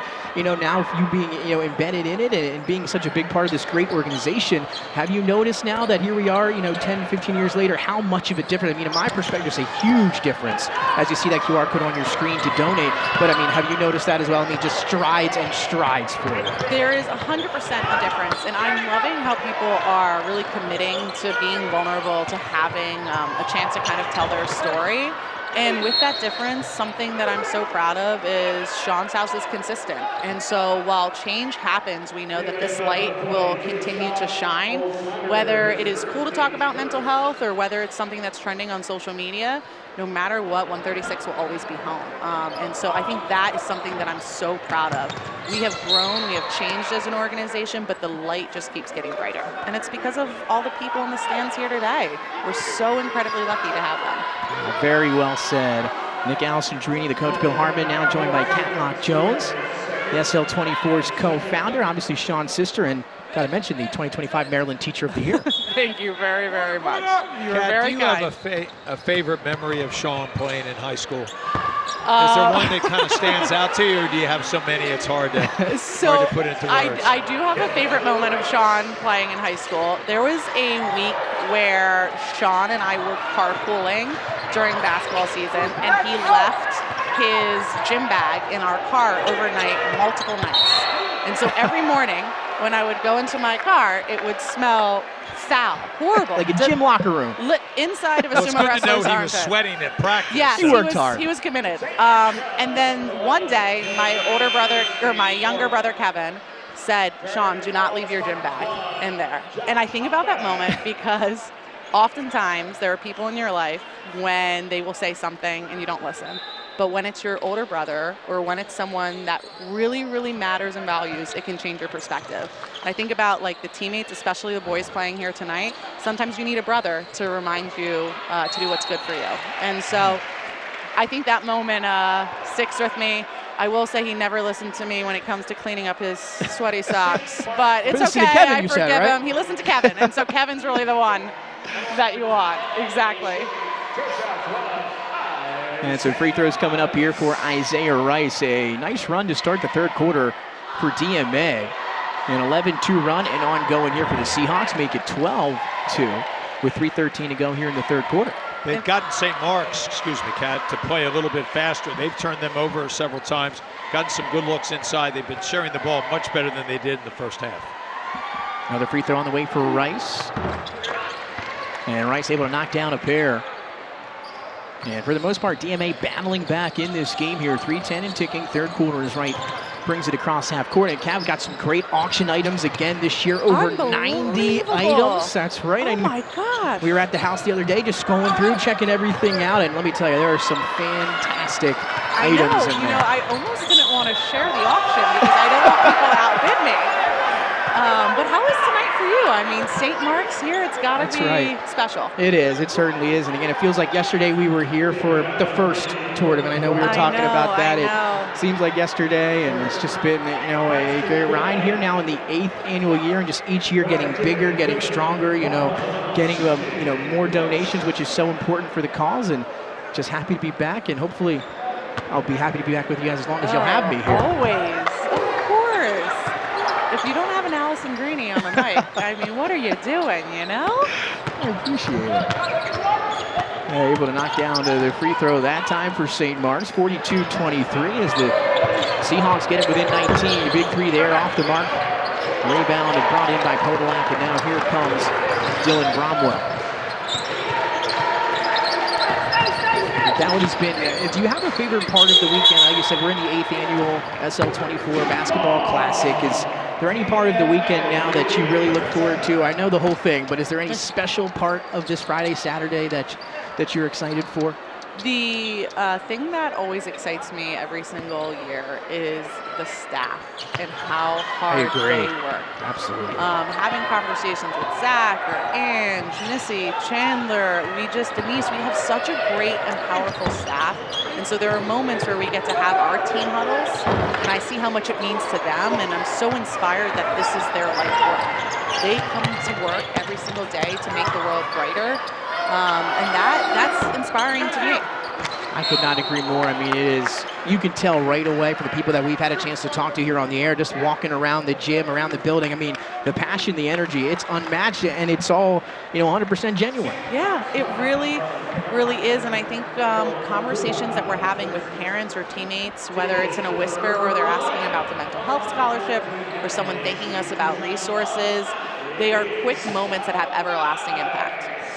Kat, I know you can appreciate this, and Nick, having done this for so long, you see so many of the same faces here year in and year out, the constant support. I mentioned this a couple times throughout the years in the broadcast. So many times, movements, foundations like SL24 lose some energy, but this one seems to be going the other way. It seems it picks up energy and keeps people engaged, and that's a great credit to your dad and you and all the other volunteers that are so active.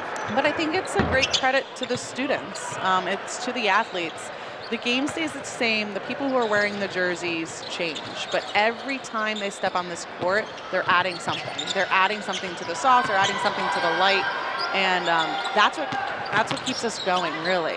I am so inspired by the athletes every single day. And, you know, I was not a great basketball player. I wanted to find out a little bit about your basketball game. I need a scouting report. Right. I was what we would call personality hire. I was kind of tall, and so Padua luckily allowed me to add a little spirit to their teams, but that's about it. I don't believe you. I think Locks have a very good jump shot. I find it hard to believe you can't walk out there. I've never seen a Locke without a good shot. Exactly right. So I don't know if I believe you. Now, that is me. And how about that shot up and in from beyond the arc that time for Jaden Early, the junior. See, that's how I picture your shot going down. Oh, that's out there. so kind. Can't do that. I can grade a mean essay.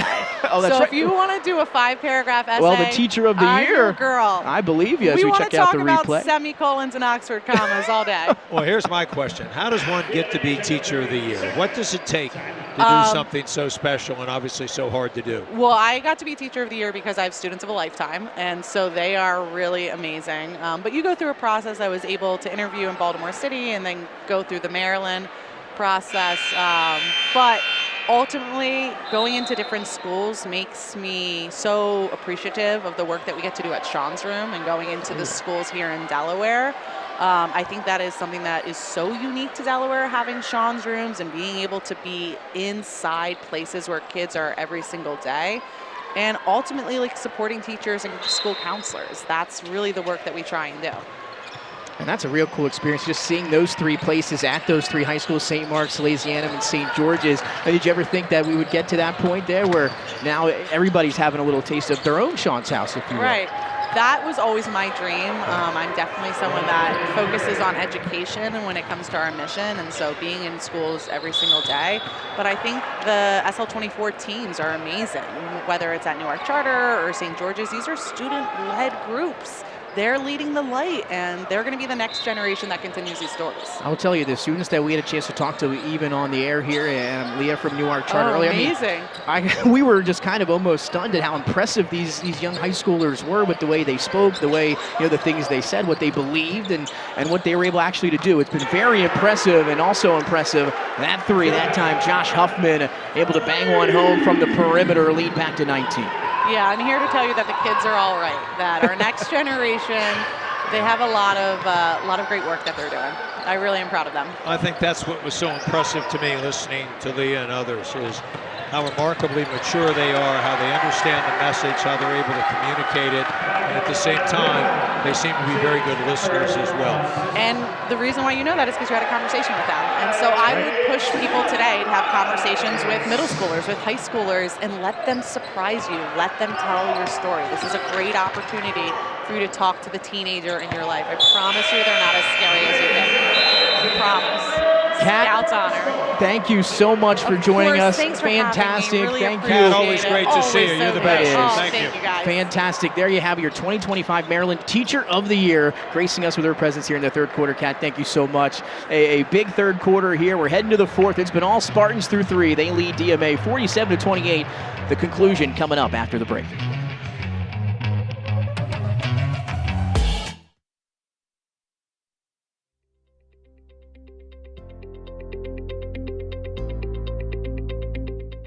Partnerships built on relationships. That's our motto at CBM Insurance, and those words guide everything we do. We provide the best possible service experience because our focus is on the relationship first. When you join CBM, you join a team with an average of 20 years in the insurance industry, long-standing relationships with our carrier partners, and deep roots in our community. We stand ready to be your trusted partner and insurance advisor.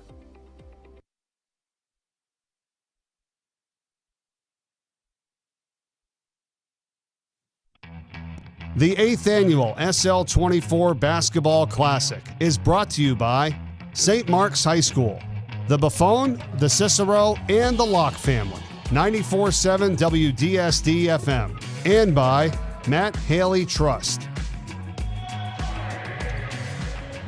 And welcome back courtside here. The start of quarter number 4 between St. Mark's and DMA, but all Spartans through the first 3. Nick Alessandrini alongside the coach, Bill Harmon, the 8th annual SL24 on a Friday night here back at the Chase Fieldhouse. A special thanks to Chandler Morrell and Kat Locke-Jones for joining us. And Kat, our teacher of the year, and just so impressive with everything she's been a part of here at the SL24. Well, she's a lock through and through. Absolutely. Articulate, bright, interesting, conversational, outstanding young woman. And now we hear start of the 4th quarter. DMA, a little run there in the 3rd, but have been all Spartans so far for the majority of this contest. How about that one? Defense to offense yet again. Hanging and finishing. Xavier Tapper, impressive bucket in transition. One of those many seniors that Coach Monty Wright has, and he's able to play them here tonight. I'll tell you what, though, DMA was really impressive in that run, as much as we were talking to Kat, which was great. They play extremely hard. They never give up. Coach Capello had some really good words for them at halftime. They came out. The lead was just so great, it was hard to overcome. They expended a lot of energy cutting it back to 16 points. I thought they really did a good job. Played the way they really want to play, and that's teamwork, good defense, and pure offense. Elijah Robinson now working it around. Here's Bromwell. Bromwell, a little jab step.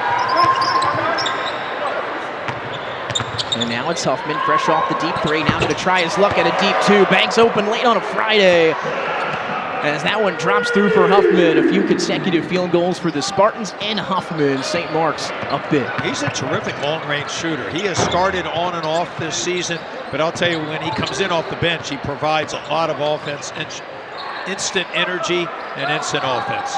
51-28, 6.5 to go here in the 4th. Another steal by St. Mark's, who are absolutely piling up the steals here. You're maybe looking at 25 steals from the Spartans here to this point in this one. Robinson, shot fake, using the shoulder, gets inside, right hand won't go. And the rebound, though, tracked down by Meyer, just turns, faces, and puts it in.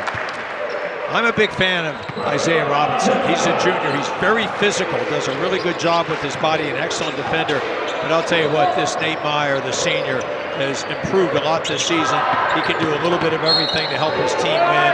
I love his energy. He plays extremely hard. A really good three-point shooter as well. Okay, whistle on the other side of the floor. 56-28 as you see. St. Mark's on top. And while we have a moment, Coach, let's put that QR code back up on the screen. I feel like it's been a little long. Let's show everybody at home where and how you can donate to the SL24 for a great cause here. Just scan that QR code on your screen, and I'll take you where you need to be. It's that easy to make an impact. It'll be soon to inbound for DMA here under the basket, 5:55 to go. And we have a technical on the floor. I believe against the Spartans.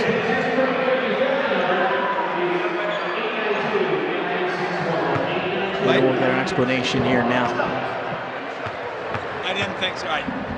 That was going to be my guess. 34, one of the subs that came in, was not entered in the book. That results in a technical. They're not on the roster online as well. Good call, Coach. I should have just took my headset off and looked your way. You would have had the answer for me, as the free throws are good for Sean O'Connor. Well, Sean O'Connor shows that senior leadership. He's their leading scorer, best three-point shooter, very tough defender, and their best free throw shooter, because he's going to take those technicals, whether in a big spread game or in a tight game. Under 6 minutes to go between DMA and St. Mark's, and when that clock hits 0, I'll be heading to the merch table where you can get shorts, long sleeve tees, crew necks, quarter zips, hoodies, hats, polo shirts, you name it, they've got it, all on sale here at the Fieldhouse. And you can also get it online at unlockthelight.com. Remember, lock with an E, unlockthelight.com. Some great merchandise over there. You heard Leah Witulski talk about it from Newark Charter earlier. She said this could be the best year yet. And I'm sorry, your favorite is the crew neck? It's the crew neck. It's the light blue faded Sean's House crew neck with the house on the front. Almost That's my looks favorite. like it's been worn before. That's right. Used to be mine. It's no longer mine. It's Riley's now. As it was taken and stolen, here's Suvi. Suvi ahead of the pack, able to outrun 3 Spartans, but couldn't finish. Suvi, a really good athlete, just got going a little too horizontal there, couldn't finish up at the basket. But I'll tell you what, when he plays, he provides it with a lot of energy. A tough fall that time. Hit in the air was the freshman Zach Deadweiler. He hit the ground hard. We hope he's okay as he got to the rim. A nice move by the freshman, who has been impressive today in his minutes for the Spartans. He's a really good shooter. He's got a great basketball IQ and a great feel for the game. His father, Ricky Detweiler, a terrific player at Tatnall at University of Delaware, a good friend of mine. He's had a couple sons that have played basketball at a very high level. This young one is maybe the best of all. Zach can really shoot it, got a great feel for the game. That's usually how it goes. As always, the youngest that end up being the best. I guess that's how it goes sometimes. And here's another Detweiler, and you mentioned it. What a basketball family for the Detweilers. And we referenced with Chandler here on the broadcast that Tower Hill Salesianum State Championship game. Well, Detweiler, part of that state championship for Tower Hill. He could really play. His dad was a great ball handler and shooter, and I tell you what, all these young kids look like they've spent a lot of time in the gym perfecting their long-range shooting ability. And a timeout on the floor. We'll stay right here. 5:23 to go. Fourth quarter action. All Spartans to this point, 56-30. They're up 26. And let's talk about this virtual auction. Some fantastic items. How about that Super Bowl MVP you see on your screen? Jalen Hurts, he got an autographed football there. 7-night vacation in Antigua. Coach, I know that sounds good, doesn't it? Well, certainly it would be nice to get away from this cold weather, especially if we get some more snow on Sunday. Whether it happens or not, one will see. But certainly this cold weather has made it really difficult to get around. As I drove down tonight, down here to the Chase Center, I saw a number of literally almost like pickup trucks full of snow that they've been transporting around. I guess the DelDOT has been involved in the city of Wilmington with places that they couldn't get to for a number of days. That's right. Still a lot of snow out there, that's for sure. Yes, it is. And some of those roads were really unnavigable during the Monday and Tuesday of this week. That's why so many schools were out of session. And you see Coach Lonnie Wright coaching up his Spartans there. As Detweiler were headed to the free throw line, fresh out of the timeout, took a hard fall. Good to see him able to get there. And now able to shoot some free throws. First one for Detweiler, a little bit short, one more upcoming. Impressive that he got off the ground. He took a big shot there as he went in. We mentioned Kip Fillingame. His father's the head coach at Dickinson, longtime coach, does a great job over there. Kip decided to go to St. Mark's, has been a nice performer off the bench throughout his career. He's got a number of colleges that he's going to be able to attend. He seems to be favoring down south, Clemson, Wake Forest, and several others. Oh, there you go. Maybe a little Elon action there. Yeah, that's in the same area. Your alma mater, Nicholas. Sean O'Connor can't hit the three, just rolled out. Rebound, though, to the Seahawks. Second chance opportunity thrown away. So 5:03 to go here in this one between St. Mark's and DMA. Don't forget, a full slate coming back at you tomorrow as we have a great day of games planned here. Again, this is the last one finishing up for us on a Friday night. But coming back, start tomorrow, 12 o'clock p.m. for Padua and DMA and the girls to get started there. And a 5-game total slate, and we'll talk about here in a little while for Saturday's action. That one lost. St. Mark's coming up with the steal. And there is the nameless number 34 making an impact. Lonnie Wright's done a nice job of going to his bench early in the first half here in the fourth quarter, allowing these bench players to get an opportunity to play in front of this big crowd in this terrific arena. Here's Philip Game. Oh, excuse me, lost to the corner. Back up top, here goes Neal. As they get it inside. Good passing here from DMA, but took, I think, a little bit too long, and a 3-second violation there against the Seahawks. I think they caught the big man, Gabe Francisa, in the lane a little too long. The lefty has played actually pretty well tonight. He's passed up some inside opportunities. He's a right shoulder turner with the left hand, but done a nice job of passing through to the opposite side a number of times. St. Mark's turns it back over, and again, welcome everyone. If you're just joining us here on the broadcast on a Friday night, it's the 8th annual SL24 Basketball Classic, and there's that QR code on your screen. How can you donate? It's that easy. Just scan that QR code with your phone, and that'll take you to the page. You can donate there and make a big impact if you can. That one lost on the way up. Winds up back in the hands of DMA and finished off by Franchica. And again, if maybe you're tuning in and unfamiliar with what the SL24, the Memorial Classic, it's in honor of our great friend Sean Locke, a 2012 St. Mark's graduate, graduated UD in 2016, played Division I basketball for the Hens. As Coach mentioned earlier in the broadcast, had a chance to play in the NCAA tournament. And Sean unfortunately lost his battle with depression back in July of 2018. And SL24 has come out of that tragedy, and their mission is to educate, assist, and support high school and college students battling depression. And all the funds raised will help SL24 to keep providing valuable services at Sean's house, including the Peer 24 program and Sean's rooms located in St. Mark's, Sally's, and the warehouse in St. George's High School. Again, it's amazing that something so great can come from something so unfortunate. You know, Kat made a really good point. She talked about how a lot of the volunteers and the people that come are the same, but how the kids are different, obviously, as they graduate and move on. But what's really remarkable to me is throughout the years, I've noticed just the maturity level of all these players. They've got basketball in their minds, but they come out and they understand how important this cause is to not only participate, but why they're participating in it. The maturity level, the attention to what really makes this so special is really amazing to me. It gives me great hope for the youth of America. I could not agree more. It has been so impressive. And you said it, that was the word I was going to use earlier, was maturity. It really is. And again, all of that because of the SL24 Foundation, because of UnLocke the Light and Sean's house. Again, just making such an impact. Franchica underneath, foul, he'll get some free throws. St. Mark's up 27, 3.5 to go here in our final game on a Friday night. Well, Franchica's really given Coach Papillo some nice minutes here in the second half. He starts the game. Sometimes he gets subbed out for early on when they want to go with a smaller lineup. But when he stabilizes himself inside, works the offensive glass, he's a good high ball screener, and he can finish inside. He can be a real factor for them down the stretch. And almost to that point, right? I guess a little bit over a month until we wrap up here, and then state tournament just around the corner. Hopefully you and I'll be doing some games in that. That's right. We got to get back in the high school mix. A feed here and a nice lay for a cutting for a cutting filling game. Couldn't finish, and now the other end, DMA. High off the window. A nice finish with Tyler Neal, and I think the slap on the backboard just got the whistle there. But it was a nice finish from Neal, who's put together some nice baskets here tonight. Coach Papillo's done a nice job of developing his bench. He has 4 very reliable players that can come off and give those starters some really good minutes. And as they continue to develop, they're going to get more and more of those minutes from the starting group. Tyler Neal, a junior, good shooter, good defender, plays very hard.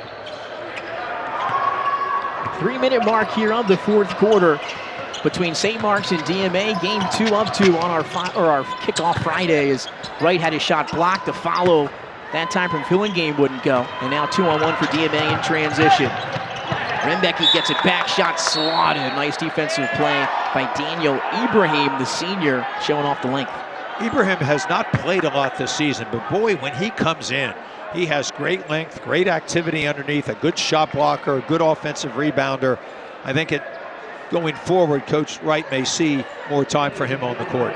Good help following was Luke Podolak. He might have got a hand on it. I think we have another technical on the floor.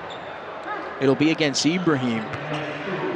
And he'll exit the ball game. He'll head to the bench, getting some coaching on the way there. That's Jimmy Friel over there, the longtime assistant, head coach for a while of the women's team. That's right. Jimmy's a great friend of mine, does a terrific job for Lonnie Wright. Was a fabulous player himself, really has one of the finest jump shots in the history of Delaware. I know, I have watched him for a long time. He can still go out there blindfolded and make them from the three-point line. But Jimmy does a great job for Coach Wright, really good with the players.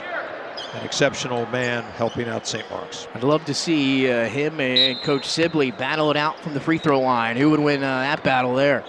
I'm not even going to make that choice, Nick. You'll have to make that decision. I'll have to wait. It would have been a good battle. It would have been. Here's a cutting miss for Jason Paris, and then St. Mark's able to corral the rebound. 2:30 to go. St. Mark's up 22. They've led wire to wire here at the SL24, looking for a cutting teammate. He finds Aiden Kokolo.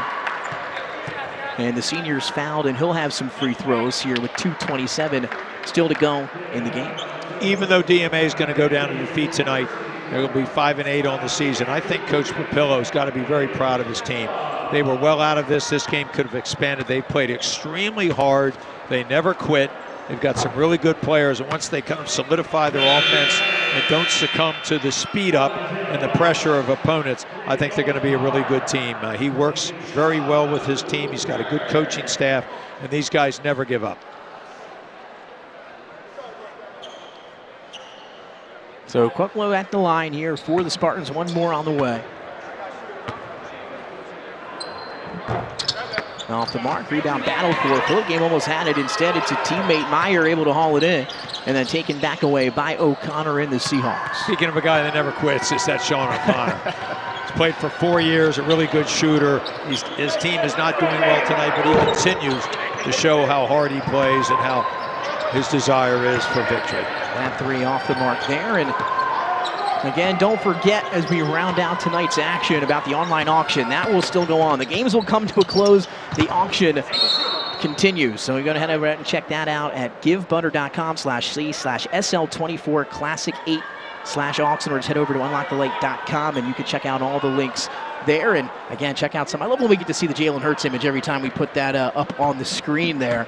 Is he your favorite player, Nick? It's close. It's close. He's up there. And you know, for me, my favorite players, they don't have to be on my favorite team either. I like to look around the NFL, but could have had a better year this year. Going up for the highlight, looking for Rice, and a whistle and a foul on Phillip game.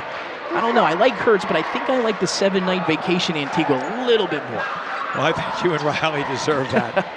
You're probably now maybe starting to get a little bit of sleep over there in the Alessandrini household. It's coming a little bit.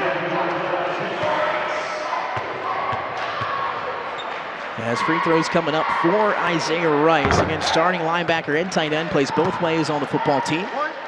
And we've seen that athleticism here on display tonight for DMA on the hardwood. He's a really hard-nosed competitor, an excellent shot blocker. I think he's got 4 on the evening. He can score at any level. A good long defender who's excellent in the open court, and they run a lot of isolations for him. Minute and a half to go, and do not forget, our goal this year is we have to top what we had last year. $674,324 raised last year at the 7th annual SL24. Here we are back for the 8th. We need to outdo that number. Let's get to 675. Let's get to 700,000. Let's hit those milestones. Let's make history. And again, $2.9 million over the last 7 years. It's truly remarkable to think about what this organization has been able to do. Yeah, what a fun night. We had a great crowd here. We had 2 really good games. I know this one got away a little bit, but it's been hotly contested and really some good play by both teams. But more importantly, we had a great crowd. I saw a lot of friendly faces here, people that I know, people that have been coming back. Great to hear Chris Locke talk in between games. Great to have Kat and our other guests with us. I think we are off to a really great start, Nick. And always a pleasure to be sitting with you and talking about basketball and life. That's right. I could not agree more as this three is up and in. A straight through for the Seahawks. Straight through for Owen Brower, the senior guard, able to cash in from the outside. And Coach, it's been too long since we've sat next to each other doing a broadcast. Yeah, we've had some, I see a lot in football. I see a lot of Delaware when we're doing games, but you're sitting down a couple seats from me. But it's always a pleasure, Nick. Nobody works harder in the game than you do to get prepared, and always a pleasure to hear your mellifluous voice with me. Coach, I appreciate it. That's because I've been able to watch you for all these years and able to take down some notes. You better start getting a new partner. 40 seconds in winding here as we wrap up the 4th quarter of our final game tonight here on a Friday. But again, don't forget, tomorrow the schedule is full. We are back here ready to go at 12 o'clock for some girls hoops to kick us started. And then we have a full day of action. 12 o'clock, Padua and DMA, and the girls getting us started. Then at 2, as you see the schedule here, Conrad and Odessa, some boys action there. That should be We've got another date at 2, don't we? That's right, we do. Don't go anywhere. I can't wait for that. I might not be able to sleep tonight. Maybe we should just stay here. Ursuline and Friends at 4, St. George's and Smyrna at 6, and you heard our guy Chandler Morrell earlier. He's excited for what he calls the game of the weekend between Sally's and Sanford. 8 o'clock tip-off tomorrow night, and our guy Mike Corey will be back here on the broadcast, and we're excited for him to get into town. He's flying in from Richmond or driving back, depending on what his mode of transportation is. I'll really enjoy working with Mike, as I always do with you. And a special kind of shout out to Scott Klatskin, who's down at UTEP, and he does a lot of these games. He's sorry he couldn't be here, but he had a responsibility down there with a nice win the other night against New Mexico State. Delaware plays them tomorrow. That's UTEP, but he really misses being here and a big contributor to the SL24 movement as well. So Scotty, if you're watching or listening, hello, my friend. Travel safe, and we'll see you soon for Liberty on Wednesday night. But we really miss Scott around here. He does a great job and loves this weekend. He absolutely does. Yeah, shame that he's unable to be here this year, but like you said, he's halfway across the country here, getting in some Delaware hoops. And again, shout out to our voice of the Blue Hens. Big three that time for Gabriel Franchica at the end of the game, and that'll do it as the Spartans able to come here to the Chase Fieldhouse and get a big victory, 60-44, and that win streak now continues for the Spartans at 6 games, and they've looked good here in this one tonight, Coach. They were so aggressive defensively, got off to a high-energy start. Their bench contributed well. All their key players played well. They've got a really good team. They can play 10 deep. Coach Wright does a nice job with his substitution patterns. It was not the best night for Coach Papello, especially taking care of the ball in their offense in the first half, but I love the way they competed, battled back in the second half, and they're a tough team, and they're very well coached. So kudos to DMA for hanging in there and giving their best effort, even though they didn't shoot as well and take care of the ball as well as they will in the future. Well, that'll bring us to a close here on a Friday night. A special thanks to everyone here involved, and this is just the beginning. A full slate of basketball is set for tomorrow. Again, first game scheduled to tip off at 12 o'clock. It's Padua and DMA, so you can find it again, link to on the SL24 UnLocke the Light page online. As again, the Spartans able to win this final one, 60-44 over DMA, and then it's the Newark Charter Patriots who get the win over St. Mark's in our girls action to kick off our Friday. There you see Nathan Meyer, big game for him and the Spartans. They get the victory, and that'll wrap us up here on day 1 of the 8th annual SL24. So for everybody upstairs, for Coach Bill Harmon and myself, Nick Alessandrini, we will see you back tomorrow afternoon, some matinee hoops, 12 o'clock, Padua and DMA kick us off, and we're rolling all day long. There's that QR code. Last time you'll see it here tonight. Make sure you scan that QR code. It'll take you where you can make a donation, where you can make an impact. Again, all for a fantastic cause. That'll do it for us here tonight, courtside at the Chase Fieldhouse in Wilmington. Back tomorrow afternoon for the 8th annual SL24, 12 o'clock tip-off for Padua and DMA. We'll see you then.